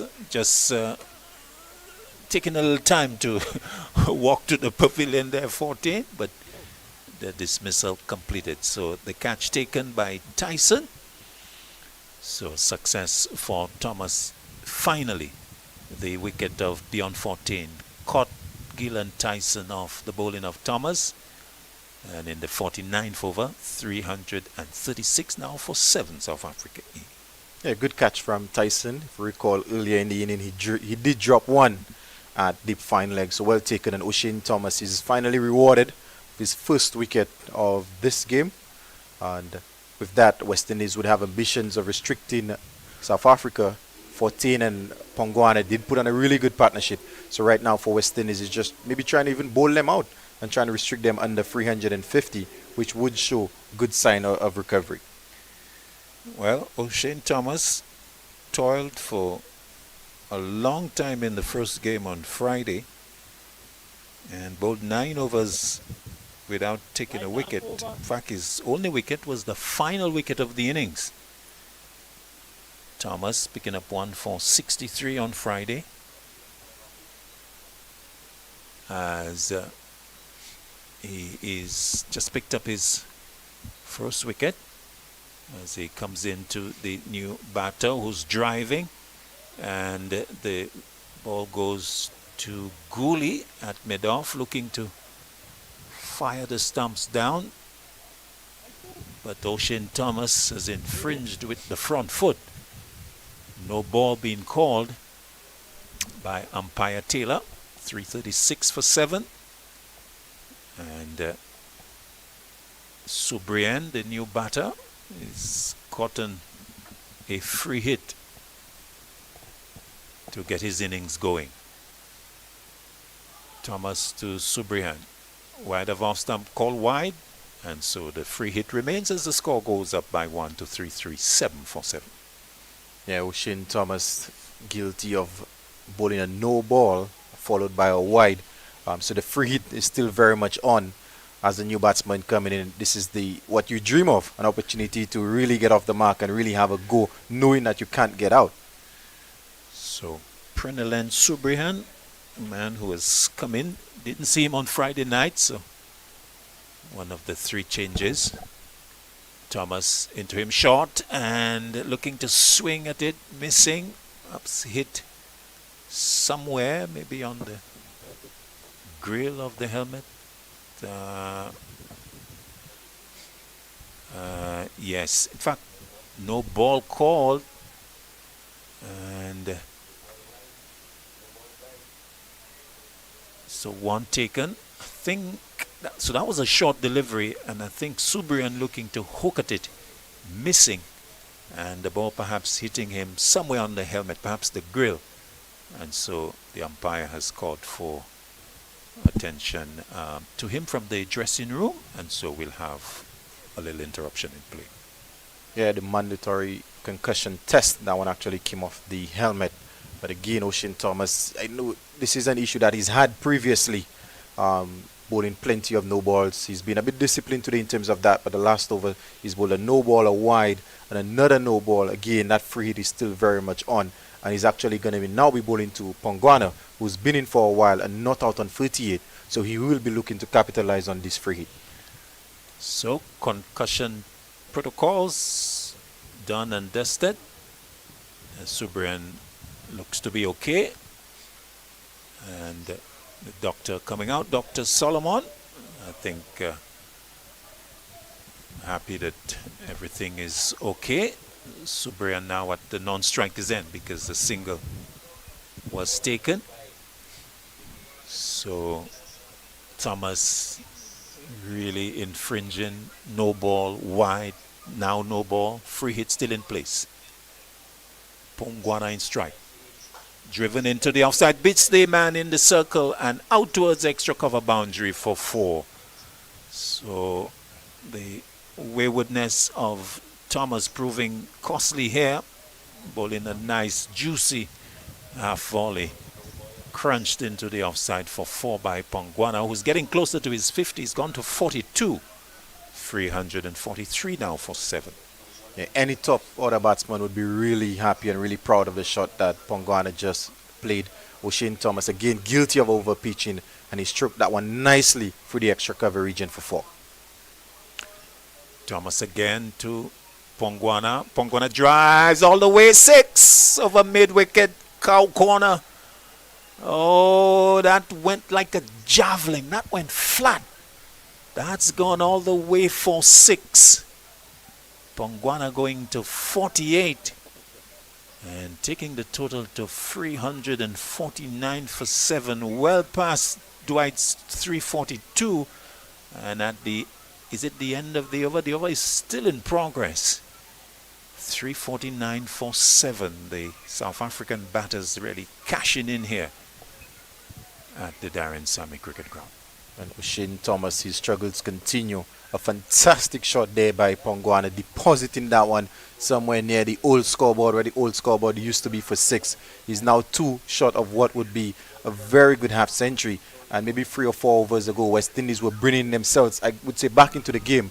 But in this over, the South Africans are well in charge of this game. Yes, an expensive over from Thomas. And it's interesting that we said he started well in the start of the second spell. That over, I think, went for 3. But this one, very expensive. It's still ongoing as he comes in to Pongwana. Pongwana top edge over the keeper, 4 runs. Short, and Pongwana went after it and getting to his 50, in fact, with the boundary. So he goes to a well-played 52. He's been quite productive, quite aggressive. And the total going into the 350s as well. 353 for 7 at the end of an expensive 49th over. And South Africa, well, they have really pushed things along. In fact, Mishlali Pongwana getting to 52 from 35 deliveries. And O'Shane Thomas, 6 overs. It's cost him some 55. Final over of the innings to come. The run rate pushing up to 7.2. Yeah, O'Shane Thomas continues to be very expensive. Being a senior bowler, one of the few players I would say out there with actual international experience, a lot more would have been expected of him. But credit must be given to Pongwana for the way that he's batted. He's, like you said, 52 has only come for 35 deliveries, so he's given the innings the much needed impetus. Kadeem Aline with the final over. He'll bowl to Subrian, who gets a short delivery and swings and misses as it goes to the keeper. So Kweshele 126 from 106 deliveries, 63 to Smith, and 52 not out to Pongwana. A swing and a miss by Subrian, and needing to get Pongwana on strike, and not surprisingly, Pongwana has come down and maybe to suggest, well, just let me have a single. Yeah, given what Pongwana has done, I think that would be the best thing. Maybe just get a single. And I'm sure that is exactly the conversation that they just had. 2 deliveries gone in the final over. Aline to Aline Well, just a little bit of a warning of sorts to to Pongwana. Aline coming through and not bowling, and maybe suggesting to umpire Williams that Pongwana needs to stay behind the line at the non-striker's end. He wants to be in strike, Pongwana. Pulled away, all the way, 6. Of a backward square, like it was short. And Subrian was onto it and hitting it against the breeze and over the head of the square leg fielder all the way for 6. Adding salt to the wounds of West Indies A here. 359 for 7.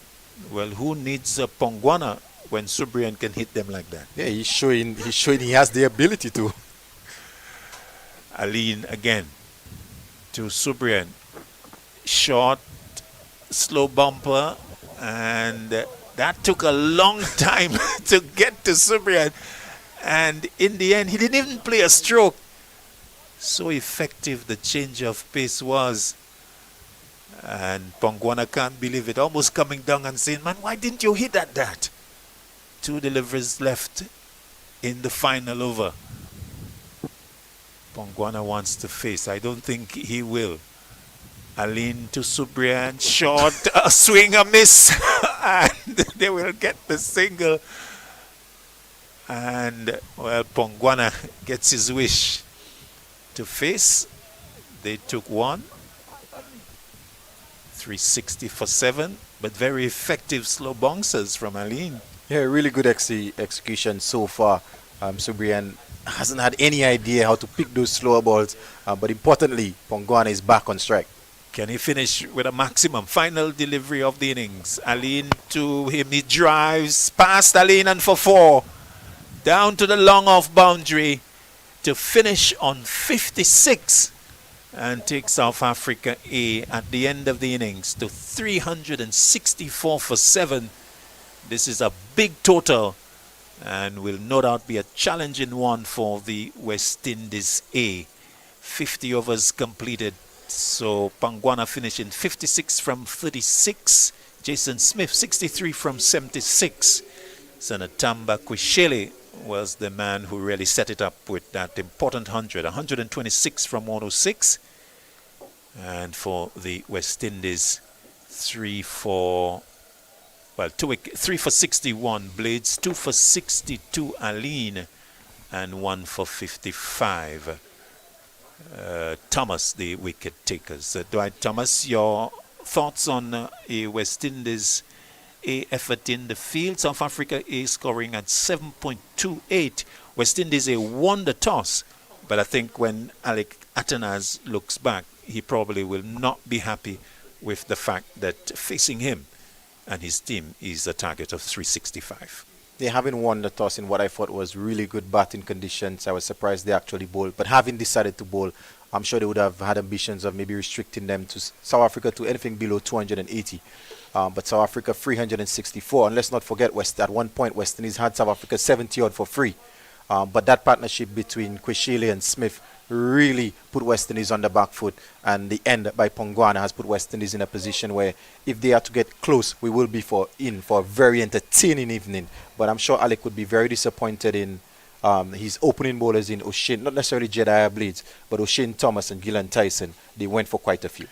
Yes, indeed. In fact, that third wicket fell at 68, and so Ackerman, in fact, it was Kwishele and Smith who put on that partnership of over 150, and they were the two who really put pressure on West Indies A. Smith finishing with 63, Kwishele 126, and although West Indies A were able to peg it back somewhat around the 40th over, but the conclusion of the innings saw that explosion from Pongwana. His 56 coming from 36 deliveries and really hurting West Indies A. So that is the position after the first half of the game, the 50 over portion. The West Indies A have inserted South Africa A. They have gotten to 364 for 7. That's where we take a break here at the Darren Sammy Cricket Ground and ask you to come back to us for more action in the second innings. West Indies A looking for a target of 365 to square the three-match series. On behalf of the entire team, for the moment, Claudius Emmanuel saying, let's take a break and join us in about 35 minutes time.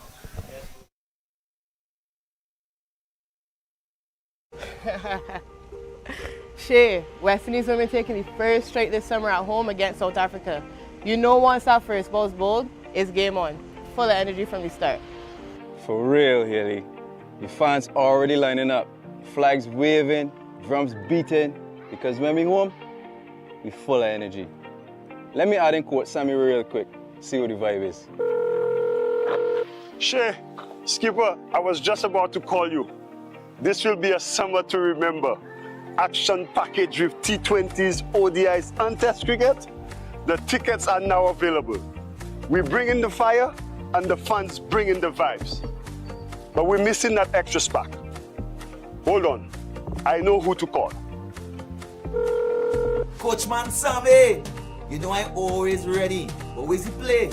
Teja, we heard you're the man with the vibes for this summer home series. We need a fire to light up this whole region.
Hi, I'm Roston Chase, the new West Indies Test captain.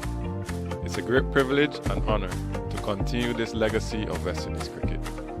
The team's first assignment under my leadership will be against Australia in the Full of Energy Men's Home Series, with 3 matches being played in Barbados, Grenada and then Jamaica. So Maroon fans, please come out and support. We need your energy, we need your vibes. Get your tickets at windiescricket.com.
And welcome back. Good evening from the Darren Summit in the Caribbean. Good morning or early morning in South Africa. And wherever you are, we're about to start the situation where West Indies need 366. I have to check with Roland Cox. 366 to win, exactly. So the action starting from the far end. By Thomas is with me, and Sealy. Sealy from the far end. This is a very tall order, Dwight. Yeah, 300 and official score 365. That's a very big score in order for West Indies to chase this down this evening. Antanes and Aline will really have to set a very good platform and set it quickly. CLA bowls, and that's hit down to backward point. Maybe looking to hit it a little squarer, probably coming off the outer part of the bat, but West Indies need as many runs as possible, and really doesn't matter how they get it, but they need to bat. Yeah, Allen on this occasion showing signs of aggression and intent, stepping away to the offside, the leg side, sorry, to access the offside, and a very good shot over a deep backward point for 4.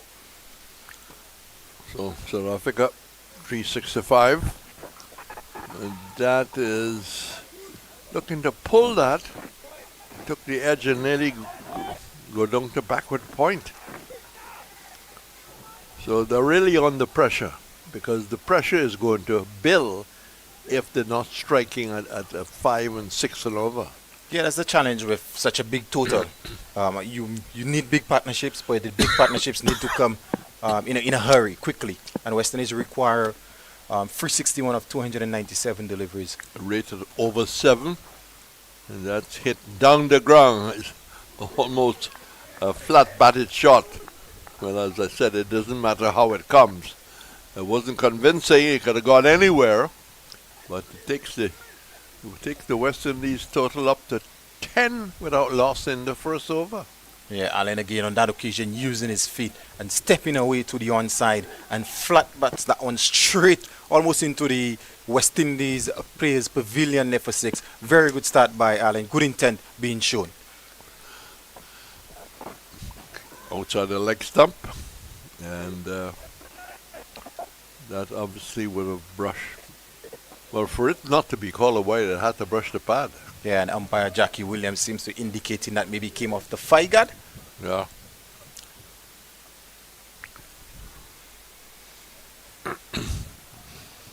Jackie Williams and Chris Taylor, both from Jamaica, officiating. And CLA operating with a solitary slip. That's down the leg side, and that would be called a wide. There's no question about that. So the new lights here at the Darren Sammy, which are taller than the previous lights, and I think that was the requirement when the ICC came.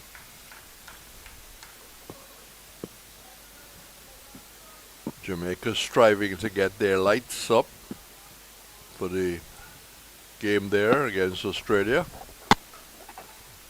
That's driven square. Maybe the best shot he's played so far. And it rushed away past cover down to the boundary for 4. Well, they needed over 7. And in the first over, they're 50 without loss. So good start, but can they keep going? Yeah, excellent start from the West Indies and Kadeem Aline. Very good start. Represents 15 of the first over, and Aline has moved on to 14 of only the 6 deliveries. The tissue. 14 of only the 6 deliveries. So very good start, but like you said, Reds, it's a matter of being able to maintain that. And West Indies require well over 7.1 runs over for 49 overs. So that is going to be a challenge, but they've gotten themselves off to a really good start. Well, Aline has got himself 14. And let's see how Atenes can try to attract the South African A bowling. We will look back at the 365. It's for Ricky to come in from the commentary box end.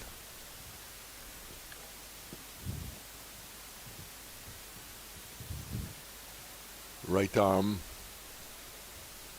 medium fast. It's been a good batting track, a fair wicket. That's into the body, a very sharp single. Well, they have no choice. They have to go for broke.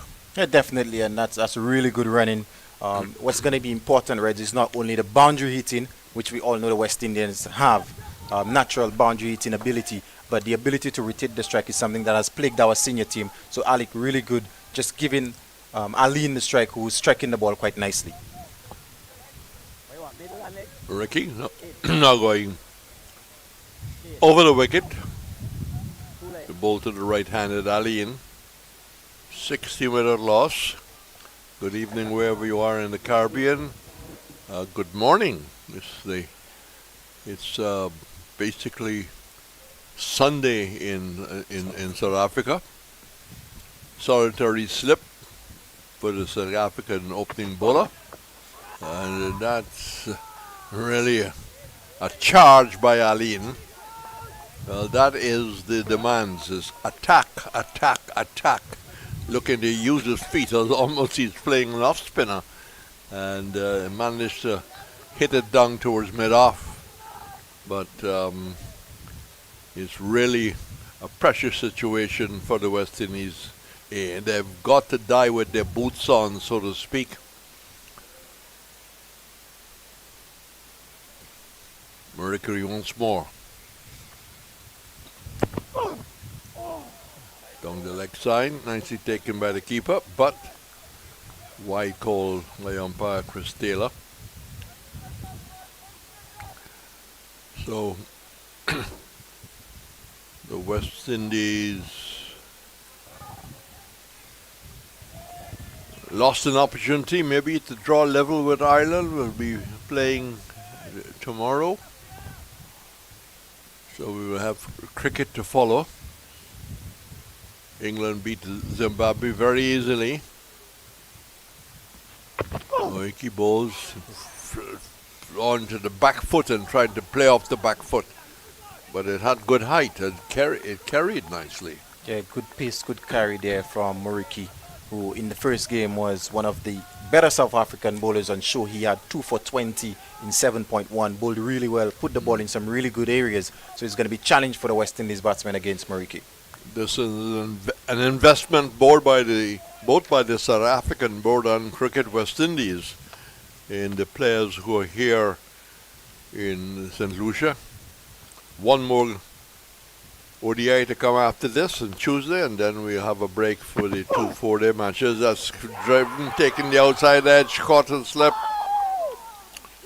The pressure was on. He obviously had to look for the drive. He had to look to hit that through the cover. It wasn't to the pitch. It really moved away nicely. Ball pitched down and left the right-hander. And the West Indies have suffered their first loss. They're 17 without loss. But Aline, I think, in the demands of the evening, just had no other way to play. Yeah, scoreboard pressure. It's knowing that West Indies didn't require well over 7 runs and over. Aline had no real choice but to really go after the bowling. And he did so. He did get played a couple of really good shots, but on that occasion, Moriki just got one to maybe bounce a little extra on him, and well taken in the first slip. And West Indies lose their first wicket at 17 for 1. And the new batsman is the informed Kevlon Anderson. Well, he's got a tough job. In fact, all the top order, every batsman has got a tough job because you just have to keep going. There's no point just trying to bat the overs out. Die with your boots on, as they say. So Anderson, who had an attractive 47, but the situation of the game was very different.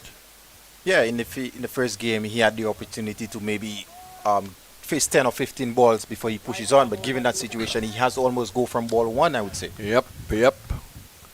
Well, he's a player who's capable of playing all formats, so this is not a 4-day game. You have to go helter-skelter from the start. Trying to run that down to third man, so he's started in a very sedate manner. He didn't go flashing down to backward point. Yeah, well played. Good rotation of the strike. That's going to be very important, especially the left and right hand, just giving Moriki a different challenge. The better batsmen in the shorter format can bat normally, just play normal attacking shots. Yeah, and the wicket is such that it's a very good wicket to bat on, right? So you don't necessarily have to force it. There aren't going to be bad balls on offer. Well, that is what the West Indies A must remember. Mohiki around the wicket, tucked away down towards the fine leg. The end of the first over. So end of the second over, first over from this end. So after 2 overs, West Indies A are in fact a 19 for 1. Yes, a very good over from Moriki, continuing where he left off in the first game on Friday evening, where he had 2 for 20. Considering there's the 4 runs of that over and getting the wicket of Kadeem Alin. But this is going to be a very important partnership for West Indies. Alec Athanaze being the captain and does have international experience, number of test matches for West Indies. And Kevlon Anderson, like we just established, has been one of the most informed batsmen in recent times in West Indies cricket. So this is going to be a very crucial partnership for the West Indies A. Is Athanaze, the West Indies A team captain in strike. And Sele outside the line of the off stump.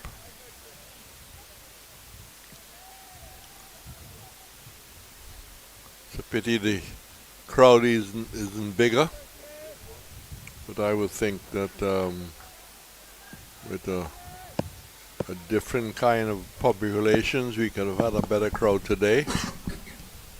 Solitary slip in Pongwala, and that's a nice looking shot, but he didn't get value for it. He went back, bending of the knees, but hit it straight to the man. Yeah, very good shot, but not able to find the gap. But knowing the strength of Alec Athanaze, there's a slip, and there's almost 2 backward points very close to each other, knowing that Alec likes to go through the offside just behind point. So excellent from Captain Ackerman to have 2 fielders in that position. Athanaze just needs to keep moving the feet and not just hands. And I'm sure that Coach Kohli would have played at that. That's short and clipped away nicely, but it didn't in fact beat the backward point. Eventually it will get a second because the return came in, hit the woodwork and then diverted right down to the far end, and they came back for the second run. So 2 more to the total. Athanaze and Anderson together. Athanaze moving to 4. Anderson 1.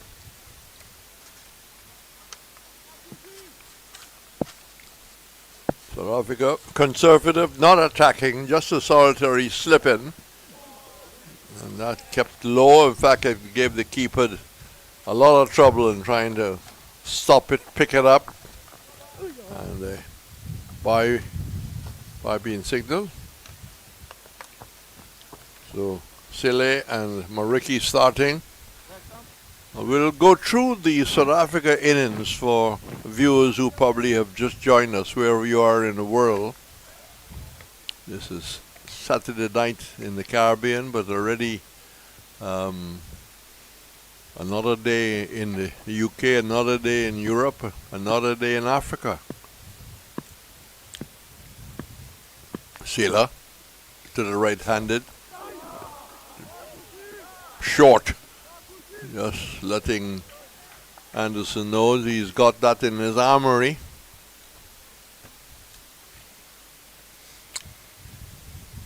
Had to take evasive action very quickly.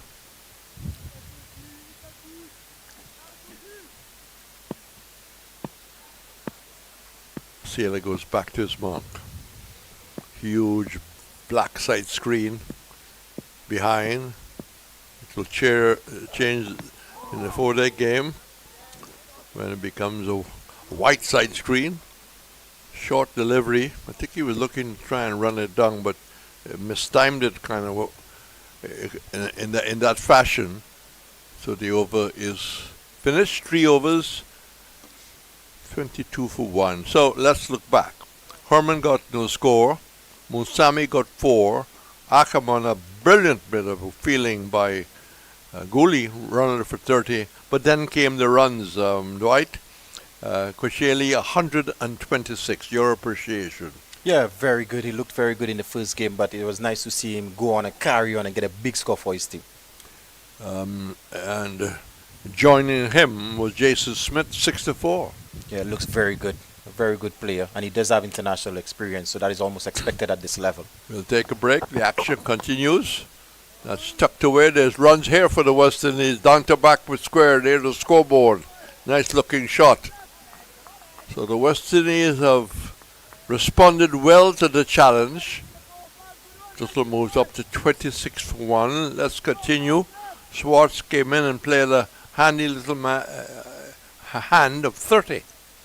Yeah, he batted really well. Started off shakily, but was able to push on in the end. And then Pangwana demonstrated he's a genuine all-rounder, 57 not out. Yeah, give the innings the much-needed impetus. And Fortune 21, and that rounded up 365 for 7 with Sobrian not out 7. And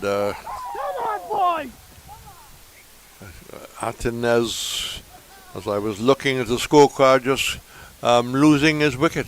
Yeah, a short delivery.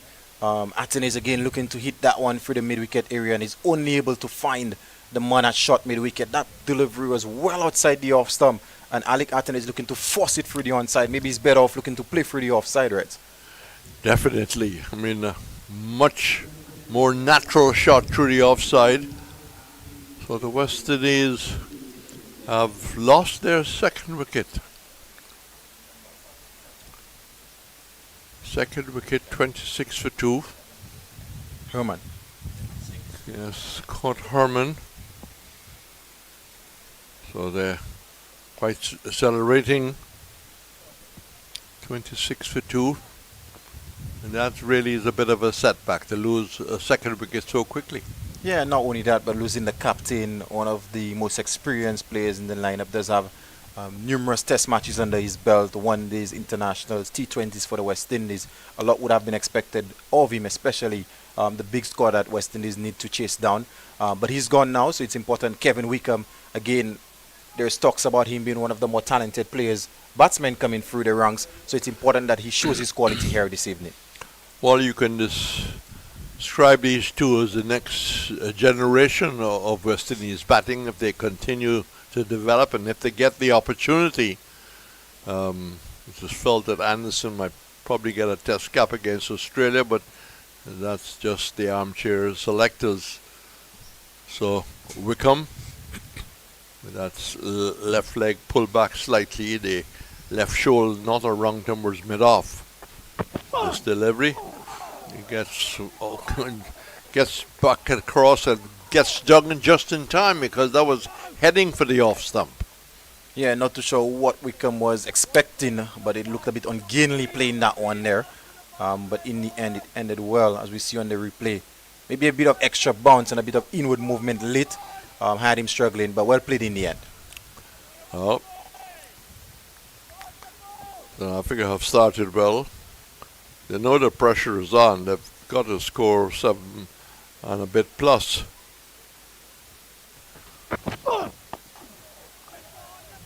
Just pushing forward, playing through the line. But Wickham is an attacking player. And if the next man in order really gets going, as we've seen in the white ball, the CPL, Barris is a very substantial hit of the ball. Yeah, very attractive player, and for a smallish build, he does hit the ball cleanly. So there's batting which can challenge the South Africa bowling. Ricky to Wickham, driving, looking to drive to mid-off. It ends up off the inner part of the bat to mid-on. So good movement there from Moriki. At the innings of the day, Kwesheli 100 of 91 balls with some 6 fours and then 126. And we certainly feel he is going to go on to play for the senior South African side in one of the franchise, 20 over, 50 over, or maybe a test cap. That's driving nicely but brilliantly stopped. Had to really commit himself there, body hitting the ground. And the things you do when it's necessary, that looked like 4 all the way. But great stop at cover. Yeah, good cricket all around. Very good shot from Wickham, but excellent fielding. And definitely saved 3 runs for his team there. So the field changing over. Wickham and Anderson discussing the way forward. They don't have to be going over cow corner. They don't have to swipe. They have to bat. And we've seen in the shorter format the outstanding players, and we can name them. They just need to take the time and footwork, get into position, put the ball away, find the gaps. I mean, they can build from 5 and over to 6 and over.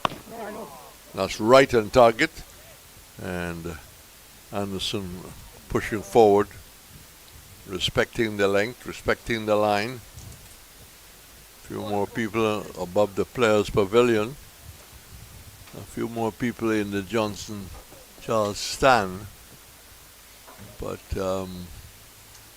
I'm not convinced that the best PR program was introduced. Anderson again kept on a tight rein. Not there for the drive. Just defending as he got onto the front foot. So we'll have the West Indies Academy in Antigua from the 7th. And we heard, as we mentioned before, that Curtly Ambrose and Courtney Walsh will be working with the academy. A wonderful opportunity from these young men to learn from the very best. I think it'll be over a week. Again, right on target, really keeping Anderson on a very tight rein. Because on that occasion, if he played across the line, he would have gone. Yeah, in the first game specifically and continuing today, what the highlight of the South African pace attack was how straight they bowled. And so far, with the exception of the first over that went for 17, they've been able to pull things back nicely. Well, bowling coach for the A side has got his job cut out on Tuesday. That's short enough, but not timed well by Anderson. The ball goes limping to mid-wicket. So, bowling coach is Jerome Taylor. Yeah, the West Indies bowling coach is Jerome Taylor, and maybe they could learn a thing or two from the way the South Africans have operated with the new ball. And he's got a job cut out to see an improvement on Tuesday. Yeah, so far the West Indies, the 2 games that they've bowled, the bowlers, I think the pace bowlers specifically have actually let the team down a bit. Just a solitary slip from Guana off the back foot, and nice looking shot, but straight down to the backward point. So Anderson really can't get the ball away, but he's really Wickham kept on a very tight rope, tight rein. 25 for 2. This is a 4.5 overs gone so far, and the West Indies has got maybe to throw a little bit of caution to the wind, try to invent some shots.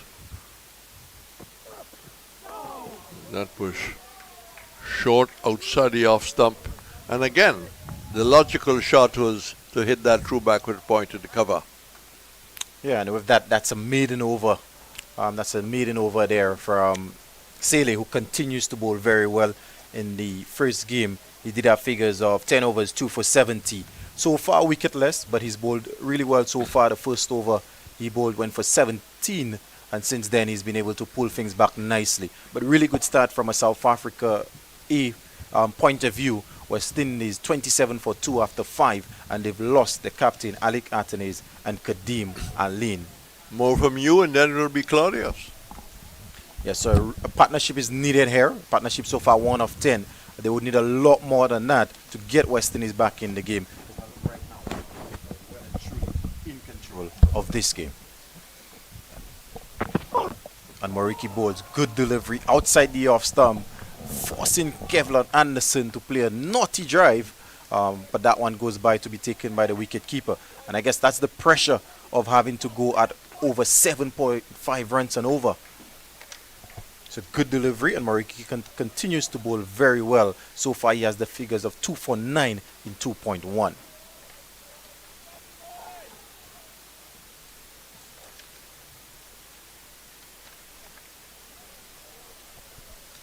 And just a bit of a hold up.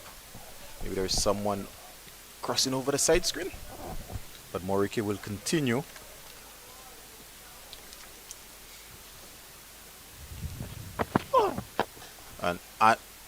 And that's deposited over mid-on for 4. So very good shot by Anderson on this occasion. Moriki shot of a length, and Anderson just stepping back and pulling that one over mid-on for 4. So good aggressive shot by Anderson, and he gets his first boundary. He now moves on to 5, and West Indies move on to 31 for 2 in the 6th over. Partnership moves on to 5. Moriki, let's see how Moriki responds to the aggression being shown by Kevlon Anderson. In the first game, he did get 45 of the 46 deliveries. And now one is about foolish length driven. They're going for a quick single. Excellent running, good communication between this pair, Guyanese and a Bajan. But the communication was very good on that occasion. Good single. So what's going to be important for the West Indies is not only the boundary hitting, but the ability to rotate the strike and keeping pressure on the South African bowlers. 42 for 2, 5.3 required with 7.5. West Indies still require a further 333 runs, which seems a long, long way away right now. And Moriki full Wickham looking to drive through the cover region, only able to get an inside edge to the man at mid-on, and there is no run. So a bit of a false shot there by Kevin Wickham looking to hit that one through the offside. But Moriki continues to put the ball in the right areas and asking the right questions, pretty much forcing the West Indies batsmen to play at every single delivery so far. And like I said, just continuing where he left off in the game on Friday night.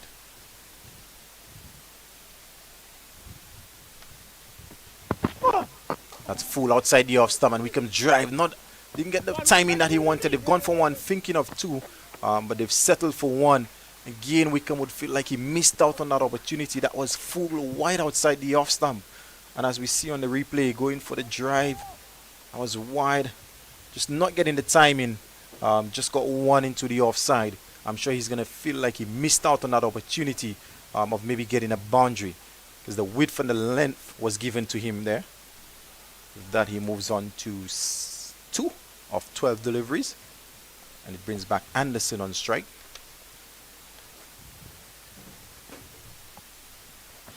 And Moriki, good delivery right into the ball. Excellent running by Anderson and Wickham.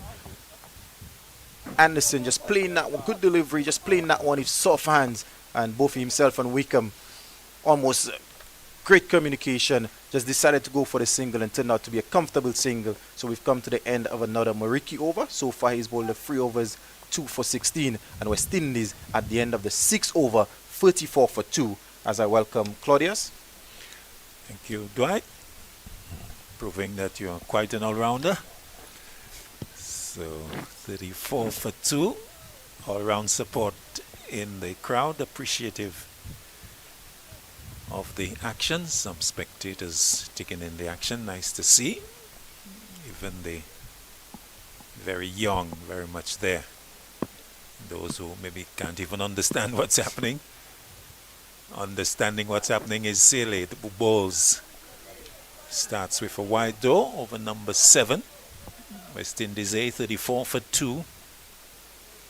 This is a big challenging ask for the West Indies to win a further 332. And if they can get close to that or even overhaul that, it's going to be a great day in West Indies cricket. Sealy moving in. Anderson using his feet, a swing and a miss. Ball going into the gloves of Kwishele, the man who really laid the platform for the South Africa A total, getting 126. Good support coming from Smith, 63, and quick-fire 57 from Pongwana. So they have really challenged the West Indies, who have lost 2 quick wickets. They need a partnership here. Sele to Anderson. Anderson gets a back of a length delivery and plays it down to deep third for a single. Munsami doing the fielding. So Kadima Lean going, caught Tempongwa, bowl Moriki 14. Alec Atenes caught Herman bowl Moriki 8. And well, I heard you and Reds talking about the dismissal of Atenes, and I agree. I thought he should have played that ball into the offside. Shot pulled away. Couple of bounces, maybe 3 bounces, and rolling into the Squellic boundary. So Wickham getting away. His first boundary goes to 6, 40 for 2, and nicely put away. Yeah, that one was short, and Wickham was quickly onto that one, depositing that one over the square leg region. So a good confident shot by Kevin Wickham.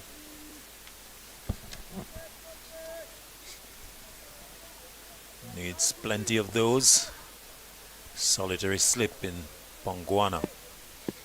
Third man, squarish cover, backward point, extra cover, mid off. Mid on, forward square, and deep backward square. Morike balls, that's lofted, that's gone a long way, over long off, all the way. A juicy and meaty stroke in the slot. And Wickham got under it, almost going inside out, going towards leg stump a little to open up to access the offside. And going all the way, the ball sailing over the long off region for 6. It goes to double figures. Wickham is 12, 46 for 2. That will do his confidence a world of good. Exactly what the West Indies A team needs. Sele to Wickham. Wickham gets a good delivery, wants a single, but it's not there. Anderson taking a few paces, but having to go back. Good comeback from Sele.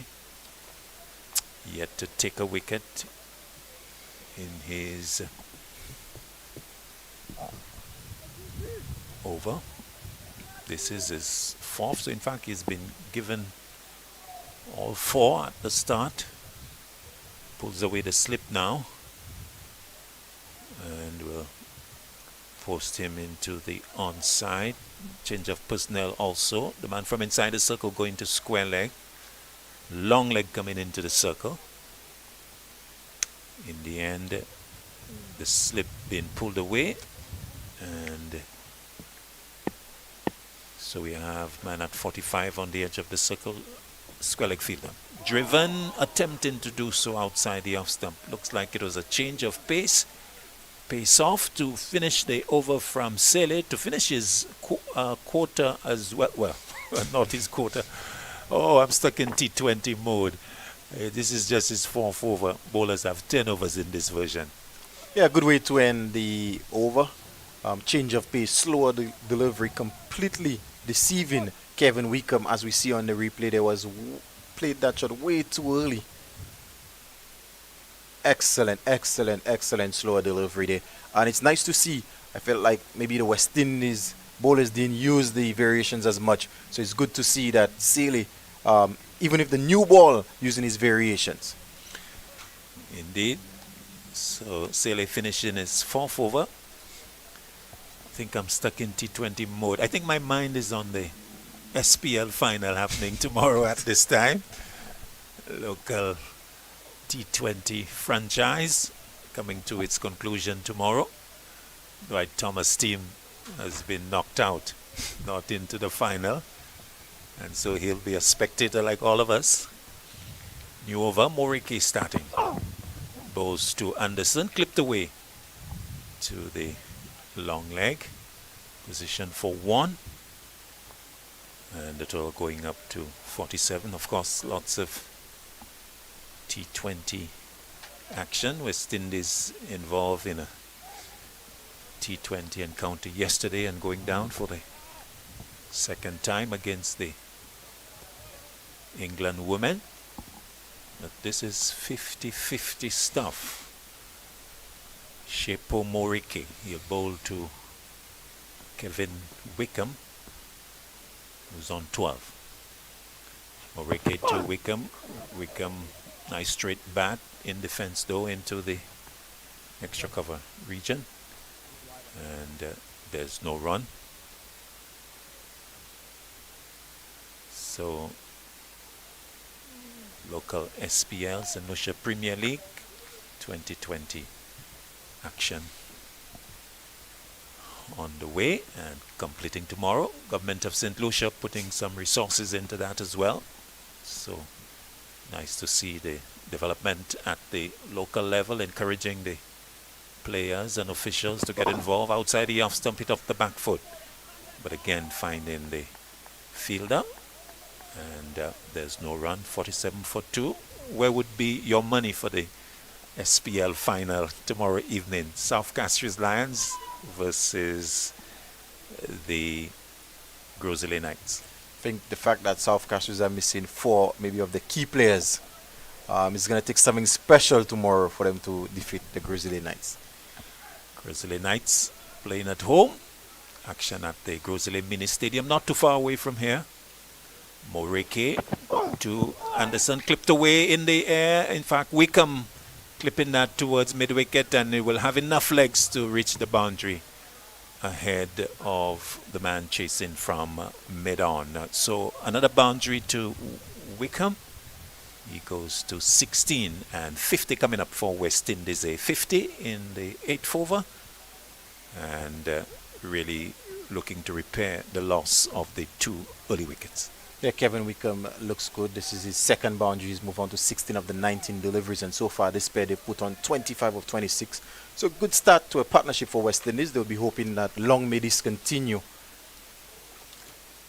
Morike settling himself and just making a change to the fielder at long leg, going to his right, a lot squarer, to his left, correction.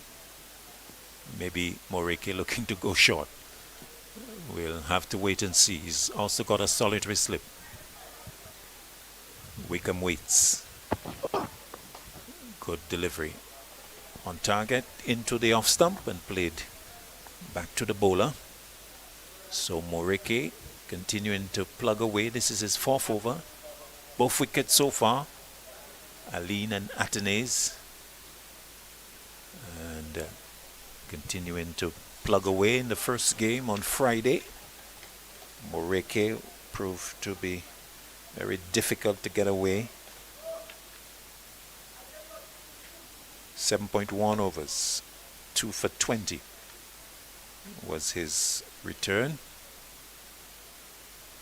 Pulling away the slip fielder. Deep square leg now posted. Man at 45 now in the circle. Morike to Wickham. Good delivery. Comes across and plays once again back on the offside. And there's no run. They over completed the 8th of the innings. West Indies A, they're in search of 366. They're 51 for 2. Yeah, good over there from Morike, just conceding the 5 runs of that over. So he continues to bowl very well. 2 for 21 of his 4 so far. And he just continues to impress so far in the 2 games that we've seen. And I was just about to ask where we're going to see Pongwana, who bowled very well with taking 3 wickets in the first game.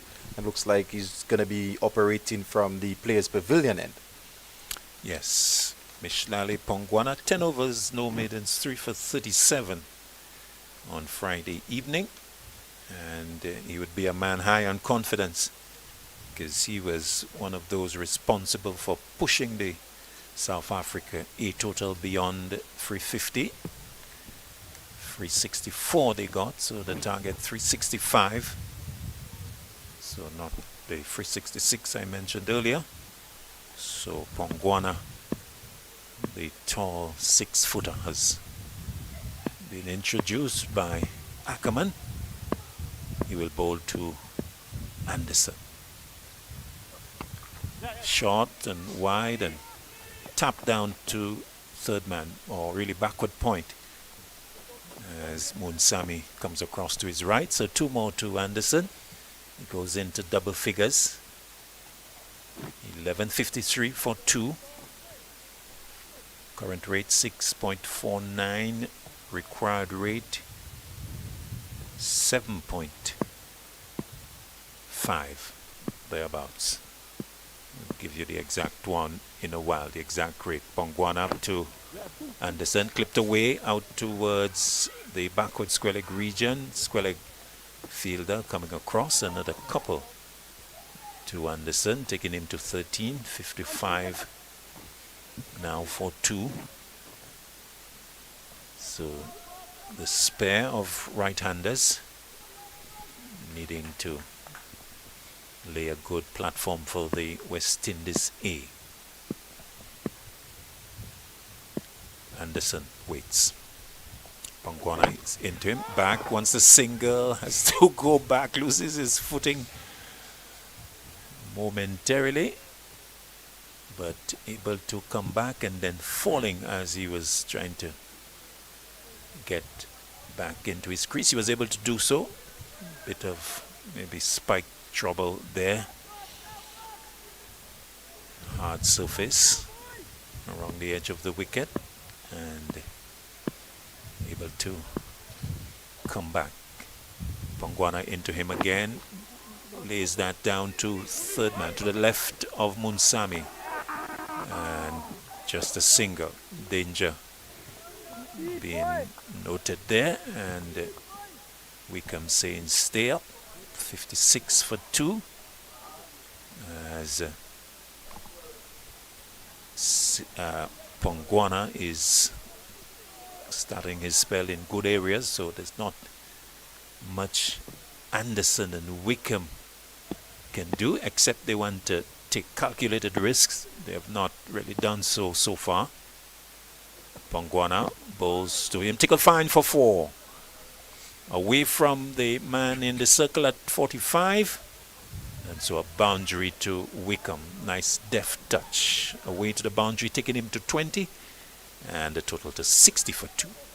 Yeah, a bit of a freebie by Pongwana. That one very straight on the leg stump, and with a short fine leg in place, Wickham just had to get bat on that, and that he was able to do. And gets another boundary. His third. He moves on to 20. And Wickham is starting to look really good for the West Indies. Pongwana again to Wickham. Wickham turns it away out through square leg. The fielder comes off the boundary, and they stay on 1. That's all they can get, actually. The over is completed, the 9th of the innings. 21 to Kevin Wickham. Kevlon Anderson is on 14. 61 for 2. Kadeem Aline 14, Alec Atten is 8, the batsman dismissed. And West Indies A, they have benefited from 4 extras, looking to push things along. Required rate 7.41. Yeah, the last over they got 10, so West Indies trying to push things along. But very good partnership being built so far between this pair. So far they've put on 35 of only the 35 deliveries. West Indies do require a lot more than that if they are to challenge this total. But a very good start. Both these batsmen have gotten themselves a start, so they would need to kick on. Shepo Moriki continues. This is his 5th over, 2 for 21. Comes in now to Wickham. Wickham is getting a good delivery. Plays up into the short mid-wicket position. Pongwana is there. There's no run. So Shepo Moriki continuing to run in, probing away. And big grunt as he lets go of the deliveries. Indication of the effort that he's putting in. Comes in again to Wickham. Wickham gets a good delivery. That's a bang on the stumps. And he just has to play. And if he misses, it'll be an almighty shout, you can be guaranteed. Because this has the stumps in inside to it. Yeah, he's bowling very straight, but Wickham right up to the challenge. But good delivery for Moriki, continuing to test Kevin Wickham in defense. Moriki again to Wickham. Wickham pulls. The fielder is posted over his head. 6 runs. Oh, that was very, very close indeed. The lone fielder on the boundary at square leg. And that was short and put away. And he was interested all the way as the ball came to him. And at the last moment, having enough height on it to clear the outstretched hand over his head. 6-2. Anderson, he goes to 27. 67 for 2. Calculated risk going in Wickham's favor. Moreki to go again to him. On target, played in defense. Up on the onside. Pomguana picking up. Score remaining 67 for 2. So the one time that he was off target, put away by Wickham for 6. Yeah, half chance created there, but very good shot nonetheless by Kevin Wickham, taking advantage of that short delivery by Moriki. 27 from 27 Wickham. So good progress. 67 for 2. Moriki to Wickham. Change of pace outside the off stump. And Wickham having to wait on this one. Pace being pulled back by Moriki. 1 down to third man. 28 he is. 68 for 2. Bit of variation there from Moriki. Yeah, it's nice to see, especially on that sort of wicket where it's a batting paradise, I would say. Rotation of the strike is important from a batting point of view, but change of pace for bowlers is very important as well. Moriki to complete his 5th and the 10th of the innings will now bowl to Anderson. Again, pace off, a little inside edge. The return will come from the keeper, but Anderson will arrive safely at the non-strikers end. The end of the 10th, Anderson going to 15. 69 for 2. West Indies A. A grunt of frustration maybe from Moriki at the end of the over. More from you, Dwight, and then it's going to be Joseph Pereira. Yeah. Hi, I'm Rustin Chase, the new West Indies Test captain. It's a great privilege and honor to continue this legacy of West Indies cricket. The team's first assignment under my leadership will be against Australia in the Fuller Energy Men's Home Series, with 3 matches being played in Barbados, Grenada, and then Jamaica. So Maroon fans, please come out and support. We need your energy, we need your vibes. Get your tickets at windiescricket.com. It's going to be Pomguana to continue.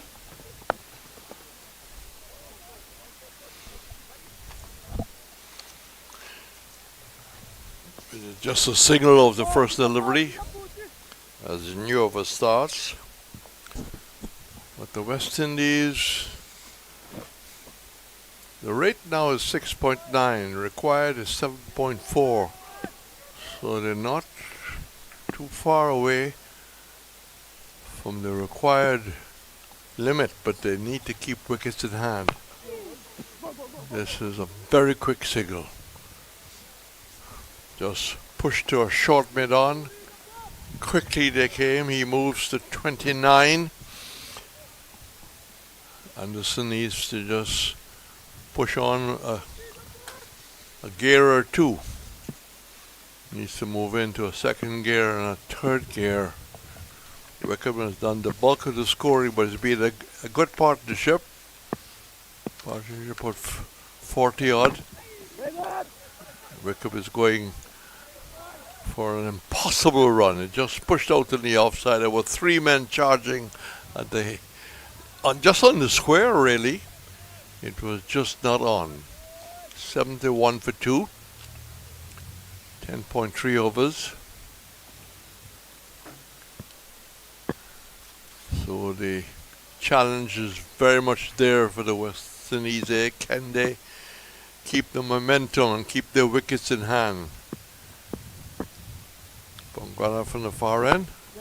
And that's played down to a backward point. They can look for a second. They will look for a second. Short outside the line of the off stump. And Anderson just using the hands quite nicely, getting it down towards backward point. But he just needs to pick up the scoring a bit. Okay, so far he's primarily been dealing in 1s and 2s. But at some point I think he has to decide when he's going to look to push on the scoring. So he waits. Bongala moves in. And that's out towards mid-wicket. They touch down looking for the second, but it's not on. But they're certainly making a fight of it. 74 for 2. We are just about the end of the 11th over. Just got some news, which of course was much earlier today, but I didn't have the information. It's about Julian Alfred. Gunner bowls. That's caught. Is he caught? And very good catch outside the line of the off stump. He was looking to force it through square cover. But it was a brilliant catch there. Diving to his right and just getting the glove under it. Superb bit of wicket keeping. And the West Indies have been set back with the loss of their 3rd wicket at 74. What a catch by the wicketkeeper Quay. At this point, he can do no wrong, Reds. Getting 126 and pulling off, as we see on replay there. Fantastic one-handed catch. What a catch to send Kevin Wickham on his way for a well-played 29. But West Indies would have required a lot more than that. Yes, he just needed to have kept going. So, more pressure as Wickham departs. And another talented Barbadian comes in. And Paris and Anderson has got to do it. This partnership, to me, is the key. If they're going to get West Indies anywhere near in a challenge to 366. Yeah, I definitely have to agree with you, Reds. Again, Anderson has been an informed batsman, and we've seen what Paris is capable of in the shorter format in the CPL. Like we remember in the last CPL, as a matter of fact, he hit the longest 6. So he does have the ability to strike the ball and strike the ball cleanly. So it's going to be, this partnership is very important for West Indies. So Anderson is 19. Paris is now in. They meet and they chat. And they can read the tea leaves.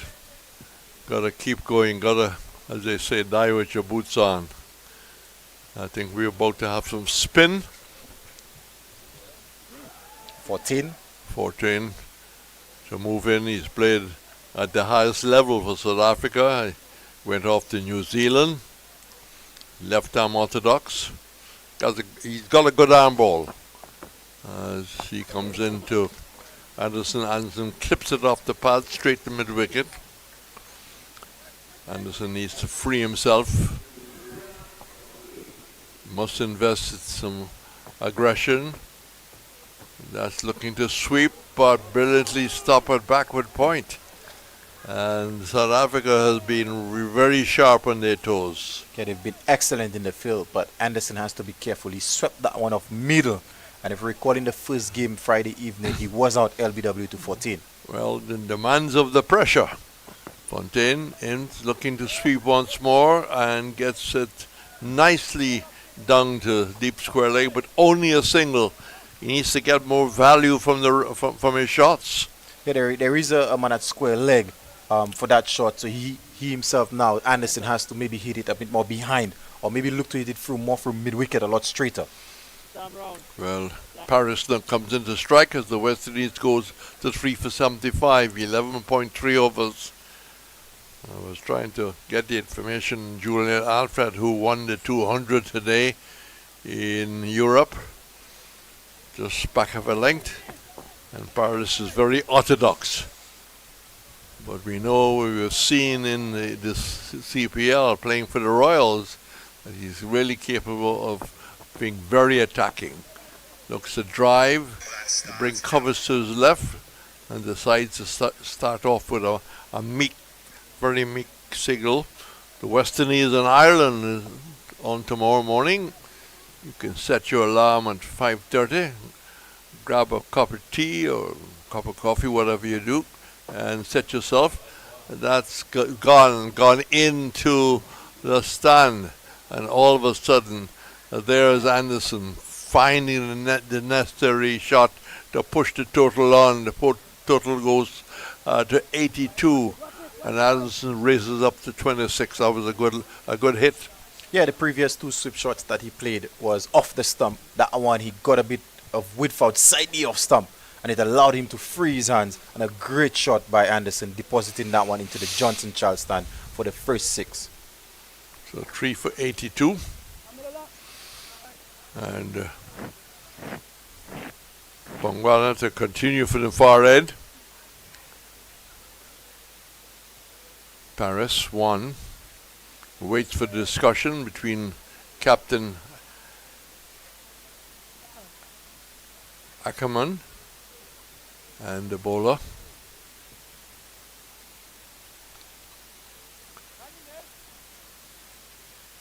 West Indies substitute came out, change of glove, maybe with a bit of a message too. But one can understand that maybe Anderson getting a little sweaty in the hands. So there's a solitary slip as Bongwana comes into Paris. Paris playing a little check drive. Not really launching himself into it, but capable of finding the boundary.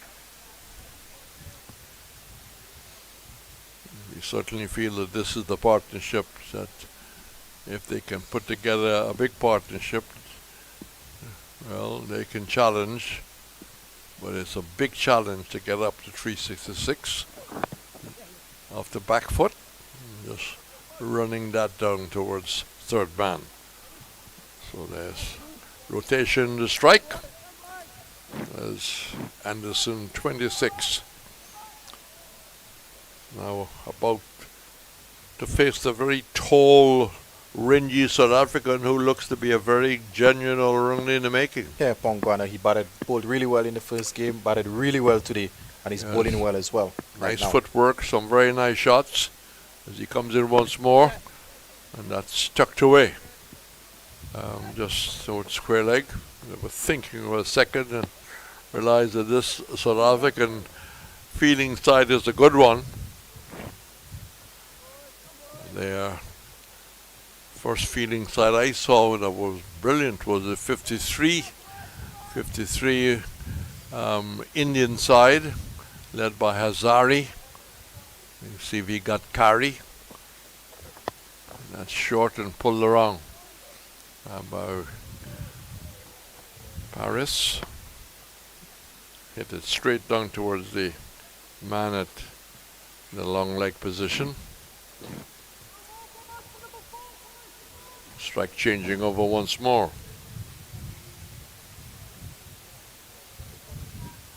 Bongwana 2.4 overs, done for 18. In fact, we have what, rain? Oh, well, the weatherman Claudius did forecast that the app, which he says is 100%, and I must not query the app, is definitely right. Because all of a sudden, I don't know if you saw this coming, all of a sudden the drizzle just appeared. Yeah, maybe about 3 or 4 minutes ago I saw the groundsmen putting raincoats on, so maybe they are aware that something was on its way. Well, Your wondering eyes went to the right to see them. I was concentrating on the middle, but it's pretty heavy, and there's a huge wind, which is encouraging, but it's raining quite heavily, and the ground staff is battling with the wind, which is picking up the covers. And there's a large posse of guys battling with this. They're just about to cover the square, and we may be facing a pretty long delay unless it's a very sharp shower, and we'll move on. But it's very difficult. So let's round it up. 85 for 3, and let's look at the West Indies batting so far. Yeah, so far, Allen went for 14. Anthony's 8. Anderson not out on 27. He's looked really good. Kevin Wickham came in, played some really good shots. But unfortunately, it was out to a brilliant catch by wicketkeeper Quay for 29.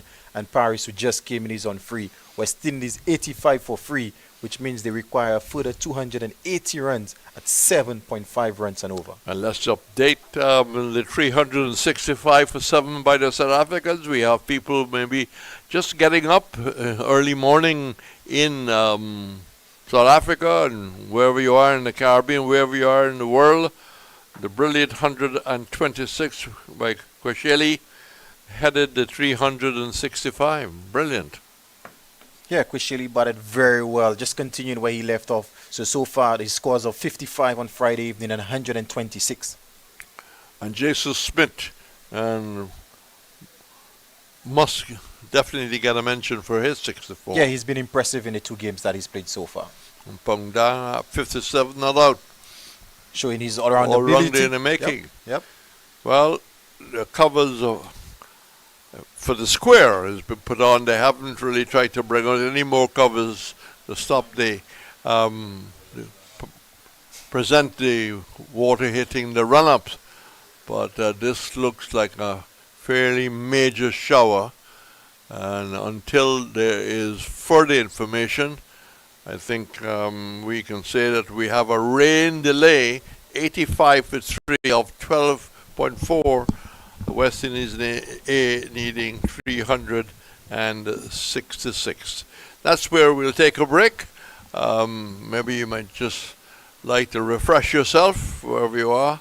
And as soon as we have more positive information, as the covers now come on, to cover the run-ups, is just saying good evening from the Darren Sammy.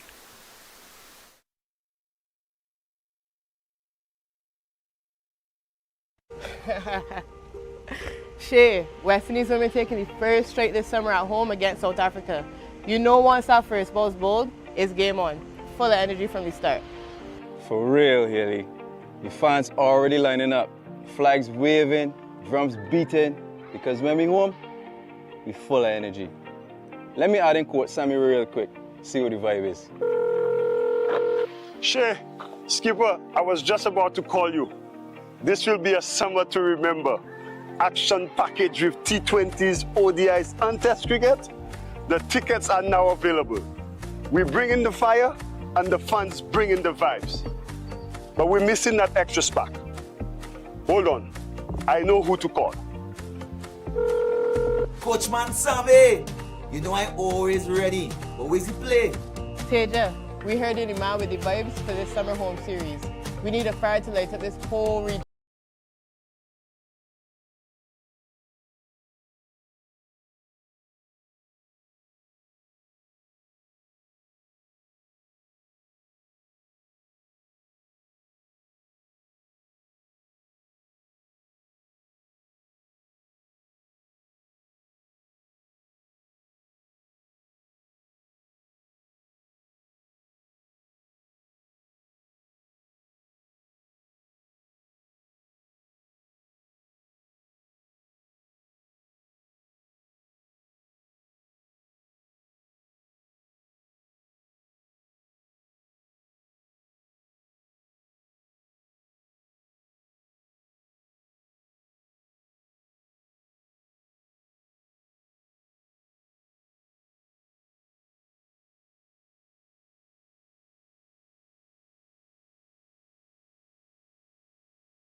Hi, I'm Rustin Chase, the new West Indies Test captain.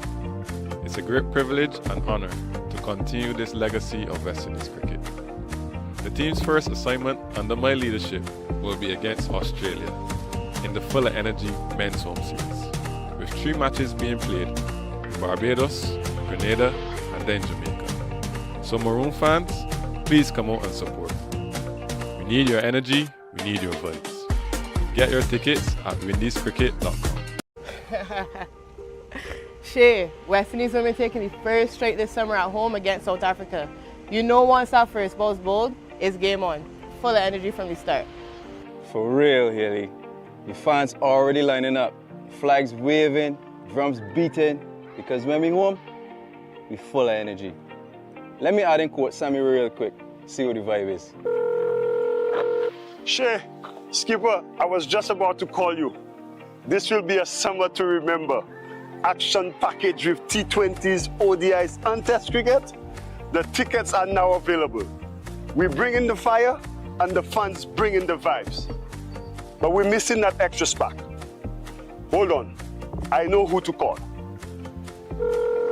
Coachman Sammy, you know I'm always ready. But where's he play? Teja, we heard you're the man with the vibes for this summer home series. We need a fire to light up this whole region. Haley, say no more. Everybody chant.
Hi, I'm Rustin Chase, the new West Indies Test captain.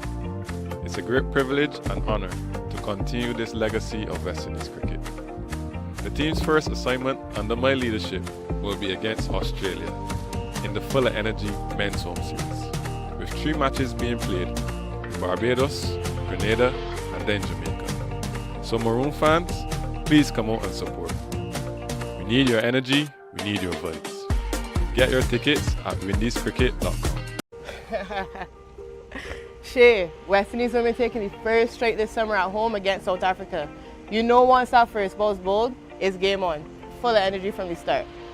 For real, Haley. The fans already lining up. Flags waving, drums beating. Because when we home, we full of energy.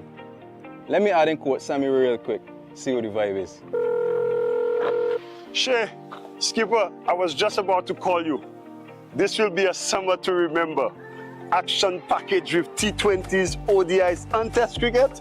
The tickets are now available. We bring in the fire, and the fans bring in the vibes. But we're missing that extra spark. Hold on, I know who to call. Coachman Sammy, you know I'm always ready. But where's the play? Teja, we heard you're the man with the vibes for this summer home series. We need a fire to light up this whole region. Haley, say no more.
Hi, I'm Rustin Chase, the new West Indies Test captain. It's a great privilege and honor to continue this legacy of West Indies cricket. The team's first assignment under my leadership will be against Australia in the Fuller Energy Men's Home Series, with 3 matches being played in Barbados, Grenada, and then Jamaica. So Maroon fans, please come out and support. We need your energy, we need your vibes. Get your tickets at windiescricket.com. Shay, West Indies women taking the first straight this summer at home against South Africa. You know once that first ball's bowled, it's game on. Full of energy from the start. For real, Haley. The fans already lining up. Flags waving, drums beating. Because when we home, we full of energy. Let me add in quote Sammy real quick. See what the vibe is. Shay, Skipper, I was just about to call you. This will be a summer to remember. Action package with T20s, ODIs, and Test cricket. The tickets are now available. We bring in the fire, and the fans bring in the vibes. But we're missing that extra spark. Hold on, I know who to call. Coachman Sammy, you know I'm always ready. But where's he play? Teja, we heard you're the man with the vibes for this summer home series. We need a fire to light up this whole region. Haley, say no more.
Hi, I'm Roston Chase, the new West Indies Test captain. It's a great privilege and honour to continue this legacy of West Indies cricket. The team's first assignment under my leadership will be against Australia in the Full of Energy Men's Home Series, with 3 matches being played in Barbados, Grenada and then Jamaica. So Maroon fans, please come out and support. We need your energy, we need your vibes. Get your tickets at windiescricket.com. Shay, West Indies will be taking the first strike this summer at home against South Africa. You know once that first ball's bowled, it's game on. Full of energy from the start. For real, Haley. The fans already lining up. Flags waving, drums beating, because when we home, we full of energy. Let me add in quote Sammy real quick, see what the vibe is. Shay, Skipper, I was just about to call you. This will be a summer to remember. Action package with T20s, ODIs and Test cricket. The tickets are now available. We bring in the fire and the fans bring in the vibes. But we're missing that extra spark. Hold on, I know who to call. Coachman Sammy, you know I'm always ready. But where's the play? Teja, we heard you're the man with the vibes for this summer home series. We need a fire to light up this whole region. Haley, say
Hi, I'm Roston Chase, the new West Indies Test captain. It's a great privilege and honour to continue this legacy of West Indies cricket. The team's first assignment under my leadership will be against Australia in the Full of Energy Men's Home Series, with 3 matches being played in Barbados, Grenada and then Jamaica. So Maroon fans, please come out and support. We need your energy, we need your vibes. Get your tickets at windiescricket.com. Shay, West Indies will be taking the first strike this summer at home against South Africa. You know once that first ball's bowled, it's game on. Full of energy from the start. For real, Haley. The fans already lining up. Flags waving, drums beating, because when we home, we full of energy. Let me add in quote Sammy real quick, see what the vibe is. Shay, Skipper, I was just about to call you. This will be a summer to remember. Action package with T20s, ODIs and Test cricket. The tickets are now available. We bring in the fire and the fans bring in the vibes. But we're missing that extra spark. Hold on, I know who to call. Coachman Sammy, you know I'm always ready. But where's the play? Teja, we heard you're the man with the vibes for this summer home series. We need a fire to light up this whole region. Haley, say no more.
Hi, I'm Rustin Chase, the new West Indies Test captain.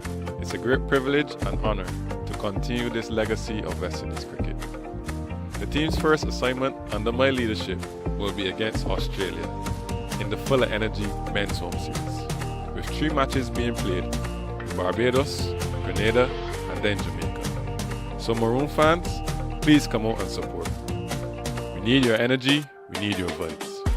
Get your tickets at windiescricket.com.